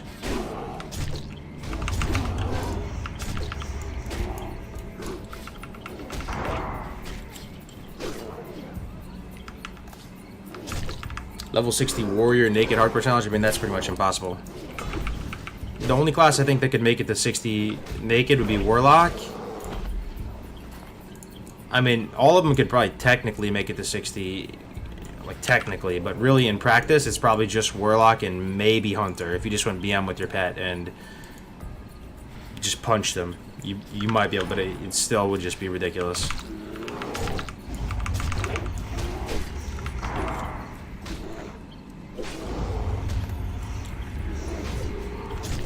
Yeah, it sounds so boring, exactly. That's why I think hardcore, the more and more I think about it, man, like, do we want people to hit 60 or do we not?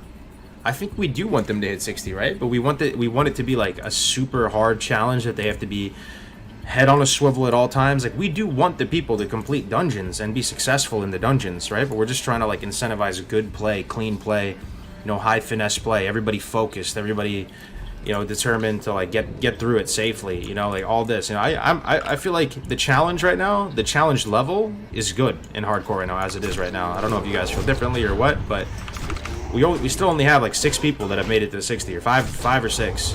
And we'll likely have probably a couple, like maybe a dozen or more with this next wave, but we'll see.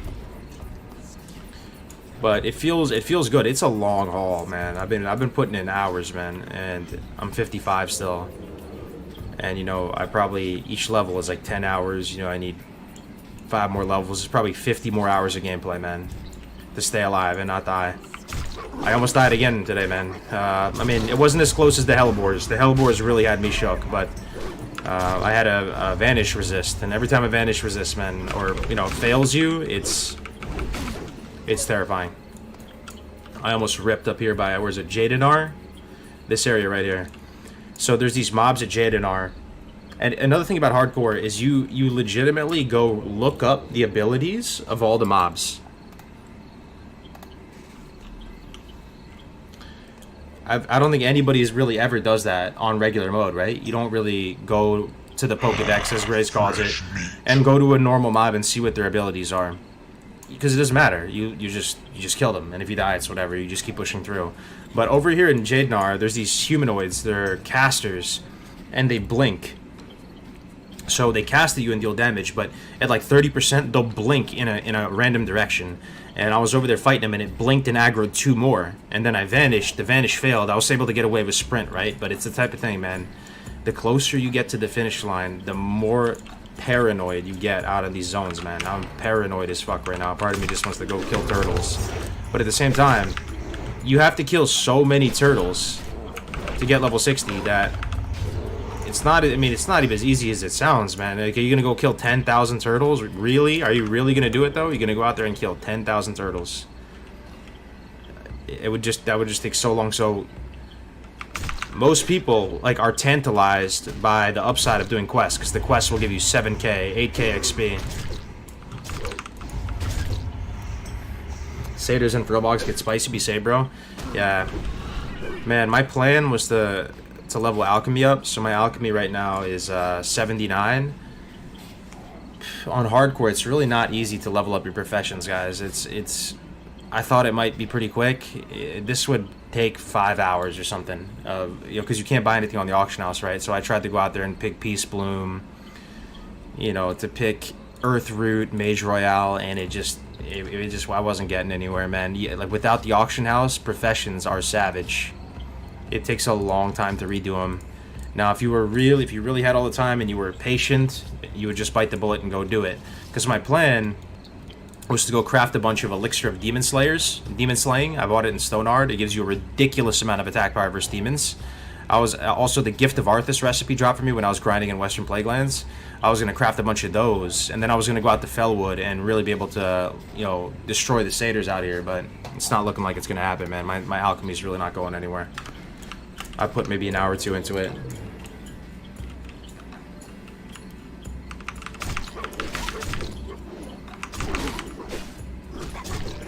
Spirit is only good for leveling speed, not survivability. Yeah, no, I mean, it's kind of true. Yeah, Spirit, I do that. I think Spirit gets devalued in hardcore, right? The best stat in hardcore. That's the cool thing about hardcore, right? The stat weights all change. I mean, the best stat in hardcore, probably for all classes, is stam, right? I'm trying to itemize for stam as much as possible. I got this chest, which is really nice. Check this chest out. You should make a hardcore leveling guide based on how he did this leveling. It would be interesting. It would be interesting, but there's also value in having this meta be super untapped and uncharted. The faster we figure out the meta, it almost is the faster we're killing the hype for hardcore. I don't know, but maybe it's valuable. I mean, there really is a lot of teachings or learnings that I've gotten playing Rogue, man. For example, I used to make fun of rogues and be like, I would never really take a rogue to a dungeon, because if you're going to optimize a dungeon group for a dungeon, you're probably going to go in one of 2 directions. You're going to optimize it to be a really good melee cleave, right? Or you're going to optimize to be a really good spell cleave. So a melee cleave, you're going to run a bunch of warriors and a shaman. On Alliance, it might be a little bit different, but you're stacking warriors, because rogues don't really have too much cleave. They just have Blade Flurry. On the spell cleave side of things, IMO, you do 1 priest, 1 warlock, and 3 mages. Or on the Alliance side, you would just have 1 paladin and 4 mages. But anyway, the thing about hardcore is that the stakes are so high that, you know, yesterday, for example, Grays and Brian HC and Sonya, they were all in ZF, right? They had a perfect spell cleave comp, but do you think that they spell cleaved? Are they really going to be using Hellfire? Are they really going to be risky enough to pull that many mobs and cleave them down? No. So like, because everybody's trying to play safe on hardcore, the meta gets disrupted. You know, the cleave comps are no longer the best because faster is not always better. What is now better is a comp that's going to help you guys survive. And believe me, the danger level is there. So with that in mind, I think Rogue is a nice asset to have in a dungeon group. And like, one thing that I learned on Rogue is that your value add comes with control. You know, you're really like controlling the fight.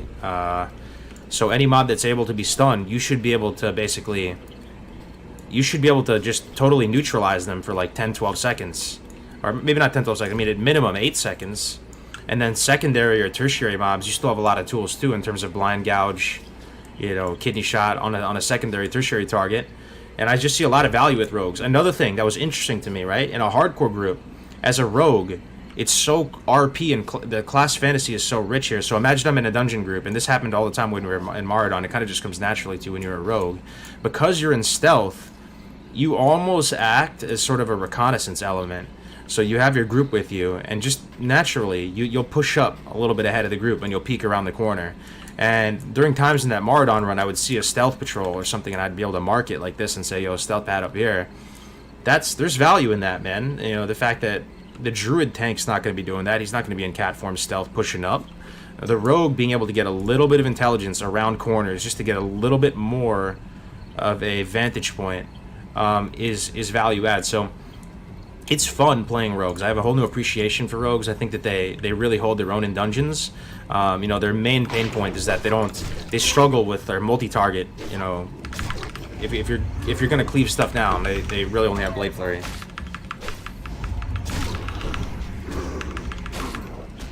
How's Enhancement Shaman on hardcore? I'm sure it's fine. I mean, Shaman has got to be just a ton of fun in hardcore. The hybrids, I mean, the dungeons are so much fun in hardcore that if you're playing a class that really excels in dungeons, it's got to be just like a really good time, right?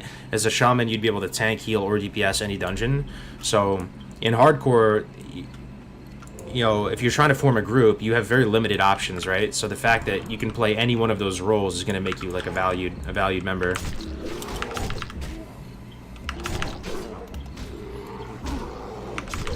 Hey, what's up, Kevin?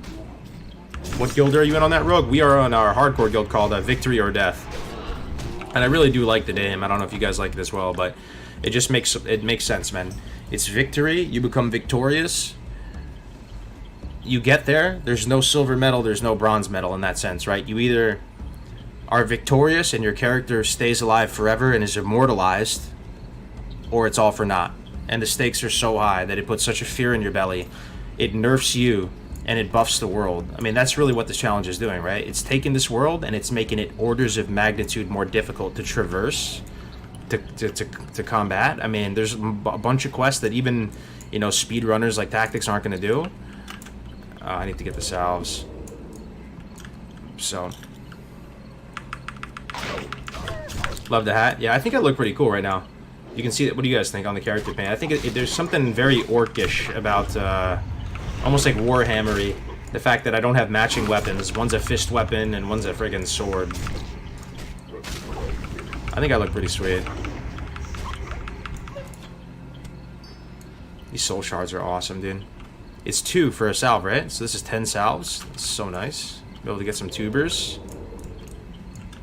And another thing, right? So thinking about Classic WoW right now, one of the main issues people have is world buffs. People don't like world buffs. They think it's such a pain in the butt to go raid and get world buffs every week.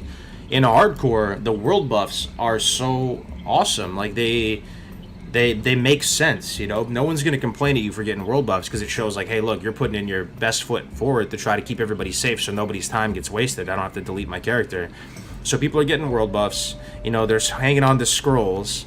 And this stuff is, it doesn't have that same sweaty connotation as if you're going super tryhard with stuff, because if somebody shows up to the dungeon and they have a full set of world buffs and scrolls, I mean, this person is just awesome in my mind. You know, you're like, yo, this guy, we need this guy. He's, you know, he's an amazing asset to the group. You know, we definitely got to get this guy on to the next run. at the same time, if you're the type of dude in the dungeon that you're not marking or you're doing bad pulls or, you know, or you're not coming prepared or something, like people are gonna be like, yo, I'm not running with that guy because he's not high speed. Hey Kargs, would you rather your fans use YouTube or Twitch to watch your streams? I think Twitch, man, just because YouTube has always been my biggest thing, and it's nice to diversify to another platform as well. The Twitch is catching up with the YouTube, and I think down the road, I don't know, I feel like Twitch, I do enjoy Twitch, man. The whole emotes and everything like that is cool.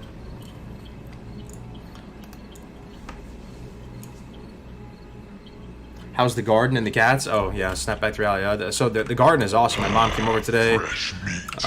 She spent some time over here. You know, she got a new job. She was so excited, and she came over, and it felt good, man, because she was able to go out to the backyard, and I was like, yo, just get whatever vegetables you want. You know, just bring it home, and it just feels really nice being able to do that for people. You know, she came and she left with a huge basket of tomatoes, all types from Roma tomatoes, Big Boy tomatoes, Sun Gold cherry tomatoes. She had some zucchini, she had a couple summer squash, she had some onions, and it was just so nice being able to do that. Now, let alone once we have our chickens up and running and they're actually producing eggs, I feel like that's just going to be like a really nice neighborly thing to do for people. Go knock on the door and be like, hey, here's a dozen eggs, you know, we have some extra, like if you want some eggs, here you go, you know, like fresh eggs, stuff like that. So the garden is going good, man. It's the type of thing I've said it before on stream. I'm pretty much never from this point on for the rest of my life ever, unless I'm incapacitated and unable to do it, I'm always gonna have a garden from here on out. Whether it's a fall garden or a spring garden or a summer garden, there's always got to be something growing because it's so worth it.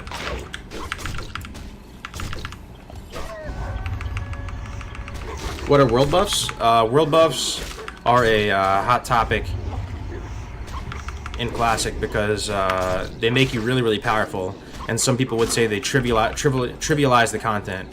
And people will say Blizzard really never intended for world buffs to play such a large role in the metagame of World of Warcraft. So there's these things that you obtain after triggering certain world events, and they make you like significantly stronger. They'll give you a bunch of crit or attack power or movement speed, stats, all this type of stuff, and people will stack them. And because they're limited in their duration, you're incentivized to not play your character, so people get turned off by that. You know, you pretty much get all your buffs and just log out and then wait for raid time. So yeah,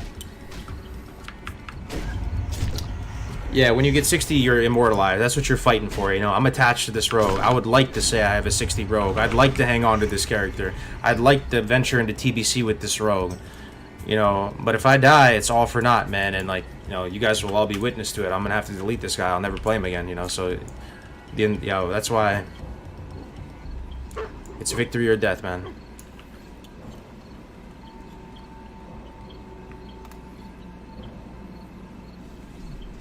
Can I be your neighbor? Do you dread getting 60 doll? This character has been so awesome. It's kind of sad that once you get 60, he'll just be sitting there and won't really be played anymore. I don't know. We'll have to see when we get there, man. But it's the type of thing, I still feel like I have something to prove, man. I've been talking all this about hardcore and how it's so awesome. And I've been playing it for so many months, and I still don't have a 60 of my own. I feel like I have a chip on my shoulder. I need to actually do this for myself. It's something I really want. You know, it may just be a fun little mini thing for some people to do. They don't really care too much about it, but for me, I do care about it. And as silly as it might seem, you know, I would hope that the one thing people would, you know, remember my channel by with regards to World of Warcraft would be, you know, contributing towards building this hardcore community, right? And yeah, we really do have an awesome community, dude. People are getting revitalized about the game. I hear it all the time now. Like every day, people are messaging me saying like, "Yo, Classic was kind of boring." But this hardcore stuff, I'm waking up. I got the Jones, man.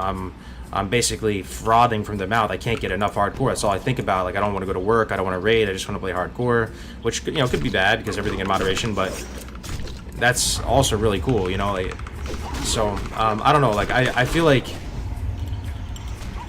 I'm gonna be relieved when I get to 60 personally, because it's gonna be something like, yo, I did it, man. Oh, we have 92 people online. The numbers speak for themselves, boys. We're growing. We're getting stronger. We're probably almost guild capped again. Yeah, we're probably gonna guild cap again for the second time in a day or so. Fresh meat.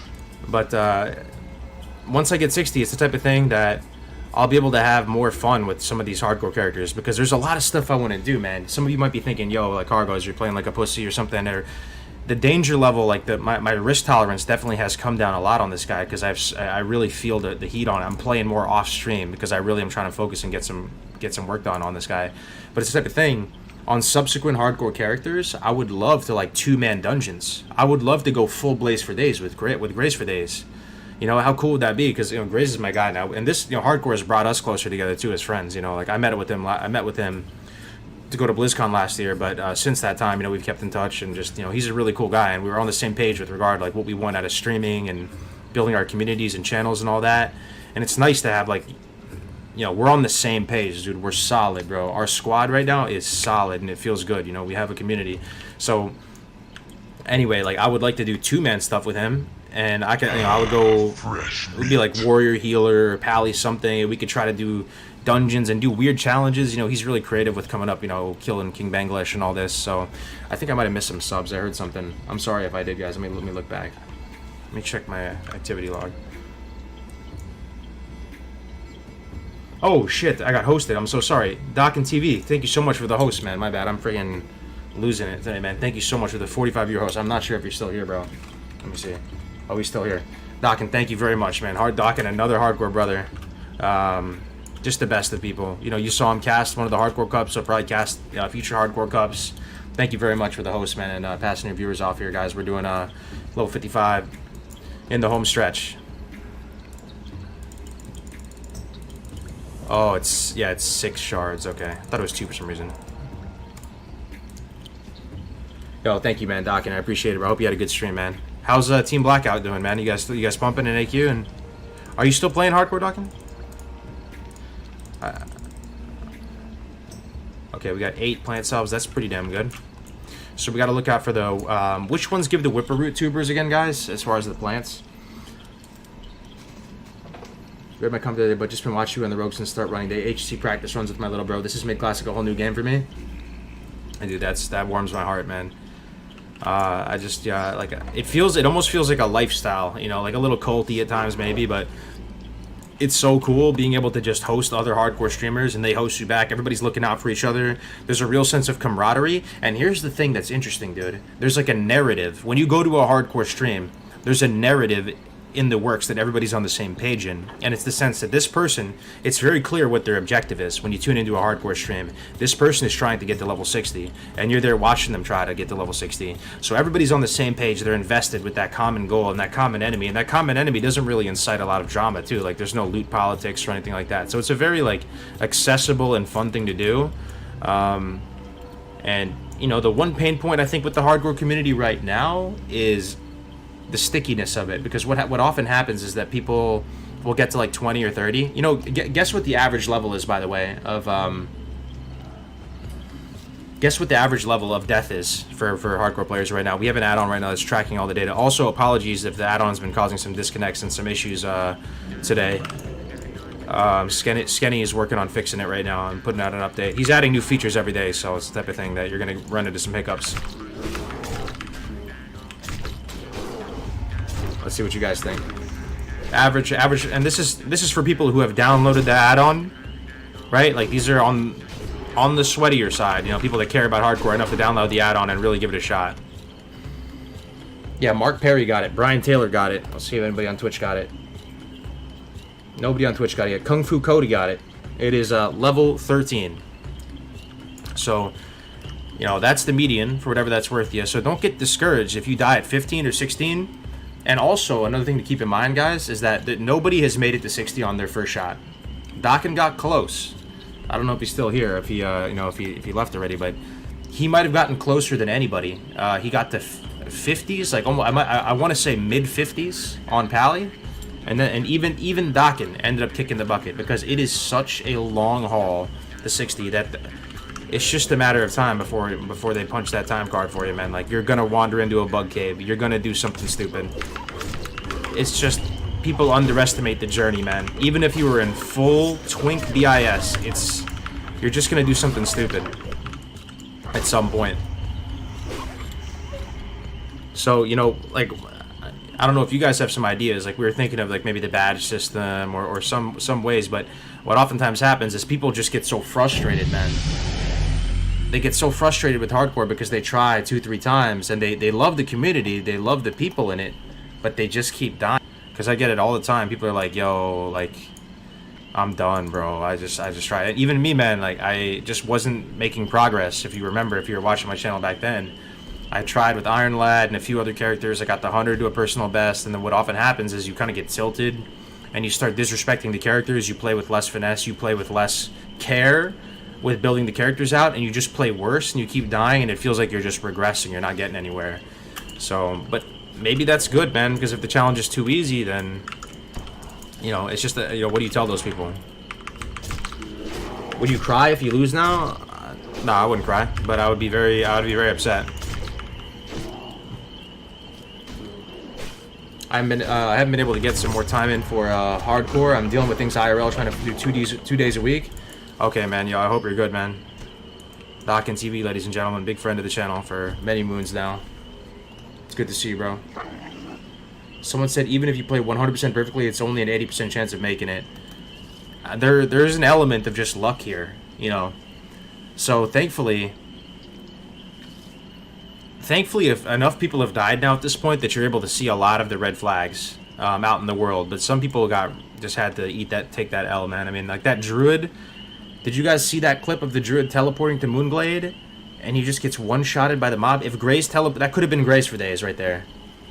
He could have just teleported to Moonglade, and it could have been game over right there.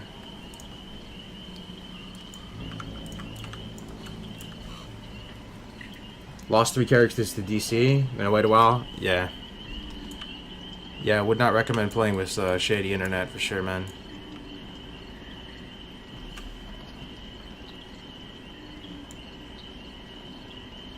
What does that mean, 100% perfectly? Yeah, I mean, I don't know. But all I'm saying is there's a lot of stuff out in the world that's going to kill you. I could have died on this blessed run. I mean, just right off the top of my head, we can think of some stuff. I fell into Refuge Point in Arathi. If I went a few paces forward more and I aggroed those guards, there was a high chance of mortality there. Yesterday or 2 days ago, and I'm playing as carefully as I can. I have like a rule for myself that I try not to get down to 40%. If I get down to 40%, I'm just gonna potion, regardless. It's like a rule. So 2 days ago I was in the Blasted Lands, and those 2 Hellboars charged me, did the massive burst from the charge, and then AoE blast wave me. I got down to 16%. I potioned up and I stabilized and ended up killing them. But you know, even if you're playing as careful as you can, like that can happen to you, man. What do you think the hardest hardcore class is aside from Warrior? I'm curious what you guys think about it. I've thought about this long and hard. Yo, a part of me?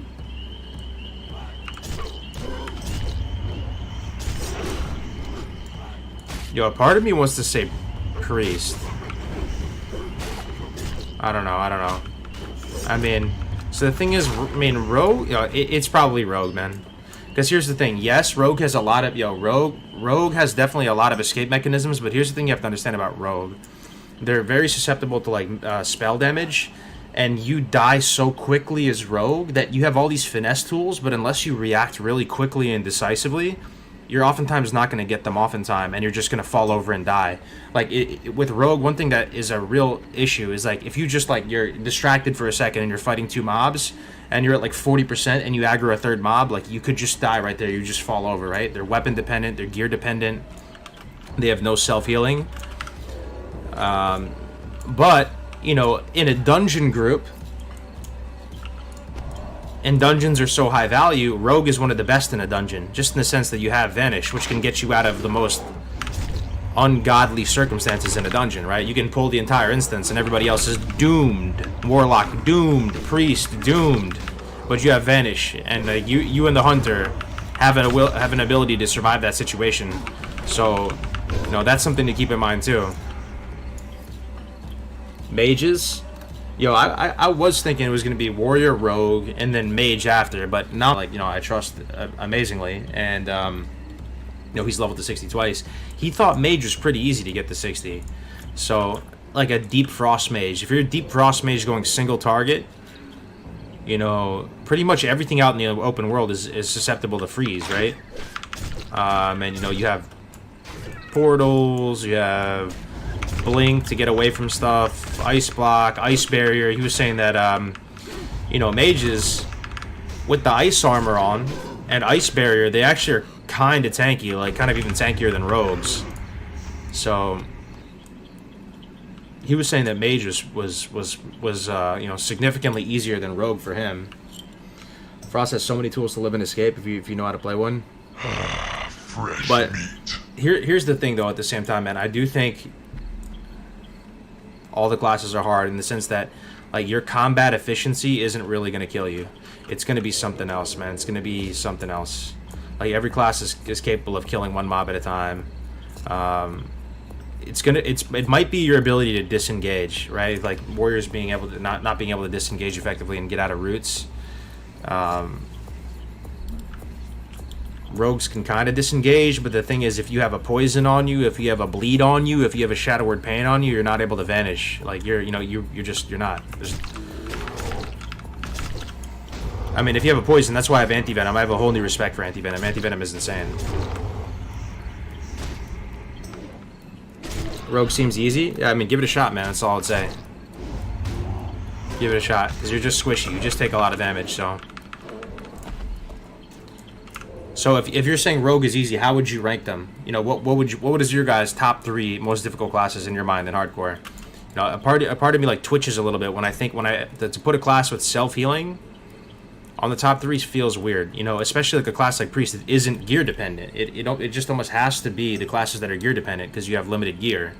You know, a Priest is going to do just fine with his bubble, and his Shadow Word Pain is just going to do almost just as much as somebody with full appropriate greens and blues. Even if he was butt naked.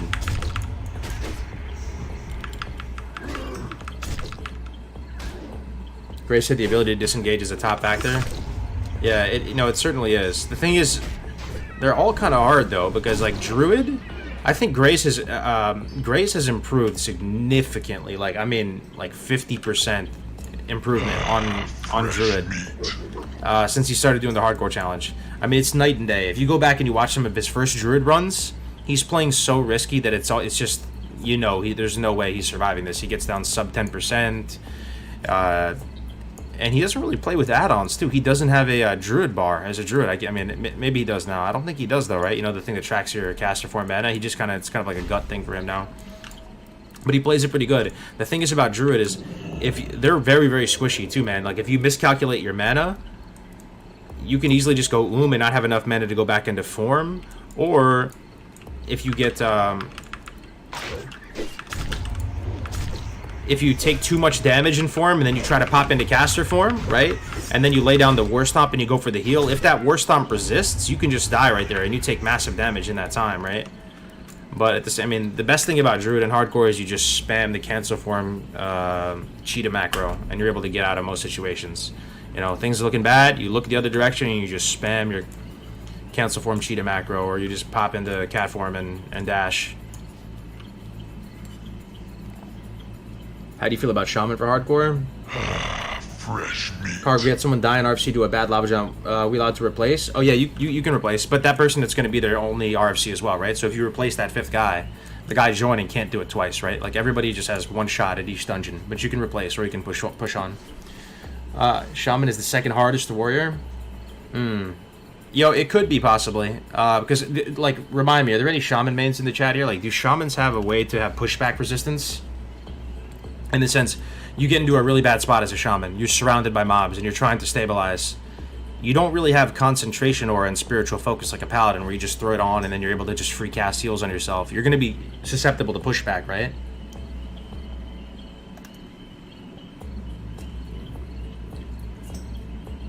There's pushback resistance in the resto tree, but the thing is, you're probably not going resto. But maybe that's the play, man. Maybe you go resto. Is that could you even level a Shaman as resto? I mean, I guess you technically could, right? That might be the play for Shaman, because I hear you loud and clear. So I'm thinking about Shaman, their tools. To get the hell out of dodge, you have to cast Ghost Wolf, which if it's untalented is a 1.5 second cast time, right? Talented, it's what, 0.5? So it's pretty nice when it's talented, but I mean, they have tools, right? What are your oh shit buttons as a shaman, right? You have the target dummy. The target dummy is awesome, bro. You know, well, I forgot what it's called, but it, you know, where they all attack it. You also just throw down an earth bind and you can run. I mean, if you're a Tauren shaman too, the war stomp allows you to just cast the Ghost Wolf even if it's untalented, and you can get the hell out. So that's a good thing, their ability to disengage. So they're kind of similar to Druid in that sense, but they have, yeah, they're kind of similar to Druid.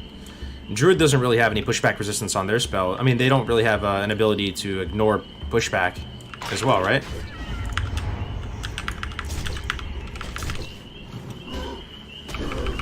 You need a long escape route at all times on Shaman. So the thing is, when you go Ghost Wolf too, it doesn't remove slows off you, right? It doesn't remove roots. It doesn't remove snares.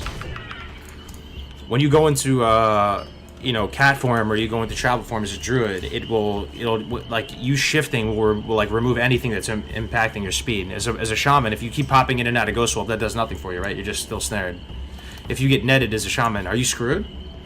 What can you do as a shaman to get out of a net? Actually, nothing. Fresh meat. Ghost Wolf doesn't get you out of a net. Heal if you're a shaman? Yeah, that's what I'm saying, though. So shaman, it's interesting to think about this, man. I haven't really played a shaman on hardcore, but I see some pain points. My number one tip to you, Cargers, is don't die. Thank you, man. Yeah, I'm trying not to. Look at Mark of the Chosen up. So nice. You include death in PvP? Yes. Include that in PvP. Seems like you were thinking about an unrealistic amount of mobs hitting you. I don't know, man. You go into a cave and you have to run out of a cave and there's like 5 mobs. The thing is, can you this is gonna sound really stupid. Can you Ghost Wolf inside? You can, right? So like if you're in a cave, I'm just trying to situate. You have to bail out of a cave. And also, there really is no way to remove a root as a shaman. That sucks. If you can't get out of roots, that sucks. Can priests get out of roots? Priests can't get out of roots either, I guess. You know, roots are just a killer. They really are. That's why alchemy is so strong. I've still yet to see people get free action potions in alchemy. I think that's a big misplay. If you're alchemy, that's got to be one of the best potions because they sell them in the major cities too, right? Oh, Songflower.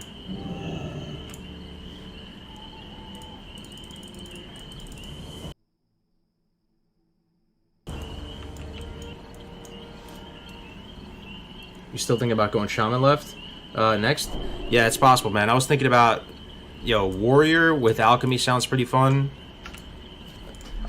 I do think you need alchemy on warrior. The one where I think about engineering is good too, but the goggles fall off at some point. Like you'll just replace them with mail and plate. The bombs are okay, but alchemy almost gives you a mana bar. That's how it feels on warrior. If you're an alchemist, it's almost like you have mana because you can use absorbs and stuff like a shield. You can use potions, nature protection, fire protection, shadow protection. You have faps, you know, to get out of the things that are gonna mess you up. Alchemy is so good on warrior, man. Going Tauren warrior with alchemy, herb alchemy with the racial bonus. That sounds tight. The thing that's blowing my mind too is like, is Prot really gonna be the best way to level his warrior? I don't know. Blows my mind even thinking about it.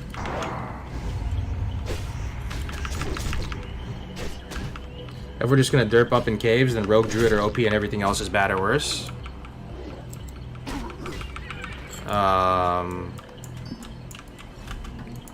I'm in. Why? I'm in. What do you mean? Hunters can feign. You know, you can run to a position and feign. You can. Paladins can get out of nets with freedom. You know, you can bubble swiftness potion. Fresh meat. Literally just made a warrior. I mean, warrior is the real. You know, it's the hardest class for sure. So a part of me wants to take that challenge on. That sounds like a good time.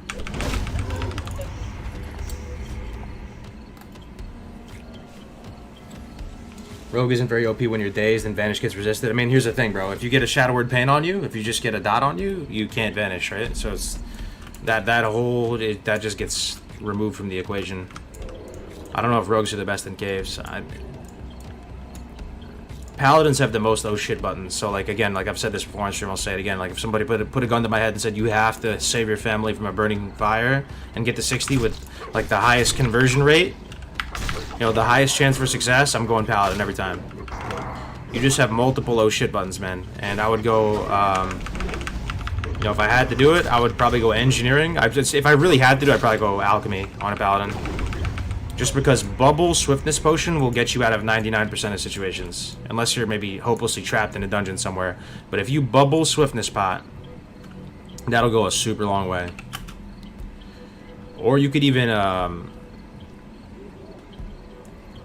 like, what was the other one?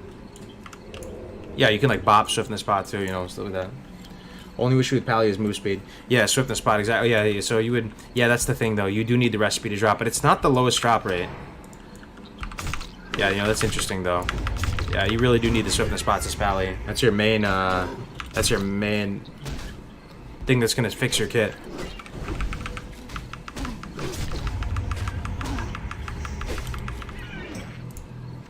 Would love to see a Shaman X personally. Seen all 3 of your warrior runs. I don't think I've ever seen you try Shaman. Yeah. A part of me just wants to stay with classes that don't have self-healing though, because they feel like the biggest challenge to me personally. But like maybe some of the classes with self-healing, right? I mean, they've got to be, right? The classes with self-healing have the best shot. Because even if the classes with self-healing have certain aspects like deficiencies about them, you can still fix them with professions. But yeah, I mean, yeah, we'll see when we get there. Hopefully we just get the 60 on this guy. Fresh meat. This is classic, Daniel.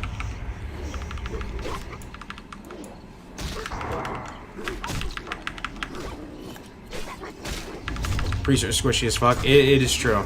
Yeah, that's what I'm saying, bro. I feel like maybe the number 2 hardest class would be Priest. But at the same time, I do feel like I've been hating on Priest a lot recently. Let's discuss this. So Priest get out of jail free, like oh shit button is Psychic Scream, right? If you're the other oh shit button, if you're human, is Divine Prayer, right? So you can give yourself a nice little self-heal. But you can't remove nets. You have no bonus movement speed.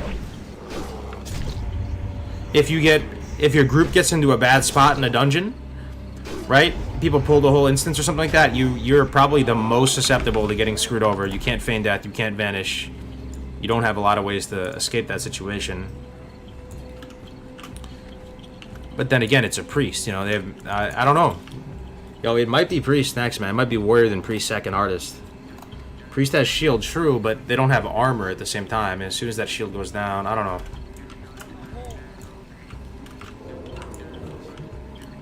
Desperate Prayer is insane. Yeah. Priest gets Shadow Form at 40, they become tankier then. Thing is, I don't think you ever go Shadow Form on hardcore as a priest. Isn't that weird to think about though? But wouldn't you just go? You'd probably go into the Shadow Tree, but would you get Shadow Form? I don't know if you would, bro.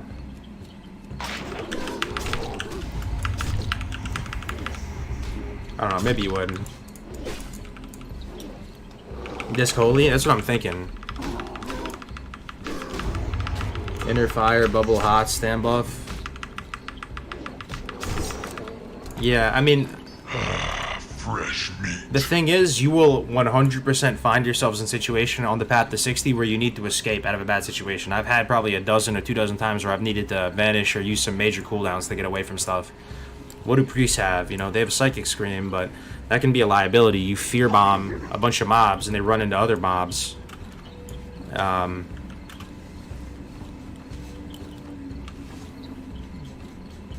Is an elf priest with the extra dodge and ratio blessing? Nah, star shards.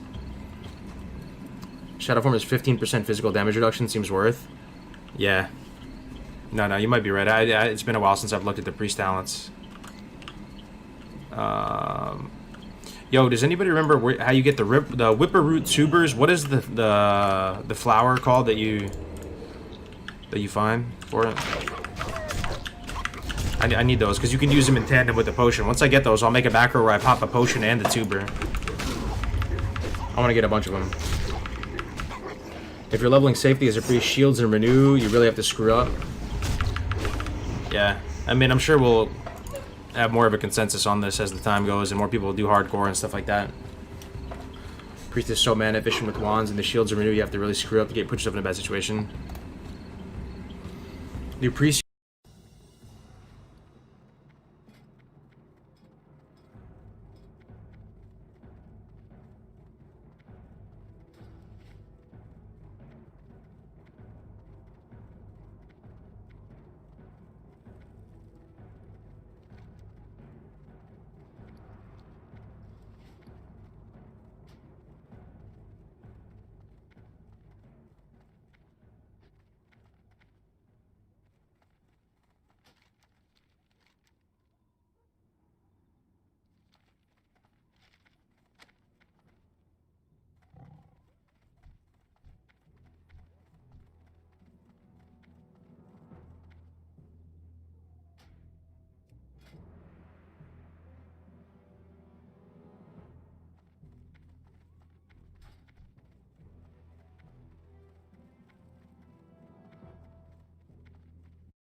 This shit is big time!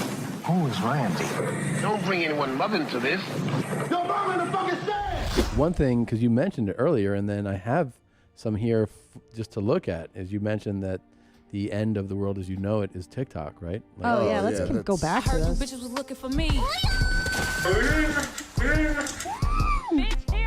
Here's some TikToks that Christina has curated. Yeah, we're Okay, going- so you go ahead and let us know what you think. How do you feel?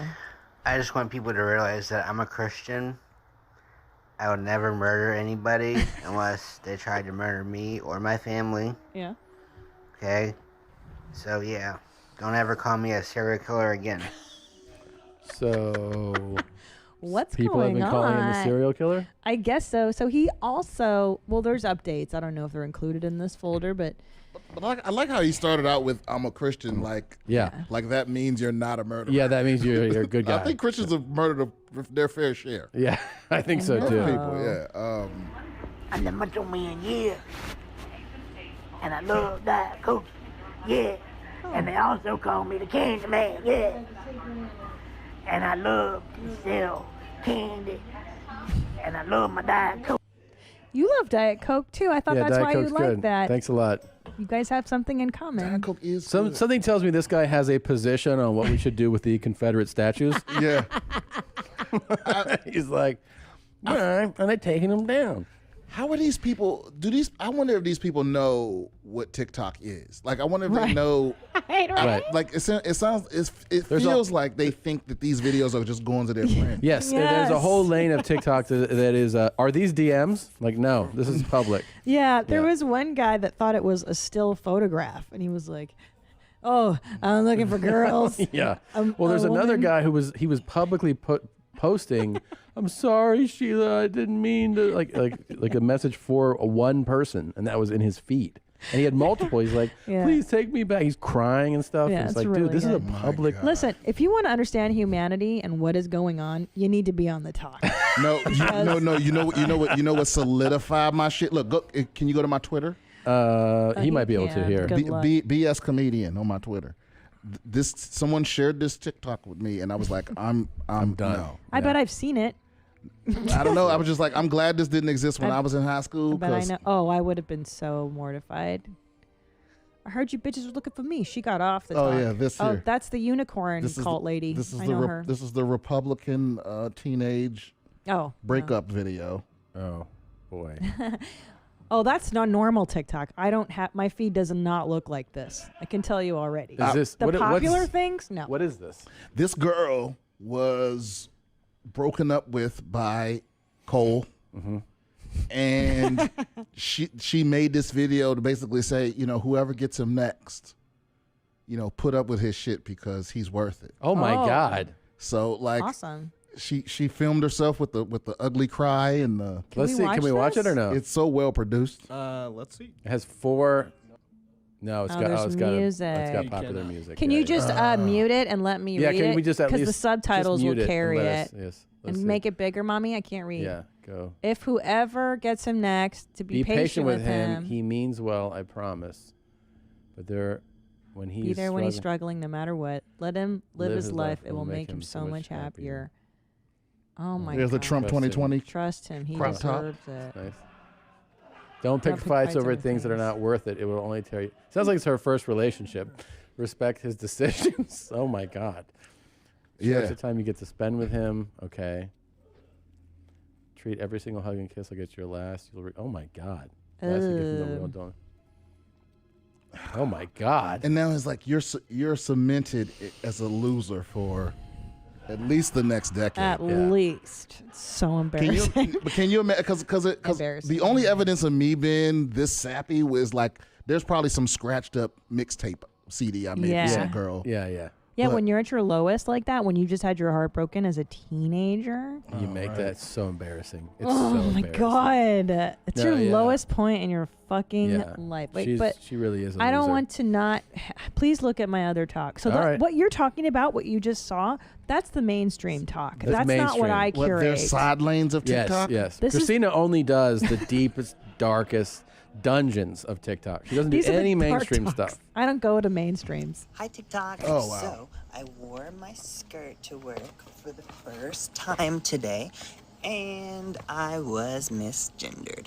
So, this customer, she came up to me, and she, needed my help. And so she was like, sir, sir, sir. And so I helped her and everything. And then the second time that she needed help, she was like, ma'am. She's like, and I got it right this time. And I felt so awkward. I didn't want to tell her, no, you got it wrong. You had it right the first time. I don't know. Point to the story. Men can wear skirts if they want to.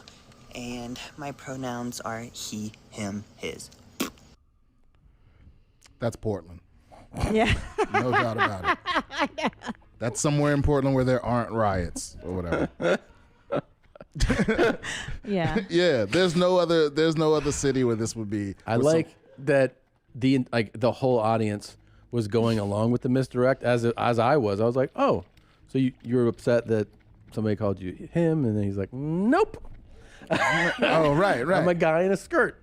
Deal with it. You're like, oh, okay. Yeah. Sorry. She saw you. The lady saw you from far away. Thought you were a dude. Thought you were him. When you came close, noticed the skirt. Yeah. Tried to correct. Yeah, try to be nice. Right. And so what do you? What's The this? person was being thoughtful. The lady Yeah. was being like, Or oh, trying to be, right. But it's a Like, trap because you can never get Right. the right answer because the answer is always changing. It's like LGBTQ. Oh, but you forgot the IA, asshole. Every day there's a new thing. And if you're not on it, you're a fucking piece of shit racist. Yeah, that's the thing. Is if you trip me up more than once, then I don't want to disrespect you, so I'm just gonna not talk to you. Right. Right, which excludes those people even Maybe more, which if- sucks if because the you're whole doing point is to be this inclusive. right here, I'm just gonna be like, what's your name? What was your name? And then if you go, that was Brian. Okay, Brian. I'm just gonna stick to Brian. Charlie or Yeah. fucking, Caroline. Meow, meow, meow, meow, meow, meow. Meow, meow. Babe. You like it though. It's No, I fun. don't. I don't It's like it. good. I don't like See, it. this is my Ed ass. Wait a minute, Tom. For the Tom, shit. wait a minute. How do you? Please explain to me. What is her diagnosis? No, what is this video missing that nothing. that the first video has? It's perfect. Because they both seem, because this is easier to watch than the old man jerking off. I'm gonna pee on myself. Yeah. I mean, You're like me. the lack of words is bothering me. You know what I think? I think the first video bothered me so much is because I'm afraid of having to jerk off one day without seeing my dick. Like to have to like just do it straight from feel. Dude, I told her that one of the reasons I think that video resonates with me is I see myself, a future version of myself in it. Not in the gay part of it, but it just being overweight, sad, with a headphone in. She's left me, and I'm just like, I see your tits. You got to pull them out for me. And then like I don't have any game. I'm just like, hold on a second now. And then I'm like, it's not that big. And I have to lift my gut up. And I'm like, ugh. You gotta jerk off at that toilet with the mirrors. So and then. And then I just hear, all you hear me saying is like, oh, just let me get my other credit card. Hold on a second. I'll be right back. She's just like, you got to pay, asshole. I'm like, oh, hold on a second. Yeah, because my voice is slowly turning to that creepy. Yeah. Yeah. Oh. Wait, but don't. Guys, Serious? baby daddy. Okay. No, I'm just gonna. That was brief. No, but he wants to be called Baby Daddy. Thanks. He's just saying from now on. Big Juice. Here I am. Back at it. I'm back, guys. I'm back from triple Latham. bypass. Here I am. Here he is. Where did he come back from? That was just the whole thing. I don't know. What I like about this one is it's so fucking stupid. It's just like, hey guys, I'm back. I'm back. And then there's a reveal that there's people in the car. Like, Yeah, those are not his. Those are not his children. No, is he driving? He's driving like Indian children. Right? Well, wait, what's the stains around his mouth? He has like cheeseburger sauce on his mouth. Oh, is that crazy to you? What is that? Here I am. What's on his mouth? Back at it. There's some, I'm back, some food there. guys. So what? People I'm have back food. from Latham. I'm back from Latham. Here I am. Here I am. Okay. Also, if your nickname is Juice, you don't need big on it. You don't need Big Juice. Yeah. Juice just means a lot. Yeah. Yeah. And then I'm back. you really should wipe your mouth before you make these videos. Yeah. You should. Or, Hey, y'all. Grow up and smell a fucking cup of coffee in the morning. It's not the hell expression. amazing work That's not the expression. all week. and that is not coffee. Hell right. Wake up and smell the coffee. What? Smell that coffee. That's not coffee. He's not, he hasn't drank coffee in a long time. Yeah. He's clearly a Tampa Bay Bucks fan. Okay. One day I had one of my little lambs go missing, and I heard that Jeremiah and Billy Joe were walking home from school, and they saw it, and then it had its little Okay, legs. I don't like this one. Whose grandma is that? Somebody's. Somebody's. Get your grandma. Get Somebody's. your grandma. Go away. Yeah. Okay, That jumping one's forward. So disturbing. This video's for Caden. Looks like Bert. For who? Good Caden. job, buddy. I'm glad you saluted the president and you got to meet him. That's a once-in-a-lifetime opportunity. And there's enough hate in Congress without your help. You don't think that's a Bert like kind of lookalike? Kind of. And he confuses me the way Bert does too. Yeah, Because if you're going to expose me to that, to the way you look, just say fucking. Don't you? Why are you censoring your words and not the rest of you? Yes, I know. If you're a shirtless guy, just go for it. And he's got this weird red tint around his eyes and his mouth to make it look like he missing some kind of vitamin or something. Babe. Babe. Babe. Babe. What are you doing? Fuck. What the fuck is right? What are you doing? What are you doing? What the hell was that? My eyes hurt. It had nothing. I think that guy said Black Lives Matter. Like in his own way. It is. He did not. No. Black trans lives matter. Oh, Right. Jesus Christ. Oh boy. Oh, Hey, y'all. I'm going to tell you something right now. Okay, tell us. Redneck Pirate rocks. Okay. Thank you. Thanks for pulling these out. This was really nice. You got it. Trump 2020, guys. Oh, you just watched a highlight from your mom's house. And if you want to see more, just watch one of these videos or highlights here and definitely subscribe here. That way you can be kept abreast of all the brand new. Yes, I said the word, Tom. Don't judge me with your eyes. Try it out.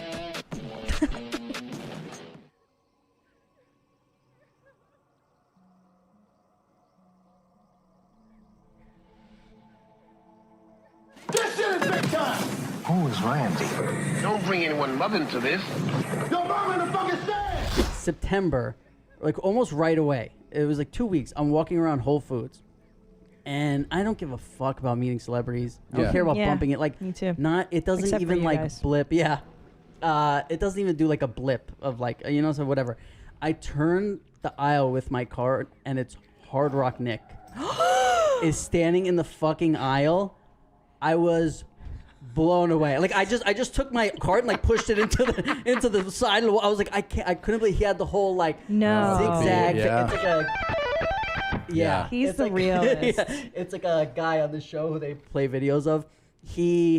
But It's right there, Jamie. I don't know if you can see this. can I tell you, I didn't even believe he shopped at Whole Foods. Yeah, I and he was does. floored. He gets, actually like- he owns like 35% of the Yeah. company. Right. He gets Yes. 5 Amazon packages a day. Yeah, Easy. quarantine, it's way up. Yeah. Look at that. I really appreciate the craftsmanship on this beard. Yeah, Yes. he does too. The lips. Yeah. He does He'll too. tell you about it. You He's know what? You know what I special. love is like you think It's nice teeth. when He you does. see videos, you think like, oh, because we like this video, we also like this video. But it's so different when you show videos. Like one of my favorites is Take Your Overs. Me Like, too. Oh, yeah. Tommy John. top of the top. But then one of my other favorites is Love Ay it. Ay Ay. Ay, ay, And I you don't like that hate guy. him. I don't like and it's Ay, ay, so ay. it's Did you so see? weird. Oh, you haven't seen because that was it comes out tomorrow. We have a Tommy John's update. He's probably my He's my favorite. favorite? Yeah. Breakups are hard. He's like, take your Overs. He's Here, I'll give it to you right He's now. the dumbest. Oh, He's I so live. right now. I live Yeah. for this guy. He's so I just want to say, deadass. Breakups the are reason hard. why I'm wearing this fucking yellow fucking weird thing is my ass is gonna be doing community service for the state of Utah. Woo! I got a DUI, baby. Anyways, I just want to say, if you guys see me up on the freeway picking up trash and all this bullshit, feel free to honk your horn. Feel free to say, hey, Tony Jones, ladies man, out the window, and I'll wave back. We up out of here. See, and I like where you're going with this, Rob, because you're right. I have different. Overs. I think because he's just like dumb and harmless, but the Ay Ay Ay guy, he's Gonna gross. make you cry, guy. Yeah, he's like, I'm gonna Don't do smell it, your man. pussy and I'm gonna lick your pussy, and I'm like, Yeah. that's too far. Ay It's- Ay Ay. Ay Ay Ay. And that guy is the best. Let me eat you. He's like, I'm gonna make you cry, guy. Yeah. Yeah, he's I don't probably like really that one. sweet to his mom, this one. R- Like, I that's what feel it like, is. yeah. Yes. And, like, loves his sister. Yeah, he's just kind of a dope. Yeah. He's a dope. Yes. The Ay Ay Ay guy borders on rapey. You know, you're like, yeah. is he gonna hold me down? But and there's rape me? anybody who went like you guys have talked about this, but the way when you start a video with "We up out of here," something's crazy. Like that was his like instead of hello, he'd be like, "We up out of here," and then he would start his And like then start a 3-minute video. rant. That's like essentially best. saying, We up out of here. I gotta go, Yeah. and then starting Right. a video. He's Yeah. like, well, I thought you had to leave. Yeah. man. He sit down for a date. He's like, I got to go. If you're ever gonna get, by the way, face tattoos, this guy's got a good place where to get them off. He's doing good. Oh, where to get him off. Yes. Okay. Another thing to say this morning. Vote for Trump. Vote for Trump. Stay away from voting Democrat because Okay. it's going to condemn the world worse than what it is. Right. Part of the problem in this United States is the Democrats. Second of all, promote Jesus as hard as you can. Make sure everybody hears the word. no matter who they are or where they from, even though they may call you a racist. And if you wave that flag, I give you a high five. Because us Southern boys, oh yeah, Dixie rocks the world. Stars and bars. Yeah. Can I say something? Race. Oh yeah. As a former or a current addict, I guess you're always an addict, right? I think he might have fallen off the wagon. Oh, really? Because in his past videos, they were all like very positive, and he was like more subdued. Yeah, and he was kind of like You he think he's wanted you angry to. now? Yeah, he wanted, and his eyes look a little You're like he. right. Remember, he wanted you to feel bad for Rob, him. He's you're like, so "Man." dialed in, dude. Yeah, thanks. Yes, you really are. He's like, he's like, this was a mistake. You guys shouldn't make mistakes. And he wasn't You're trying to right. like divide people. He was just, and now all of a sudden, this is a whole new. He was taking like some pregnant pauses there, I think, just for his brain to catch up to his mouth. So I am agreeing with you. But I don't think he's Rob's all right. right. He was like, he really like has been like, I've made mistakes, and you know, Right. Yeah, everybody Right. deserves a second Yeah. chance. Oh, You're okay. right. That Yeah. doesn't sound like the same. Or maybe he person. got the bad news. Like, listen, it's just not coming off. I think You know, So like this is the that's best a we can do. That's a tattoo. Bro. yes. So it was much darker. It looked Yeah. really cool. It was a full And, darky. So he's a big Juggalo, you know, Insane Clown Posse fan. And so Okay. they wear makeup, but You're not a makeup Juggalette, comes off. Jamie? Right. He had it permanently. Permanent. And then he was like, I've made some mistakes. So he's been going through the removal process. He did a lot of meth. In his defense, it was not a sober decision. It was Okay. high on meth. And there's videos of him with like the little swimmer goggles on, and it's like like zapping his face. Yeah. Yeah. And it's like, oh, this is only my first time. I think to be fair, like you have to be fair and balanced. Like you should send this to like the Trump camp, like as a possible endorsement. You know? Yeah, maybe he'll retweet it. I mean, Yeah. There that's you go. true. He is If a he didn't have the celebrity. tat, he definitely would. But the tattoo is looking lighter, so he has been going for his treatments because initially it was very dark. It was full black. I would add to the listeners that it's got a way to go. It's not. Yeah. It's Oh not no. there. Yeah. There's We're not in the clear yet. No. JB for Jesus is his handle. There on it the is. top. I wonder what his dumbest tattoo is. Oh, I think we're seeing it. Yeah. You know what? I didn't even put that in the category of like everything else on his body, but yeah, so I can't believe I just said that. yeah. If anyone This is a real- posts comments on my videos saying I'm Russian this, I'm Russian that, I don't care if you're fucking subscribed to me or not. I'll fucking block your ass permanently. I gotta say, usually when people are this strange, their walls are bare. I'm surprised he has so much going on. Dude, you know? another excellent observation. Really it's good. like, wait, usually you're just like, oh, that wall is as vacant as this person's Right, there might be like a I hole feel in like it. I feel Yeah. like he might not be the only one that lives there. Oh yeah, that's a good Ooh, point but, too. But however, if you'll notice the kind of weird placement of pictures in the Right, background. yes. And I'm really liking the 90s boombox in the back. Same. And what's the Hard to steering come by. wheel? What's I mean, maybe he Connected takes to it, a printer? With just a Takes it- stick of deodorant? takes it off the car, puts it back on. Well, we have an update. We haven't even seen this new video. So Or here's- that mirror. It definitely The mirror. doesn't. He definitely is only up to here when he stands up. I have a feeling there's no cologne on that shelf. Here we go with the new stuff. Here we go. I haven't seen it yet. I created Whoa. a new YouTube channel titled Eric Abramov Ministries. All my videos that are related to religion will go to that channel. Nuh-uh. You see, he has a lot of For Dummies books in the back. Say that. I'm like, he's got a lot of for dummies. How to put on a yarmulke for dummies. Or they're like chicken soup for the souls. Yes. You know what I always wanted to show Jamie, but I didn't know what the fuck to type in to find it. Yeah. Is that guy who's speaking in the back of the bar and you can't understand a word he says? Oh, yeah, yeah. Because The how would Irish you know one? what to type? It's like Yeah. you type in mumbling guy on YouTube or like mumbling drunk and just nothing shows up. And he's Do you know where that clip would be? That Where Irish everything shows guy, up, I mean. Yeah. the Irish pub. Remember that guy? He's like, oh, In Derry. Right. I'd Derry. say search for Master of Accents. There might be a folder. Oh. You know what clip I sent you from this show, Jamie? Remember the kid who was like 15 years old and he's like, "This is ridiculous." Remember he's like, Yes, "My teacher." because my son has Yeah. at almost 7, like still can't quite do like L's and R's, and we and so he sent me like, "Is this going to be Bo when he's 15 years old?" Yeah, It's that's very one of my possible. favorite. That really hit a good. Oh, You know what video made me laugh harder than any video on here ever? Which one? The guy whistling "Happy Birthday" or whatever he did with "Happy Birthday" for Tom's birthday. That was horrible. That was in pain. Doug Mellard. Doug he always Mellard, sends me that shit, man. I was in pain. Happy. yeah. And he's so like, he's so It's into so it. freaky, man. It's like And what does the reopening of This the is pub mean one. to you? Because it means a pile because I didn't drink for the last 2 years. What? Yeah, it's English. They speak English.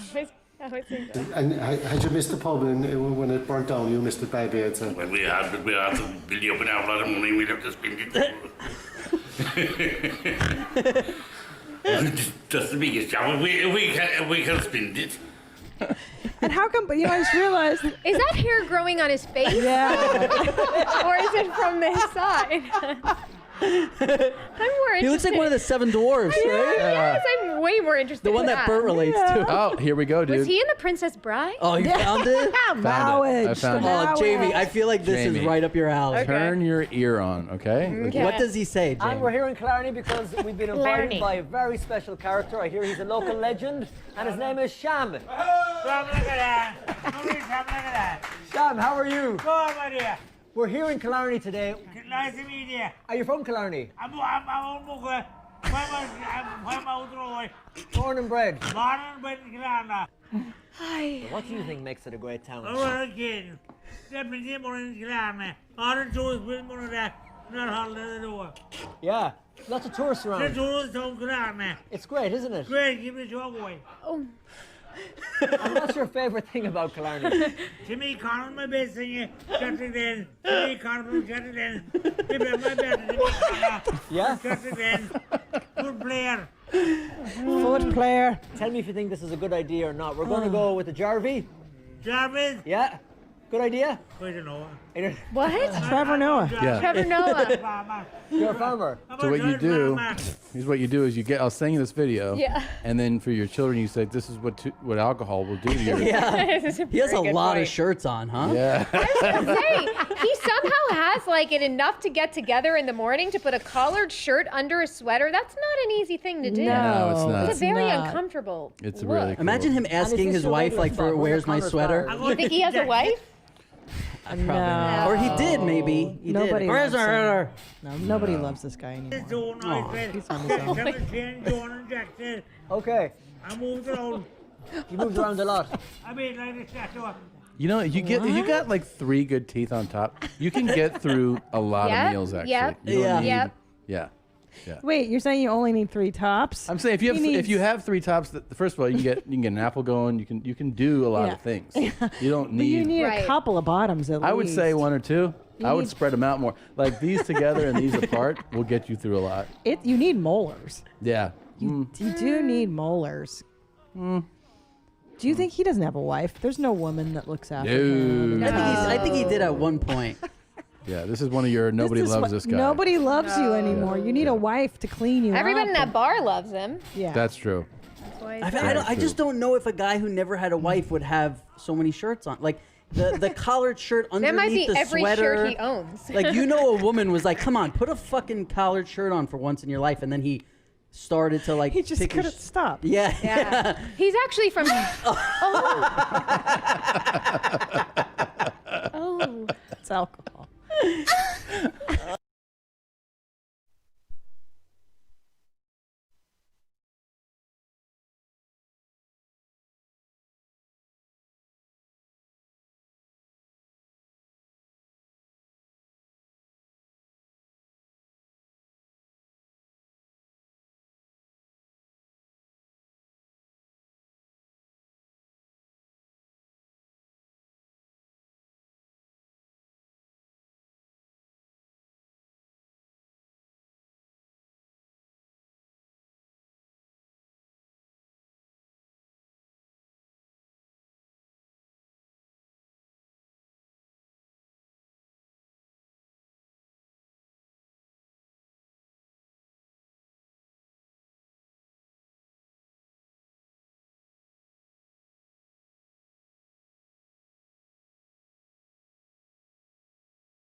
Oh, that was terrifying. 100-year-old baby. That was I don't bad. like that at all. I don't know. like it. I'm not into that.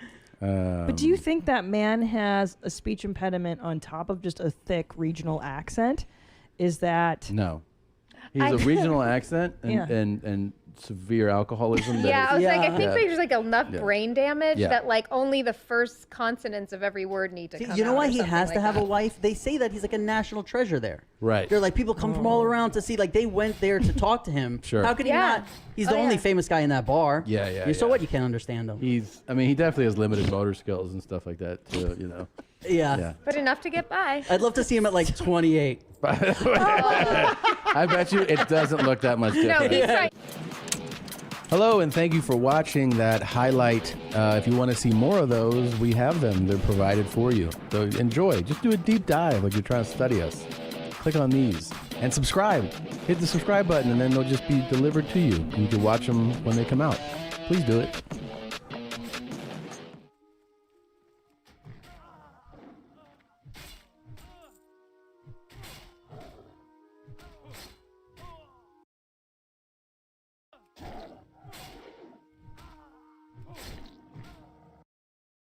You know, I have Deadly Poison, I have Claw of Celebris, I have double, you know, I have a fresh rank of Garrote, and 2 levels ago I got a fresh rank of Rupture. So like fresh ranks of the bleeds. I'm sub. Could be the case, but I don't know how people do those calculations, right?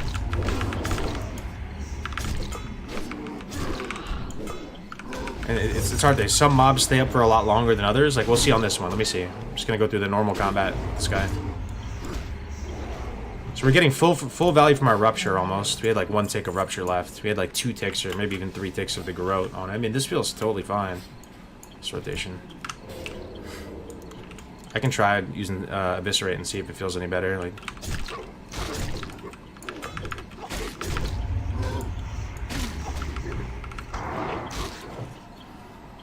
The Thrash Blade's awesome, man.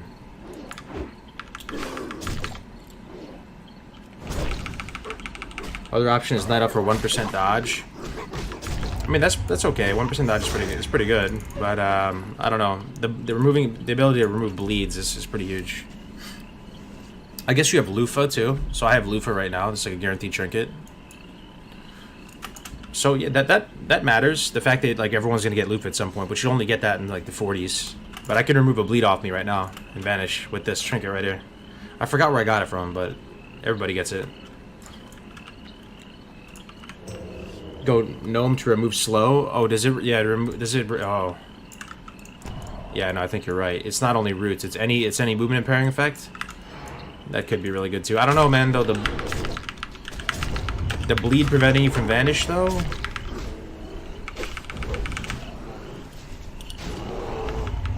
Oh, it's the Incendisaurs, that's right. Yeah, from Searing Gorge. Oh, I wish you guys could have seen that whole area with these settings, man. The whole Incendisaur area looks so sick. Back of the box, everything. What level? We're 55 right now, almost 56.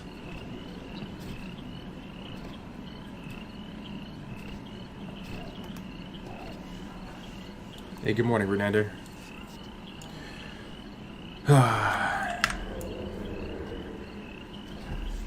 What are we gonna do, guys? I cleaned out a good amount of Fellwood. I really need Rum Tum Tubers. My Fat Fingered Healing Potion. I need cloth for bandages. Am I getting many bandages? Let's see. I can make 6. Yeah, let me grind here just to get another healing potion or 2, then we'll keep going. I feel like I used to remember like major healing potions dropping a lot more than they actually do. I went to Sorrow Hill and I started grinding those skeletons there, and they were not dropping like I remember. Do you guys have any strats to get healing potions? Major healing potions? What add-ons are you using? Sai, I will be back once you read stuff, bro. It's been like 20 seconds. But yeah, see you later, man. Whipperoo Tuber? Yeah, I'm trying to get those, yeah. Dragon Breaths, yeah. Something about dwarves, man. I just love them. Kind of hoping your next character is a dwarf. Dwarves have been growing on me. A lot of my characters recently have been dwarves. Part of me wants to go Tauren, man. Tauren or Gnome. Tauren with the bonus herbalism is pretty nice. War Stomp. Thing is, if I went Gnome Warrior, I feel like I'm wasting the engineering ratio. Because Gnome, I do feel like Warrior needs alchemy, man. You just need alchemy. Engineering is okay, but more so than any other class, I feel like you need alchemy.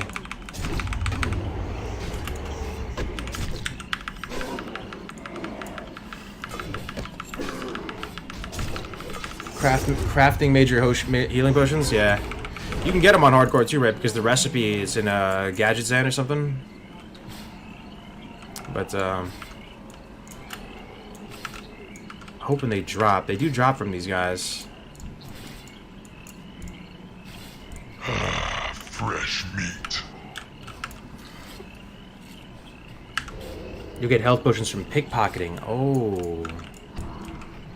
Okay. It's a good call, man. But, oh shit, did we just pull a lot? We just pulled... Oh, that guy's there. Phew. My heart, my heart, my heart. I thought I pulled 3. Do you need lockpicking, though, to get him? Do you have to open the box, or...?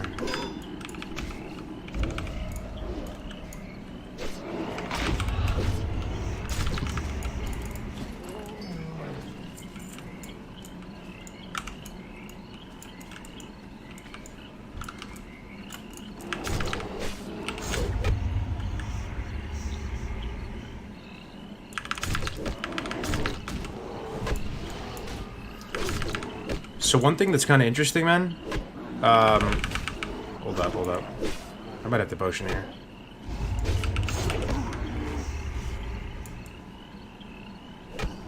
Healing effects reduced. Okay, hold on. Let me use a potion. All right, what am I doing, man? What am I doing? This curse reduces healing effects by 50%. That's really bad. Let me stealth. Playing kind of weird right now. But one thing, that's interesting. So when you gouge, you apply poisons when you gouge, right? And a lot of times, using deadly poison, like they won't have any poison on them, right? And I'll gouge and think, yo, I have a pretty good shot of just getting this gouge off. I always feel like I get the poison on them when I gouge. But the thing is, if you apply the poison with gouge, it doesn't tick for a long time. It almost feels like it ticks every 3 seconds, like a corruption or something like that. So you can still kind of gouge Band-Aid. My point is, you can still gouge Band-Aid with deadly poison. The imp gouge points don't really help as much if you're determined to use deadly poison the whole way up. That was an interesting thing I noticed. So it's 5.5 seconds with talents. So without this, it would be 1.5 less. So it would be 4.5, 4 seconds. So untalented is a 4-second gouge, and it ticks every 3 seconds. So basically, you know, when you say use deadly poison, what do people say? They just say, no, it's gonna break your CC, it's gonna break your gouge, which is true, but it's not as much of a Debbie Downer as it seems like, right? Isn't 5/5 on dodge a must? I would like it to be, but you just don't have the points to spare. I would have liked to put 5/5 points into dodge. You're saying here, right? 5 out of 5 points on dodge, especially as sub, would be really good because you have this whole little dodge synergy package with the initiative and setup. But the only flex points I feel like you could shift in there. Fresh meat. No, I mean, I guess you could take some out of offhand. And take some out of imp sprint. You need imp sprint though. You could take these. You could take these out of dual wield specialization and put them into dodge if you wanted to. That might be the play. It's possible. What if your deadly poison procs right when you... That's what I'm saying, though, Zora. That happens all the time. You have no poison on them, so you're like, all right, I'm going to go for a gouge bandage play. And then all the time, you gouge them, and the gouge applies the poison. The poison is not going to tick for 3 seconds. So you can still get, like, 2-3 bandage ticks off. If you, like, jump away in Band-Aid before they get out of... Before the gouge gets broken. If you use instant poison, the thing is, I think, Fresh meat. If you get a fresh rank of deadly poison... You know, relative to your level, like if you've been using an instant poison for like 4 or 5 levels, right? or like 5-6 levels, and then you go to the trainer and you have a new rank of deadly poison. I'd have to ask Tactics about this, but a part of me wants to say that you should just use the deadly poison. Just playing away where you're killing one mob at a time, so you're not necessarily going to have to rely on gouge too much, and just use that because deadly poison does a lot of damage. Fresh meat. Blind too? Yeah, no, it's true. Is 1.5 gouge a must over 3 dodge? Yeah, it is. Like, if you're using instant, I mean, the imp gouge is just insane. You can pretty much like infinite value loop stuff with imp gouge. You basically just gouge them, Jay, and you just run away and get back to full energy, and then just gouge them again. You just do it over and over and over again. You like spend a little energy gouge, run away, spend a little energy gouge, run away. All right, they're spawning on top of me. This might be time for a blind. We'll see. Uh-oh. Okay, we have the cake.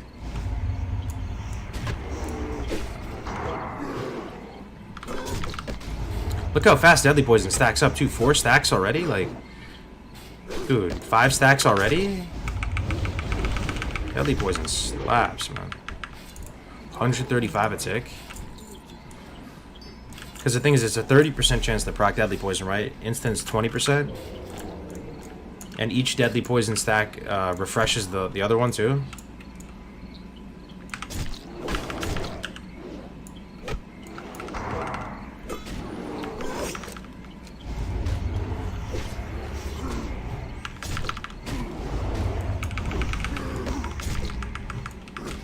Oh god, I got 2 coming.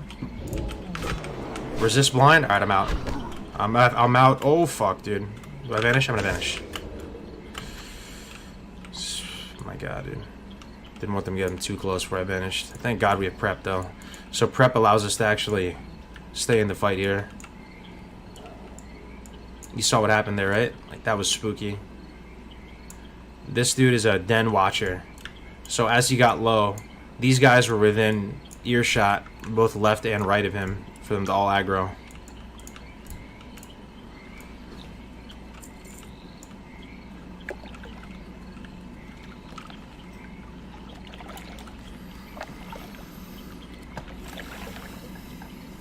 Hey, what's up, Budkins? Good to see you.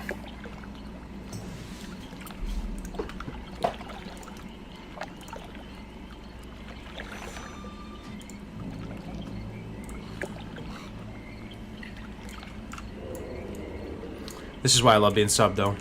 We have the ability to reset and get another vanish and sprint off if we need. We can keep fighting.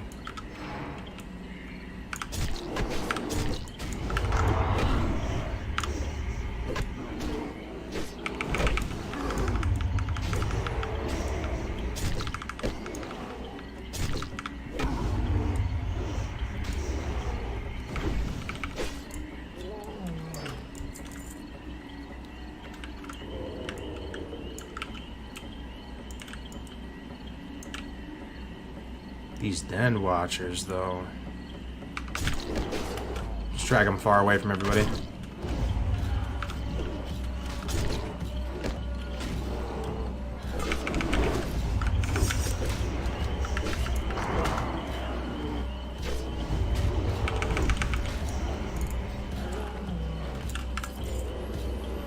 You were at 67% with evasion available. Why not fight 2 of them? They're just pretty strong, man. They're pretty strong.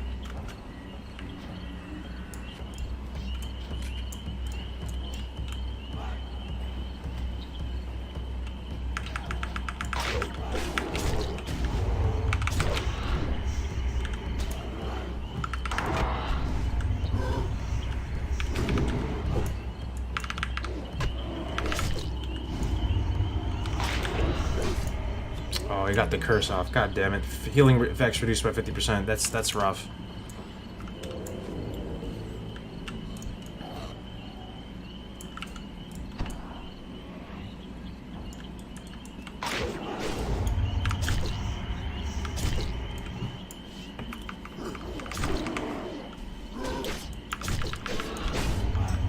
Chad, combat road would use blade flare and evasion. I mean, yeah, I have blade flare and stuff too.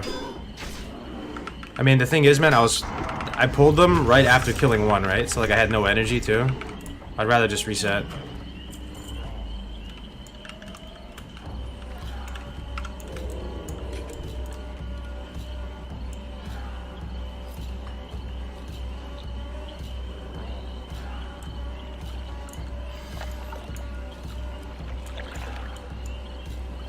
Really don't want to pull all these.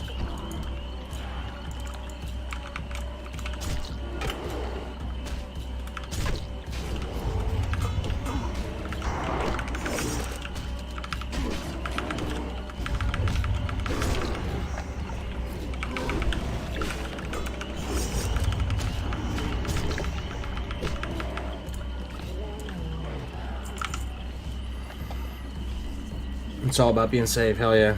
I'm all for being safe. I know the work he's put into this. I was just asking a legit question. Yeah, no, they're pretty strong. No, I'm not trying to say it was a bad suggestion, man. I appreciate the feedback. I'm just trying to explain to you my thought process on it. I had no energy, right? And I was at maybe like 80% when the other two pulled. They came at me. I didn't really have time to like evaluate what type of mobs they were. If they were Avengers, if it was an Avenger or two Avengers, I don't even think we could. It would have been close because these guys enrage and they do massive damage. So just. We still have cooldowns to spare, right? With prep, we still have cooldowns to spare, so.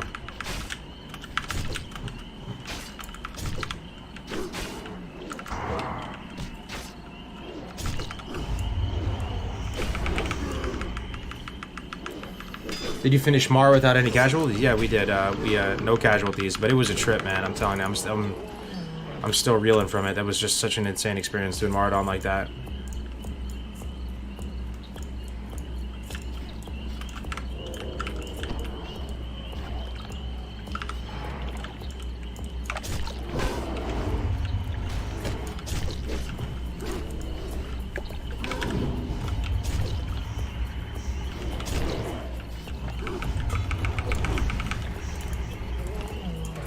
Oh, two just spawned right behind me. And they pulled.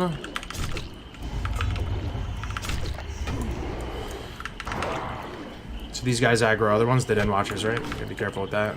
Drag them far away from everything. Dude, they slap though, man, for real.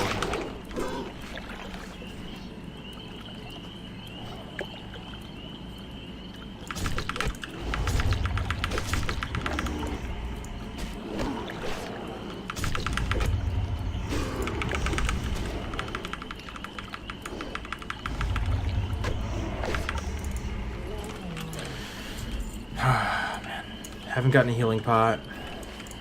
Too many band-aids. I think we're at like a net loss of band-aids too. Maybe not. I have 9 band-aids. I was hoping to like grind here and get 40 band-aids and get a couple stacks of potions, but it's not dropping. What's your plan for a mortal character after 60? I assume you don't delete it when you die at that point? Yeah, you just become a full-fledged character. You get to keep your character at that point. Your damage was vital, Cargers. It was a great thing to stay up and watch. Hell yeah, man. Yeah, I buzzed my head today, Eric.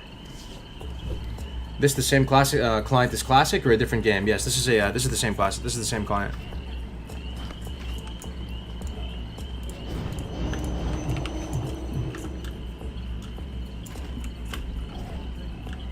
All right, we're gonna venture a little bit deeper here. Kill a few more. I'm determined to at least get my health potion back that I fat fingered. It bothers me right now. I only have 4 of these potions. I want at least 1 clean stack of majors. These guys are good XP too.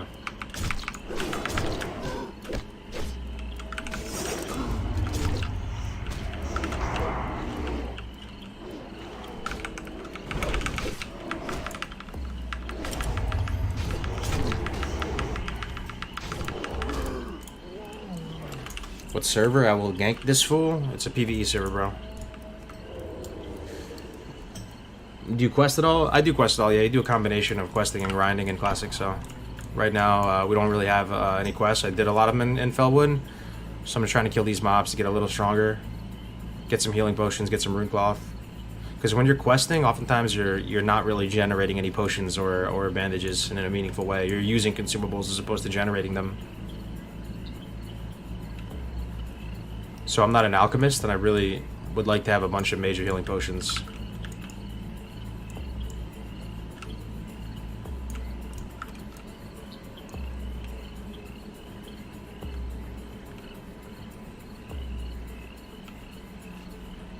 This Pat right was a career ender.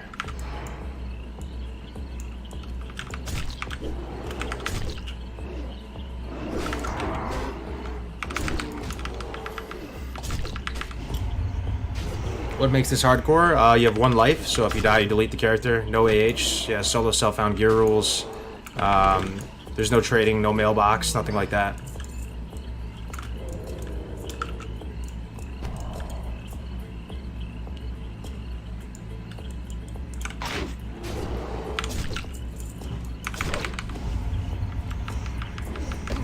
Ever use ambush? So in order to use ambush, you need a dagger.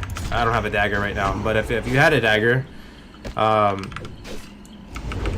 you'd probably just have to compare how good that dagger is and the bonus damage from ambush relative to going in with... If I had some shitty dagger versus opening with Thrashblade, it might not be worth it. I'm not sure. I'd have to ask a rogue, but Fresh meat. you could open with a dagger and then swap weapons to a sword. It's not really that much of a pain in the butt as it sounds. It's just like swapping a weapon when you're doing overpower on a warrior. But I don't have a dagger right now. Daggers are hard to get on the later levels.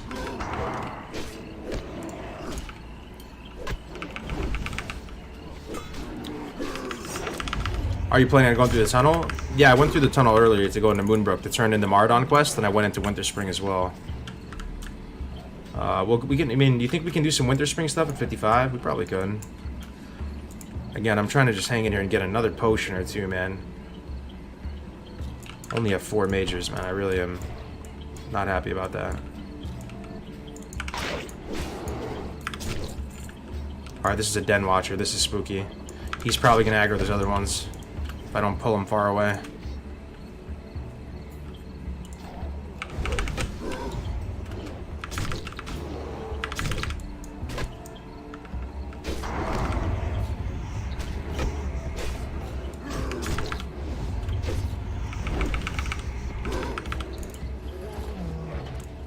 It looks like at about 30% he calls for help. Pickpocket for potions and lockboxes, yeah, man. If you want to play a safe, wait a level or 2 for Winter Spring. I hear you, man. Like, what are my options right now, you know, as far as leveling? Winter Spring seems a bit high. If you look at the Winter Spring quests, they're like 56, 56, 56, 56, 57. There's a couple that are 52. Those look like breadcrumb quests, though. We could go Plague Lands, too. What about,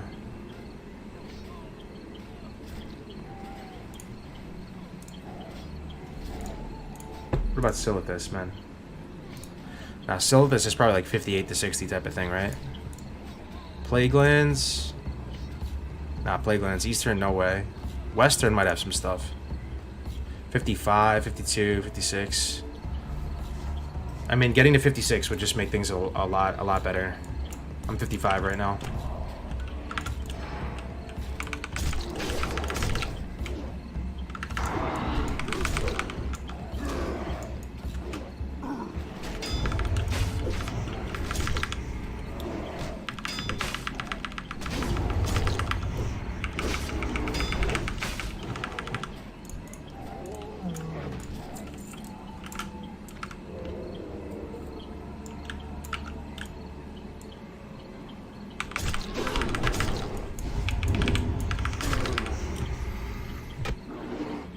You'd want to end in Silithus if you're looking to quest. Yeah, that's true, man.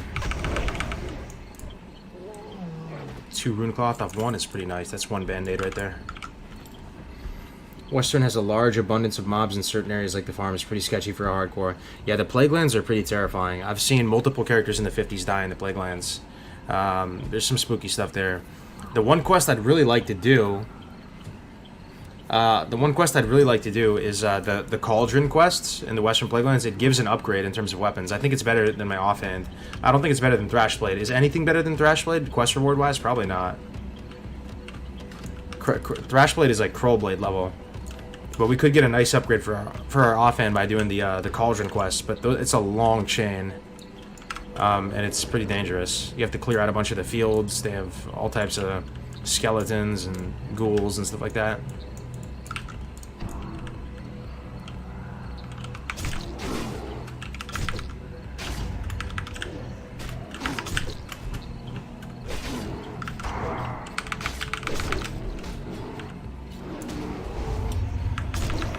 Crowblade will just drop, bro. I hope, man. That would truly be the blessed run if a Crowblade drops right now, dude. That would be insane. That would be so insane. I mean, I was hoping to get a lot done here in Felwood, and I feel like I haven't been too productive. I need some tubers still. I have 4 salves, so I should be able to get 2 tubers. But I have 32 of these shards, too. Yeah.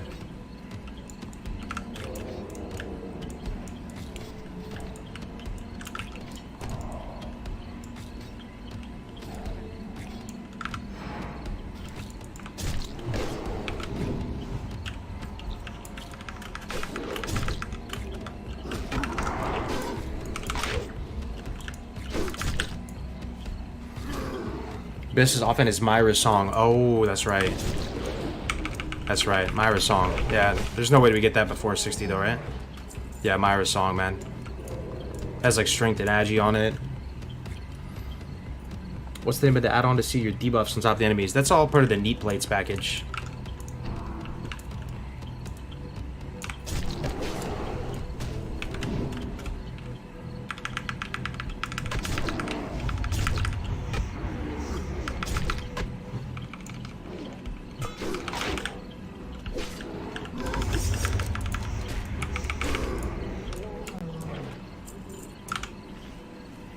Ajara? Ooh, we could do Ajara. I have fresh Ajara right now. Yeah, we could do Ajara, man.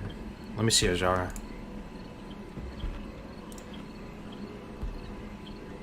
Dude, Ajara is kind of perfect, man. You might have hit the sweet spot. Ajara is kind of scary though, right? Don't they have elites and stuff wandering around? But it's honestly kind of perfect. Oh yeah, dude, Ajara is looking nice. That might be the play, man. We'll probably go to Ajara, yeah. Ajara would be good for like half a level, right? Might be able to get half a... maybe not half a level. Maybe like a third of a level. The elites are easy to avoid. Grind the Blood Elves. The best grinding spot in Ajara is the Highborn. The Ghost. They don't run or anything. Low armor.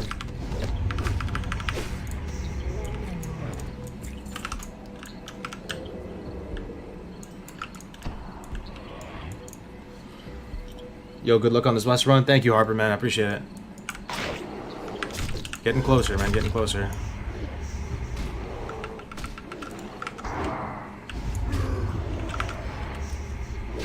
Goes for like 45? Oh, okay.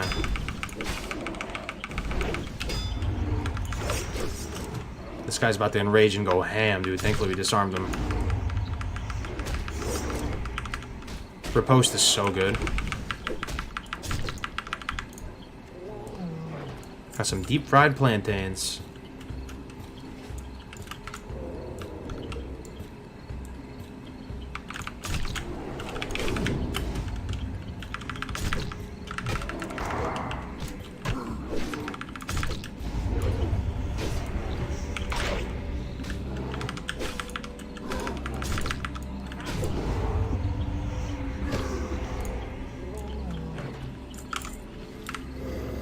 Blood Elves are 51 to 53 interrupt their casting and they're squishy as hell. Okay. Yeah, that sounds like a plan. The hair's gone? Yeah, man, I buzzed it. Hey, Cargo, sometime in winter I'm going to go to Oakland to a high school performance athlete prep place for conditioning plants. Oh, yeah, dude, that'd be sweet. Yeah, definitely hit me up, Jerry Bay, for sure. Yeah, I just realized that a lot of us in the hardcore community, we're in the same neck of the woods, man, like East Bay, SF. That'd be great, man.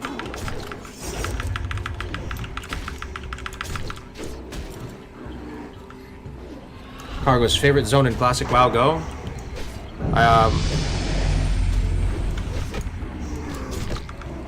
I've answered this question a lot, so I have a bit of a refined answer to it. People, what I say back usually is, I would ask you guys the same thing. Like, what zone pops into your head first when somebody mentions World of Warcraft? If you haven't played WoW for a long time, you're on one of your like hiatuses, as we all take every now and then, and you think about World of Warcraft for the first time. If you think about Classic WoW, what pops into your head? That first little screenshot. For me, the first thing that pops in my head is that killing the Quillboars, getting the supplies to the crossroads. So I'm gonna have to go with the Barons.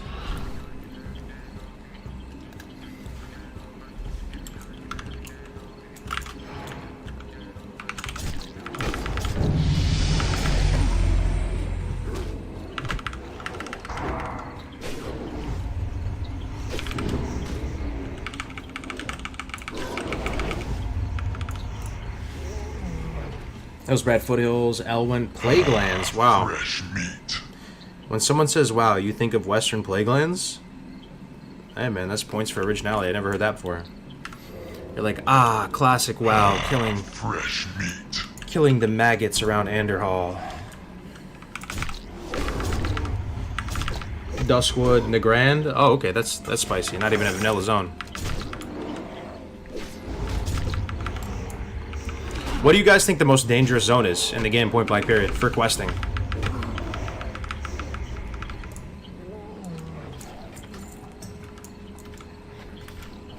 And why? If you have a reason why. I mean, that's the more interesting aspect of it.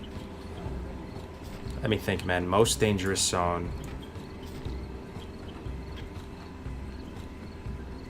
I feel like it's got to be Western Plaguelands for me, man. I think Western Plaguelands. Just think about all those quests around Anderhall.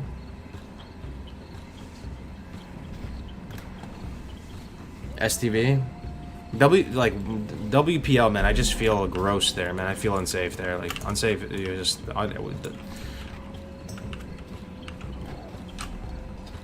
Duskwood. Ungoro is pretty dangerous, yeah. Ungoro for sure is up there. I was just there recently. That zone is designed to kill you, man. With the elites roaming in the southwest, the Devilsaurs all padding in different directions. The monkey you have to kill, that guy slaps so hard. Ucha.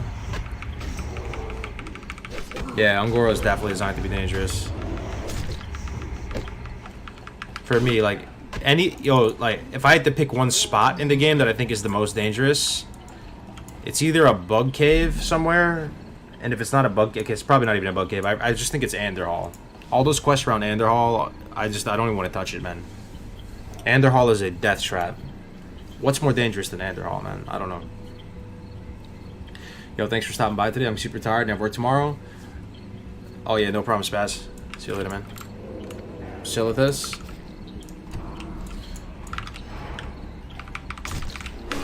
Oh god. Come on, bud.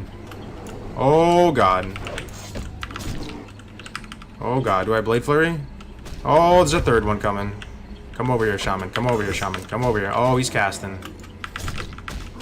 Oh, buddy. Alright, I'm about to leave, bro.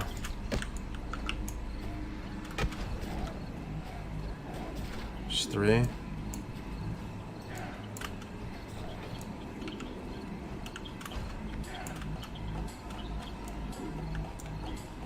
Am I good?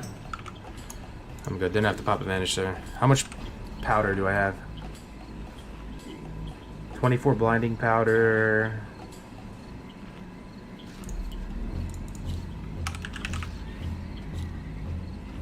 Oh, it's called flash powder, right? Flash powder. 14. Getting low, man. Gotta top this up. I usually try to have 40 of these. That's gotta be the worst feeling on Rogue. You try to vanish and you don't have the powder. It's never happened to me yet, but.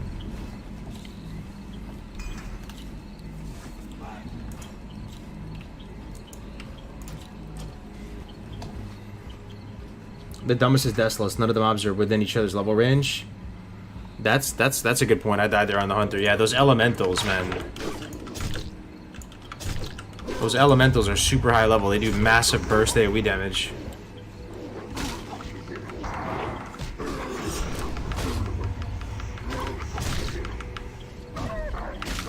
Have you tried to do some of the harder hardcore challenges? Like, I remember at Twitch stream we did the same hardcore challenge doing, but only can use 5 abilities and spells. No, I haven't. Have you checked Darkmoon Fair vendors? They have a 6-stam level 50 ring. Oh yeah? I haven't really. I got the buff earlier. I can get the buff again. It's a 4-hour cooldown, right? So I should be able to have it again.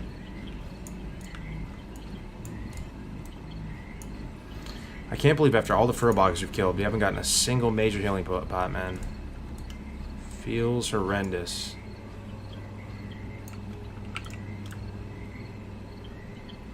This place is rough, dude.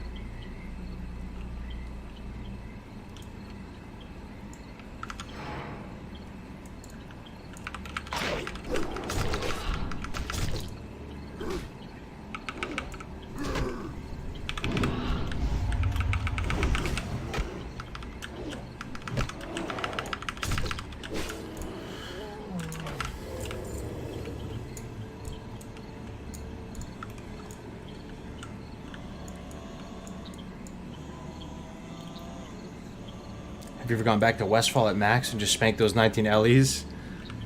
I haven't, but there's a good reason to do so, right, with the magic dust.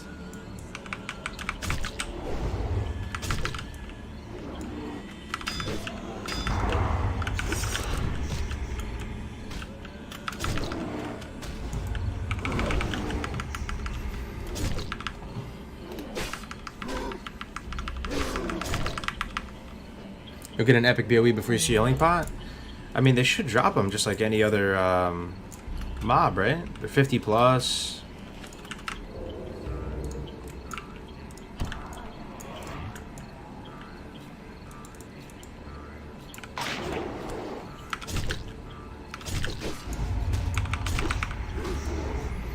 From my experience, major healing potions drop more from Winter Spring Ursa mobs. Yeah, I don't know. It could be superstition. I had this feeling that the Sorrow Hill skeletons. You guys know Sorrow Hill, where the mages AoE grind? Every time I AoE grind there on a mage or on a paladin, they drop so many potions. And I went there to grind, like, so excited. Like, oh man, I'm going to have stacks of major healing potions. And I had the same issue I'm having now. They're just not dropping that often. Next 5 mobs BOE, Crowblade. Let's go. What's up, Mr. Tillman? How are you, man? Why are you on so late? Yeah, I'm not sure, man. Just had family over today. My mom's came over today. Fresh meat.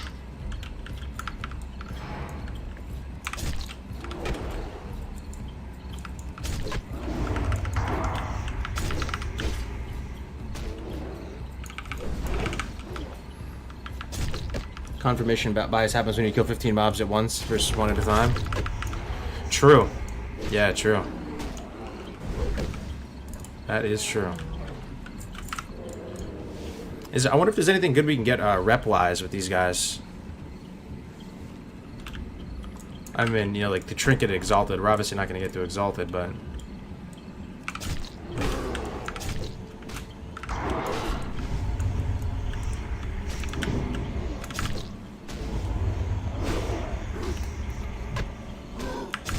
Enchanting recipes, yeah.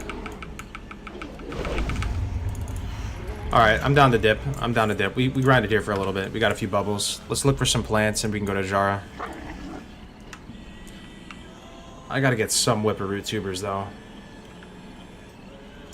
I'm not gonna kill anything until I find a Whipper Root tuber. That's my new goal.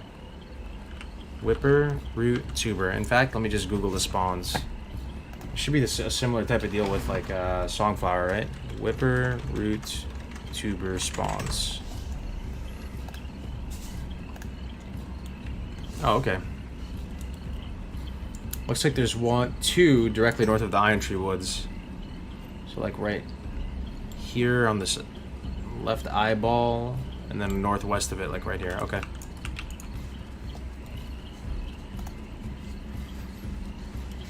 What's a good level for Desolace? If you're on hardcore, it's gonna be different from if you're non-hardcore. I assume you're just playing regularly. If you're playing regularly, you can go there as early as like 32 or something, do some of the stuff. But I'd probably wait till 34 to be safe. On hardcore, I'd go there at like 36. The Thrashblade's feeling really good, man. Really good. Definitely way stronger than before.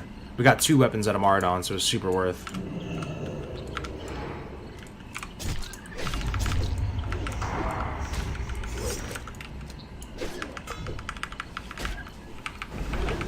This is a PvE server, Maniac.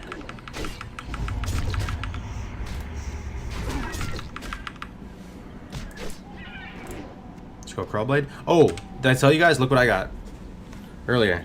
That's pretty hype, right? Pretty hype. Our inventory situation has been pretty smooth. I mean, in terms of we got a lot of bag drops along the way. Like we have a 16 slot. I mean, a Traveler's Backpack is huge, and we even got a 14 slot Journeyman. So it's pretty nice. Blessed Run, yeah. Hey, good to see you, Big Kitty. Dream Foil. I'm in this weird situation too that I'm banking a bunch of high-level herbs like Dream Foil. I got a bunch of Grom's Blood from being in Blasted Lands, but my alchemy is like 80 or something, so I can't even use it.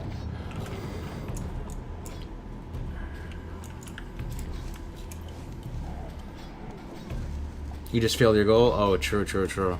My bad. At least I know where these things are at, though. Oh, you heard that? You heard the wolf howl and you saw the animation? That was pretty cool. Back of the box right there.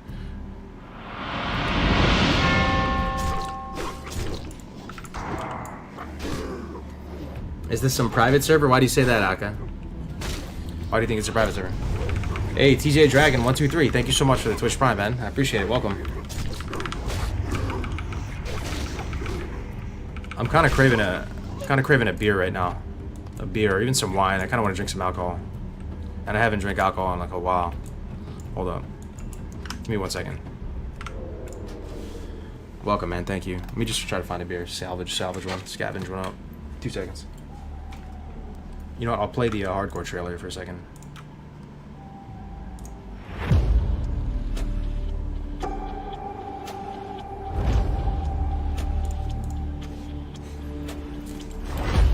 Let's see what number you are on this. You're number 12. Let's see what number I am. I'm number 6. Let's see your DPS. Your DPS is a 6.881.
Yo, is anybody alive? I found something amazing right now. Huge IRL find. I gotta show it to you guys. I know some of you guys are gonna know this beer. I was just trying to find a regular beer, right? Yo, guess what beer I found, guys? I'm not talking Coors Light, dude. I'm not talking Silver Bullets. I'm talking some top shelf beer right now. Some of you might remember. Someone guessed it already? Oh, sorry. No, not Stella. Somebody already guessed it somehow. That trailer? You like the trailer? Yeah, the trailer's hype.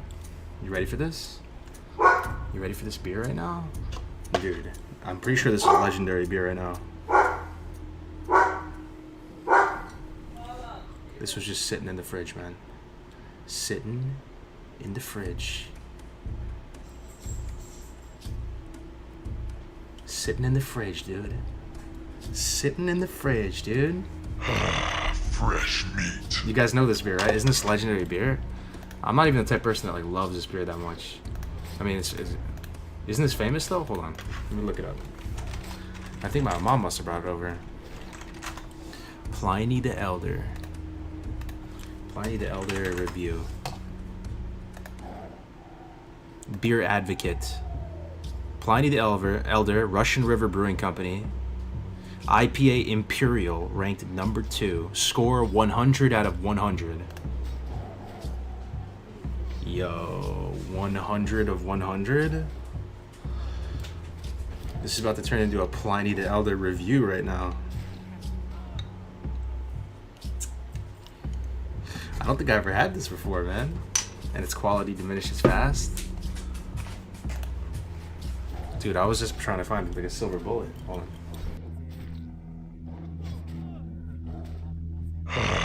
Fresh meat.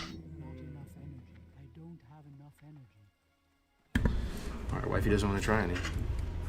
It's all for me, man. Let's see how this is, man. Their brewery is in my hometown, yeah? Alright. Imperial IPA, dude. Randomly finds a Pliny in the house. Is it that legendary? I mean, it's ranked 100 on that site, right?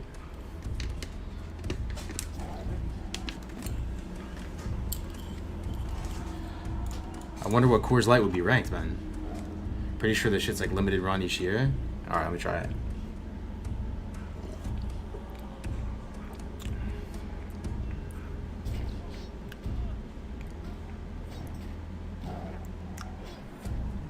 No, that's a solid beer right there. I'm not even a huge IPA guy. It doesn't even taste that IPA-y or whatever, hopsy. It just tastes amazing. It's refreshing. It's amazing. 10%. Let me see. It is 8%. Why deadly and not double instant? So I'm sub rogue, right? And like I have fresh ranks of bleeds, and I have a weapon that has a bleed on it, like it has a poison on it. So I'm set up right now to do like dot damage over time.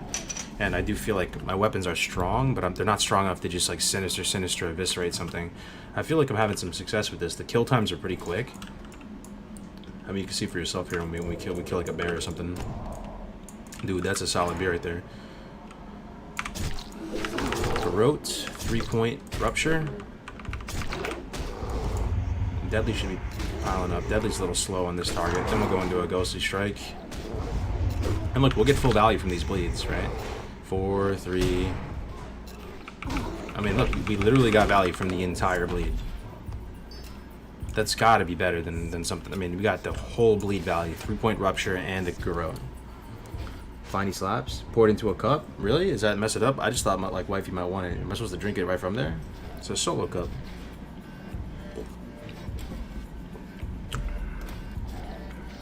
Yo, Crix, what up, man? I tuned in and see the add-on things and thought you were dead. Nah, man. Added the solo cup, right? Get a glass? Get a goblet? Yo, I need a chalice though. I'm about to order a chalice right now because I drink a lot of Stella, right? You have to drink it out of a chalice, right? I don't have a chalice, man. I'm chaliceless. Hey, what's up, Disco Pumper? Good to see you, man. Welcome, guys. We're just sub right now, murdering Felwood shit. Trying to stay alive. One mob at a time, getting closer to the end goal here. So right now I'm looking for whipper root tubers. Hold up. Never mind. Alright, whipper root tubers. So we're gonna go to this eyeball. Left eyeball and northwest of it. So like right here, there should be 2 juicy tubers for us. Think about the bouquet. Stella from a goblet. Dude, I would love to have a goblet to drink on stream.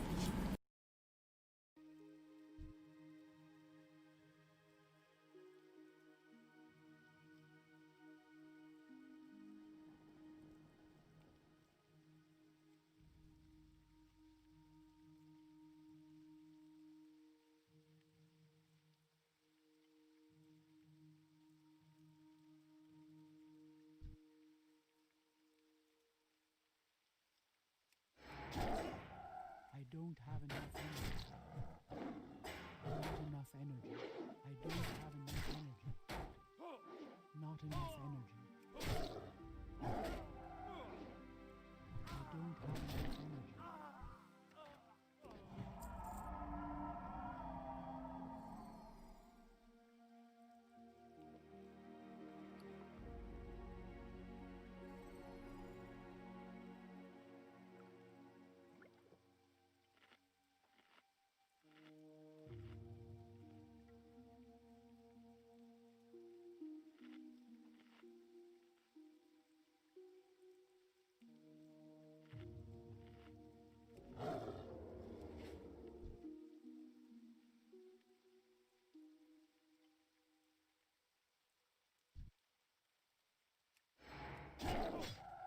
Not enough energy. My ability isn't ready.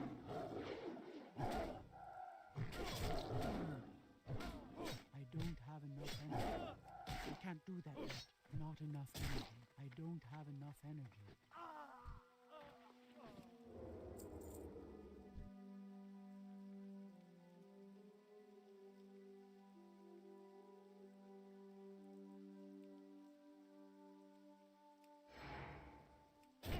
Not enough energy. I don't have enough energy. Not ready yet. Not enough energy.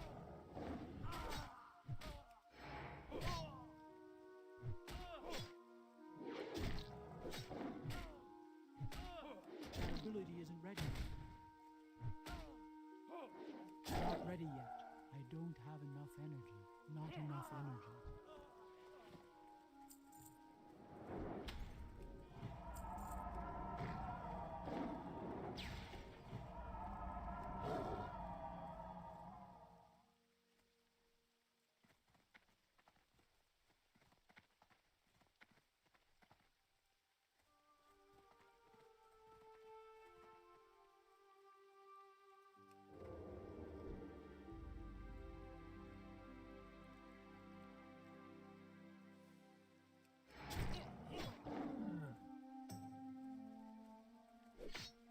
It's too far away. I can't do that. I don't have enough energy. Not enough energy. My ability isn't ready yet. I don't have enough energy. Not enough energy.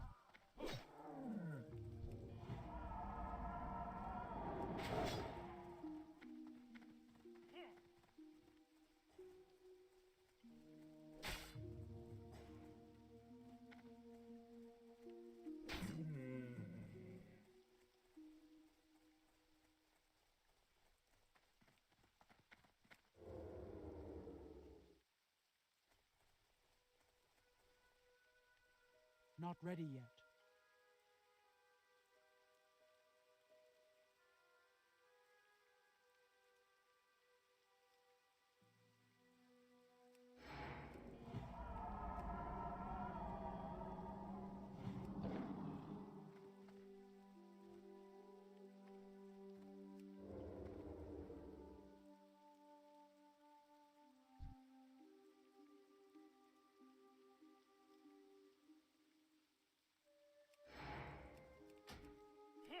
That ability isn't ready.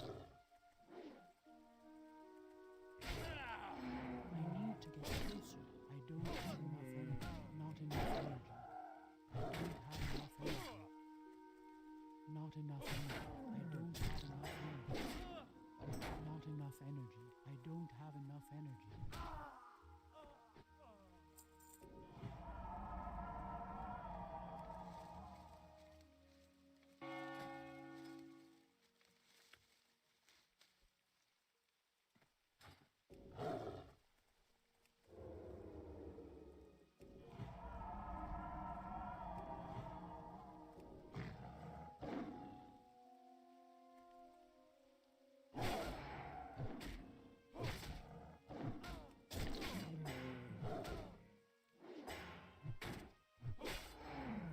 Not enough energy. I can't do that yet. Not ready yet.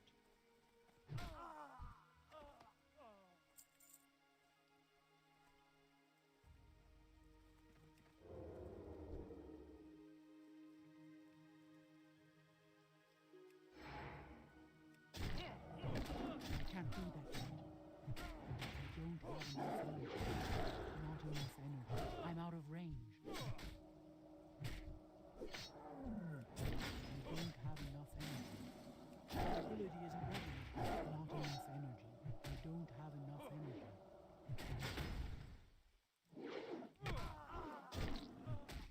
Not ready yet. I can't do that yet. Not enough energy. My ability isn't ready yet. I don't have enough energy.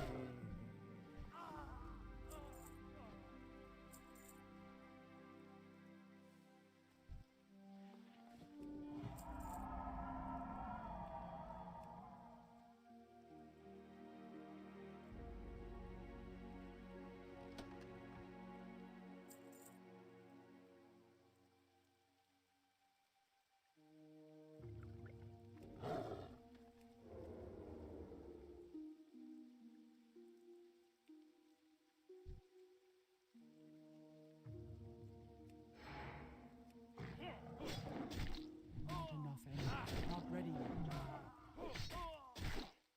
I don't have enough energy. Not enough energy. I don't have enough energy. I can't do that yet.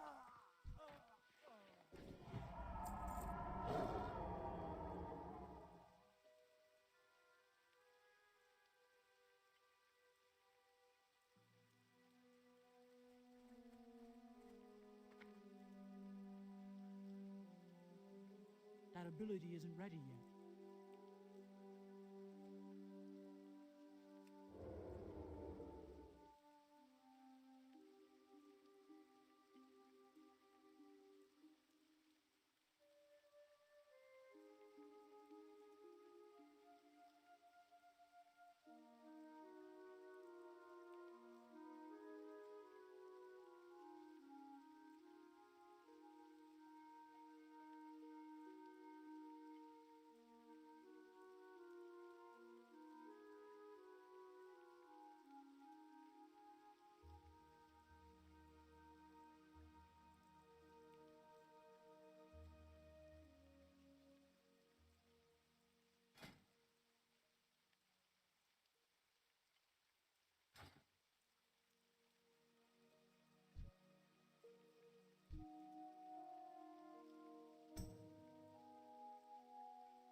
enough energy. I can't do that yet.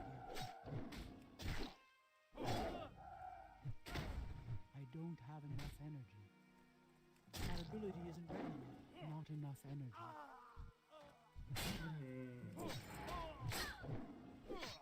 Not ready yet. I don't have enough energy. Not enough energy. I don't have enough energy. I can't do that yet. Not enough energy. I don't have enough energy. Not enough energy. I don't have enough energy.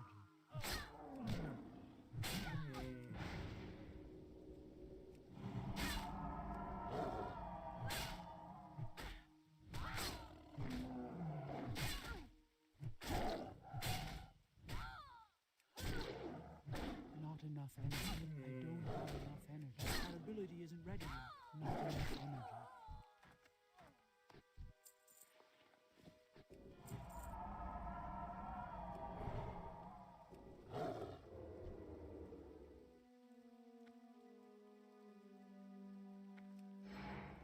I don't have enough energy. Not enough energy.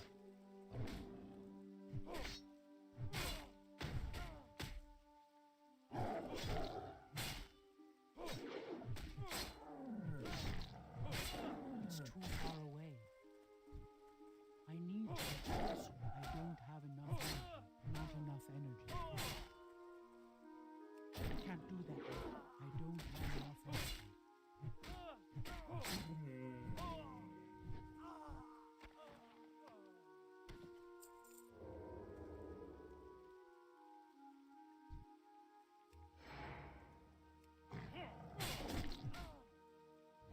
Not ready yet.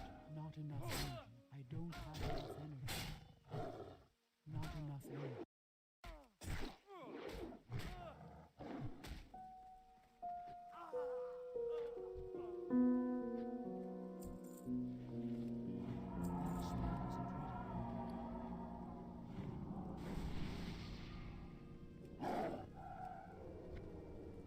Hey guys, Lazy here. I've been pretty busy this past week with birthdays and weddings and whatnot, so a couple of friends of the channel have come by to help out with a few of the stories. If you like what you hear, then make sure to check them both out after the video. I'm going to make a longer video for you guys as well in the next couple of days or so to make up for my inactivity, so keep your eyes peeled for that. But for now, choose the red pill and enjoy these Glitch in the Matrix stories.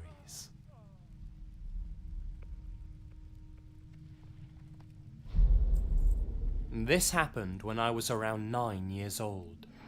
Everyone was sitting at the table eating dinner.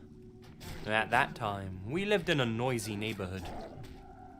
While we were eating though, I noticed things were getting more hectic than usual. My mum was in the kitchen moving some pots and pans around and making a ruckus. My sisters, 13 and 16, were yelling at each other. The TV was on full blast. I remember hearing a bunch of little friends outside playing and yelling at the top of their lungs. The ice cream truck song in the street blaring. My palms were getting sweaty, and I started feeling extremely uneasy. Things seemed to be getting louder and louder by the second. Then everything, and I mean everything, came to a dead silence all at once. When it did, all that I heard was a woman's soft voice say, "Hello?" It sounded so loud, and yet so soft, as if whoever said it was directly in front of me. I looked up quickly. My dad was staring directly at me, and he said, "Did you hear that too?" I just nodded at him, because I was seriously terrified. My sister finally said, "Hear what?" We tried to tell them what happened, but nobody else noticed anything at all. Not even the fact that it was super noisy, and then just silent. There were no kids outside, no ice cream truck. The TV was at a decent volume, and my sisters were nice and calm. My dad and I still remember that day. I'm now 23, and it's something I'll never forget.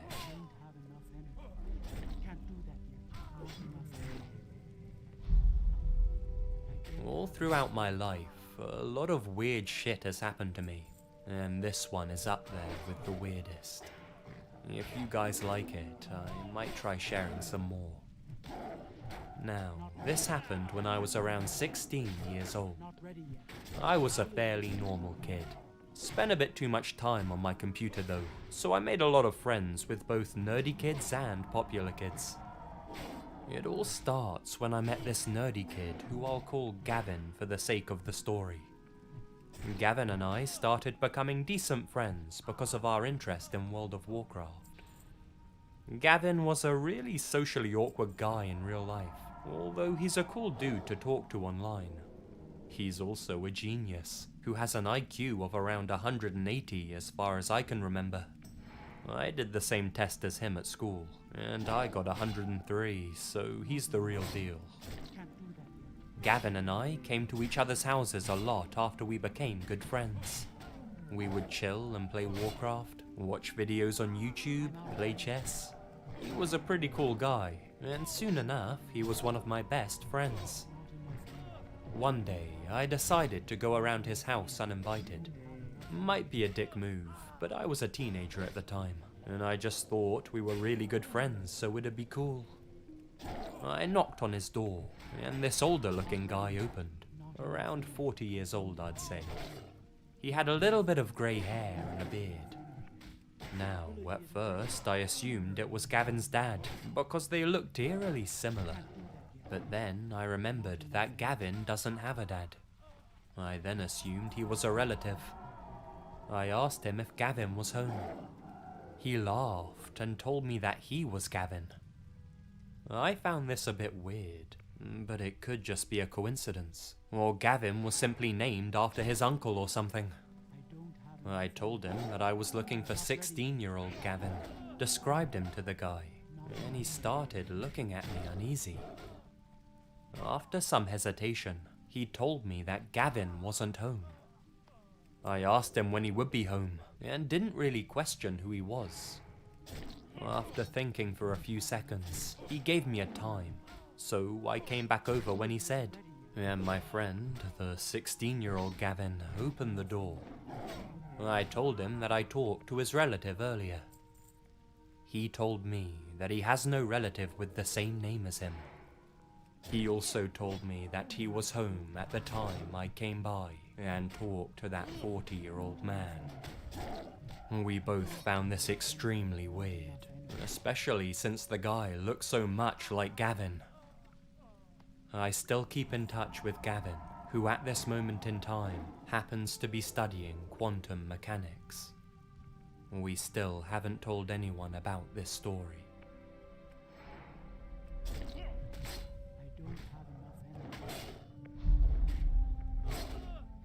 In November of 2012, I was on regular patrol when a Dodge Challenger SRT-8 blew past me on the highway, going about 99 miles per hour in a 55 miles per hour zone. I whipped my car around and the chase was on. The Challenger was killing me, with speeds reaching about 131. That's as fast as my Crown Vic would go. On one particular road the Challenger turned down, there was about a 4-mile stretch of straight, but hilly road that has a T-section at the end. I almost lost sight of the car, but happened to catch his taillights just in time to see him turn east at the intersection. Now this is where it gets weird. I remember coming up to the T intersection. Within, I'd say, maybe 200 yards from it, I looked down at my speed and noticed that I was going way too fast to make it. Approximately 95 to 100 miles per hour. I remember hitting the brakes as hard as I could and seeing the dirt brim coming up quick. I vividly remember closing my eyes and asking God to watch over my kids, because I knew I had made a fatal mistake and was a dead man. But nothing happened. No loud crash, no tires squealing, no glass, no airbags, or anything of that nature. I opened my eyes and I was traveling eastbound from the northbound road, going about 50 miles per hour. It still drives me crazy wondering about what happened. Did I die and this is all a dream? Did the universe reach out and save me? I even caught the guy, as a highway patrolman had put out a few stop sticks a few miles down the eastbound road. From the video on the trooper's dash cam, I was 35 seconds behind the Challenger. Any ideas that might explain this, other than divine intervention?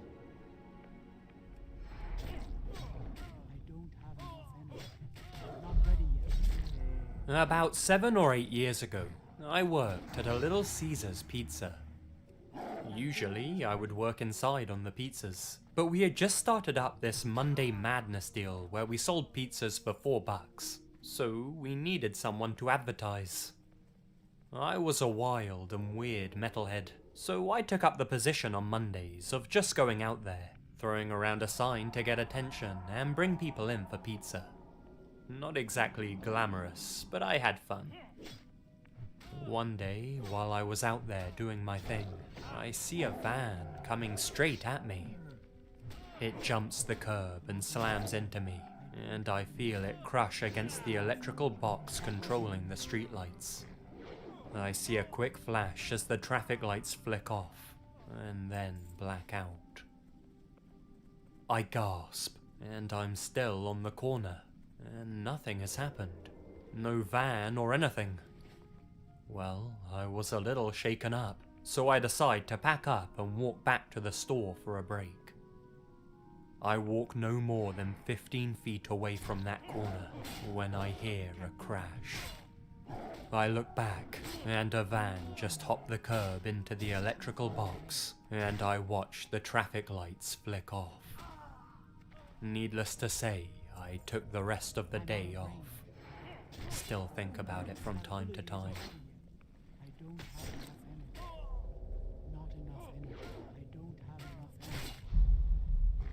So at this house I lived in from the time I was about 4 until I was 15. My bedroom was at the very end of the hallway.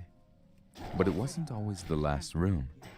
There was another room past my bedroom that my twin brother and I would occasionally go into to play. It was filled with random stuff, but I don't remember anything specific that was inside. Nobody ever explicitly told us not to go in the room, but it always felt like we were sneaking around somewhere we weren't supposed to be when we went inside. We would forget about the room for long periods of time, and then randomly remember it and decide to go inside. This happened a lot for the first few years we lived there. We even took our best friend inside a few times. One day, when it had been a few months since we went inside, I remembered it and suggested we go in and play. We walked to the end of the hall, but the room was gone. It never appeared again, and neither of our parents remember the room.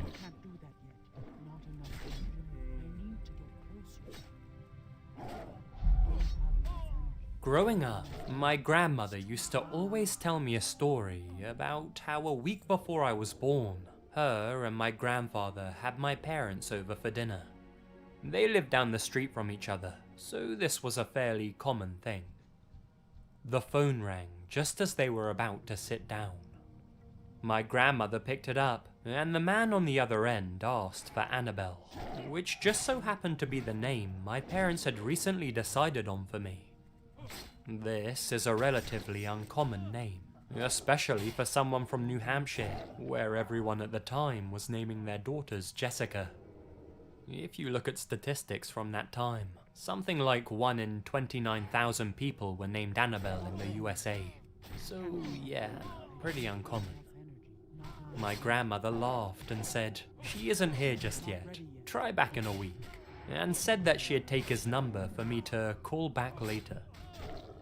The man did give his number, and she wrote it down, just as a joke for my parents to remember. Time went on as normal, and I was born and happily named Annabelle. My grandmother, for whatever reason, decided to keep the note that she had scribbled the man's number on. It was stashed away in a photo album that was soon to be filled with many pictures of me. She loved to tell this story, so I heard it many times growing up. Flash forward 25 years to tonight, literally this evening. I was visiting my grandparents with my fiance, and they wanted to flip through old albums to show him what I was like as a baby. The scrap paper is in there, and my grandmother grabs it and happily begins blurting out that story. He had never heard it before, as this was the first time he had met my grandparents since we live far away from them. He asks to see the piece of paper, and his face goes white. This was my phone number growing up.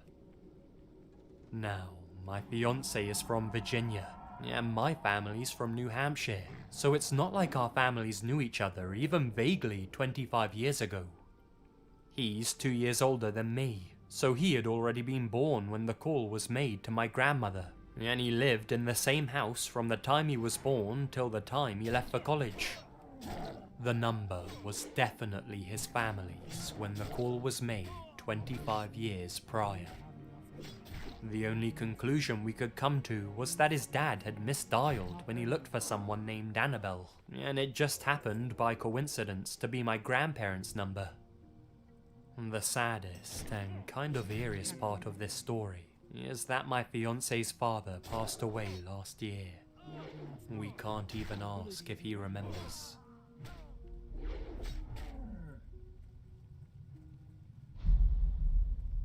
My family has lived in the same house for 35 plus years. I was 12 when my grandmother came to live with us after my grandfather passed away. She needed a wheelchair and near constant care. We had to install a lift onto one side of the front stairs. It was a metal platform secured to a track, with an electric motor powering it.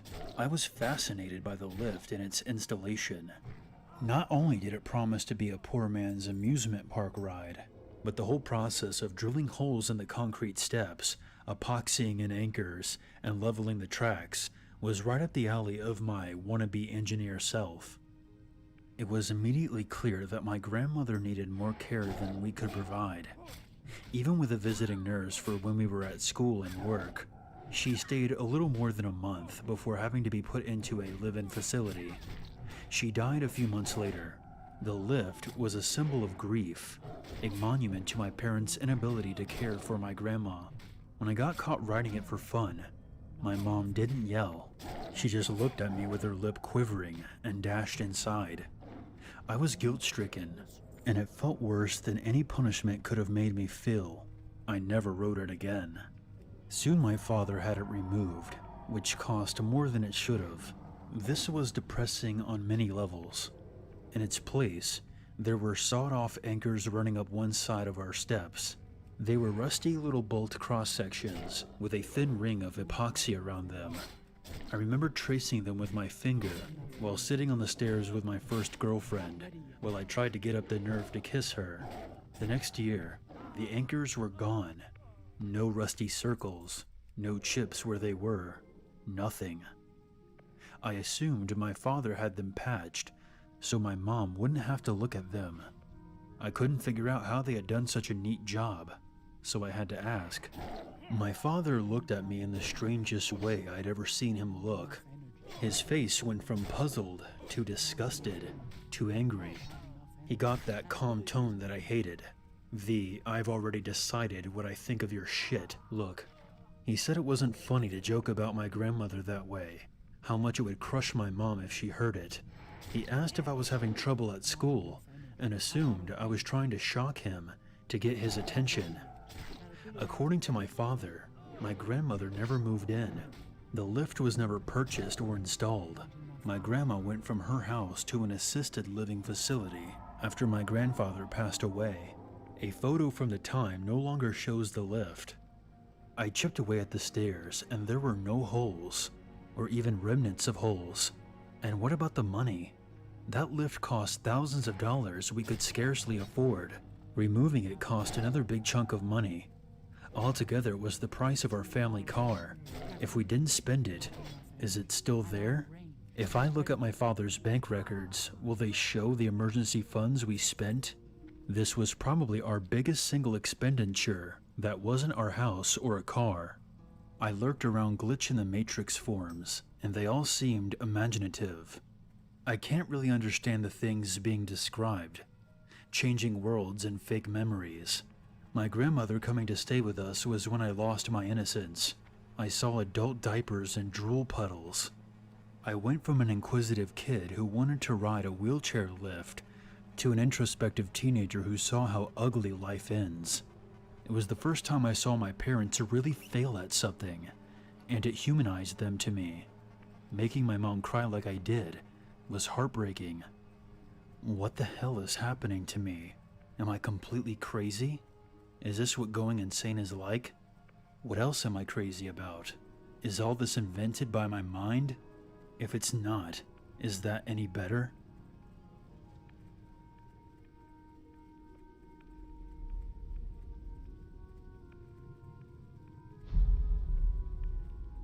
So here's a little backstory.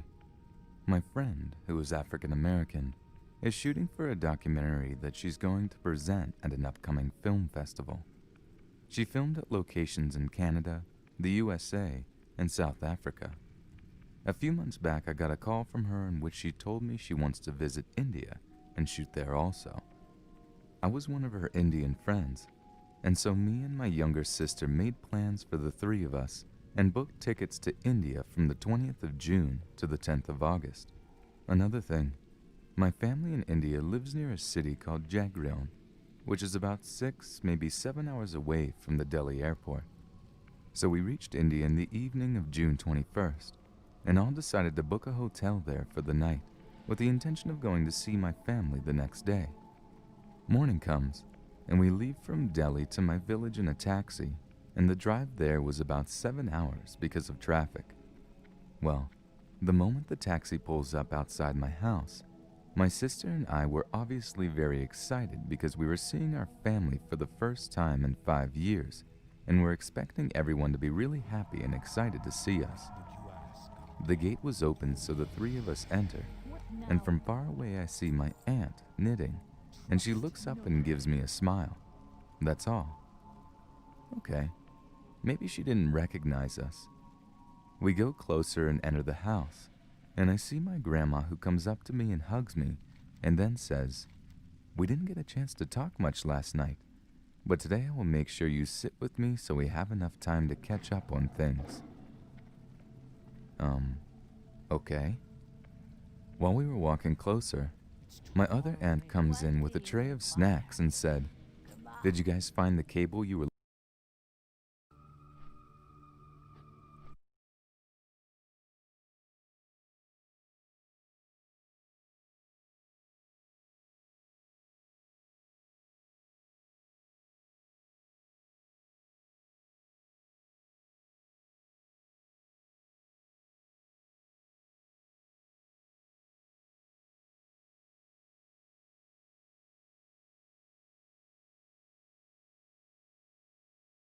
When Daniel is asked about, is this his last fight, and he's repeatedly saying in the promos and everything else, the interviews, this is it, this is my last walk. What is going through Dana White's mind when DC is saying that? No, it's not. No, it's not. It's obviously going to depend on how the fight plays out on Saturday night. If Cormier wins in spectacular fashion, this will not be his last fight. And knowing him the way that I do, if he loses, then it will be, I can't go out like this. So, you know me, when people start talking about retiring, I think they should. Stipe, who people were saying is probably going to retire after this too, but he squashed that tonight. Yeah. I don't think either one of them should retire. They're two of the best in the world, and they still got a lot left in them. But we'll see. We'll see how the fight goes on Saturday. Well, it's interesting. I asked Javier Mendez, what was it like going through camp with DC, and did you get the impression that this was his last camp? And he said no. He said it didn't really feel like his last camp. And he said, after DC wins, I know exactly what's going to happen. I know how this game works. Uncle Dana is going to back up a truckload of money, and they're going to try and make a John Jones fight. Is that the plan? If DC wins and he's the heavyweight champ? There is no plan. Yeah. There's no plan. I'm going to watch the fight on Saturday. I'm going to see who wins. And then on Tuesday, there'll be a matchmaking meeting, and we'll go in and start talking about what's next.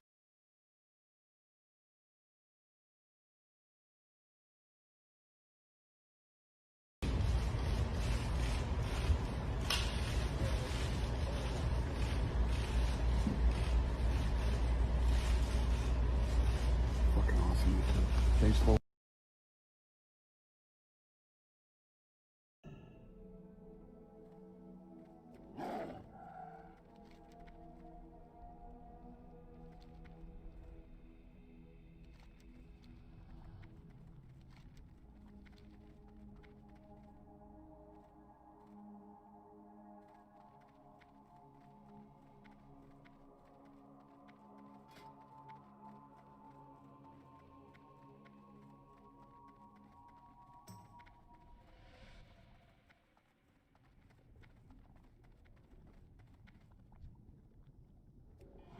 That better be good. Beware the living.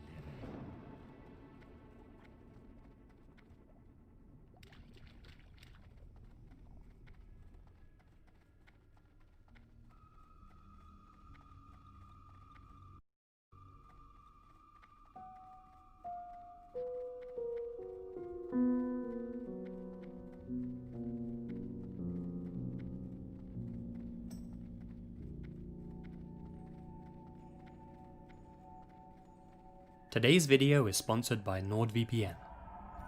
Whether you've been following this channel for a long time, or you've only heard a few of my creepy stories and mysteries, you've probably realized the value of staying safe and secure, even while surfing the web. With most of us spending multiple hours each day online, myself included, it's safe to say the internet knows a lot about us. Unfortunately, these days, there are plenty of people out there trying to get their hands on that data of yours. One of the best ways to protect yourself is by using a VPN. That's where Nord comes in. NordVPN is extremely reliable and convenient, with super fast servers and 24/7 customer support. Want to stay hidden online? Nord's got your back with double data encryption for increased anonymity. Want more peace of mind? Their VPN protects your communications and personal data, and makes hacking into your devices virtually impossible. With NordVPN, your information will always be protected, no matter which country you're in. Right now they've got a special offer on. Head on over to nordvpn.com/LazyLegion or use coupon code LazyLegion and you'll make a huge 70% saving. Sign up for their 3-year plan and they'll even throw an extra month in for free. Find that unique URL in the description or comment section and take advantage of that spine-chilling deal.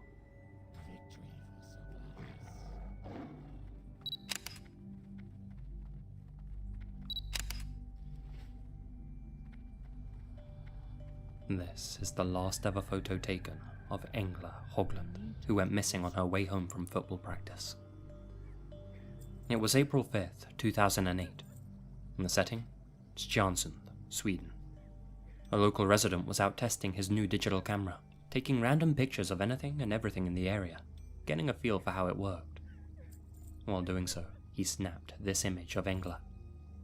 He had no idea he had just inadvertently taken the last ever photograph of her alive. When Engla didn't return home after practice that day, her mother called her cell phone. Despite numerous tries to get through to her, her daughter didn't answer. That was completely unlike her. Needless to say, she went out looking for Engla, and in doing so, made a chilling discovery. She found Engla's bike, the same one she was riding in this photograph, abandoned in the woods. There was no other trace of her anywhere. Her mother notified the authorities immediately. This case got a lot of media attention, not only in Sweden, but across all of Scandinavia. Search parties were formed to look for Engla, and areas that were even remotely close to where she'd vanished were scoured with a fine-tooth comb. Everybody hoped and prayed that this was just a case of a child going on an adventure, getting lost in the forest, and that she'd soon be found safe and well. But as the hours rolled into days, that hope began to dwindle. When the man who had been snapping photos that fateful day realized that he had actually taken Engla's picture just before she disappeared, he came forward with his camera. On it, investigators found another photo that was of extreme interest.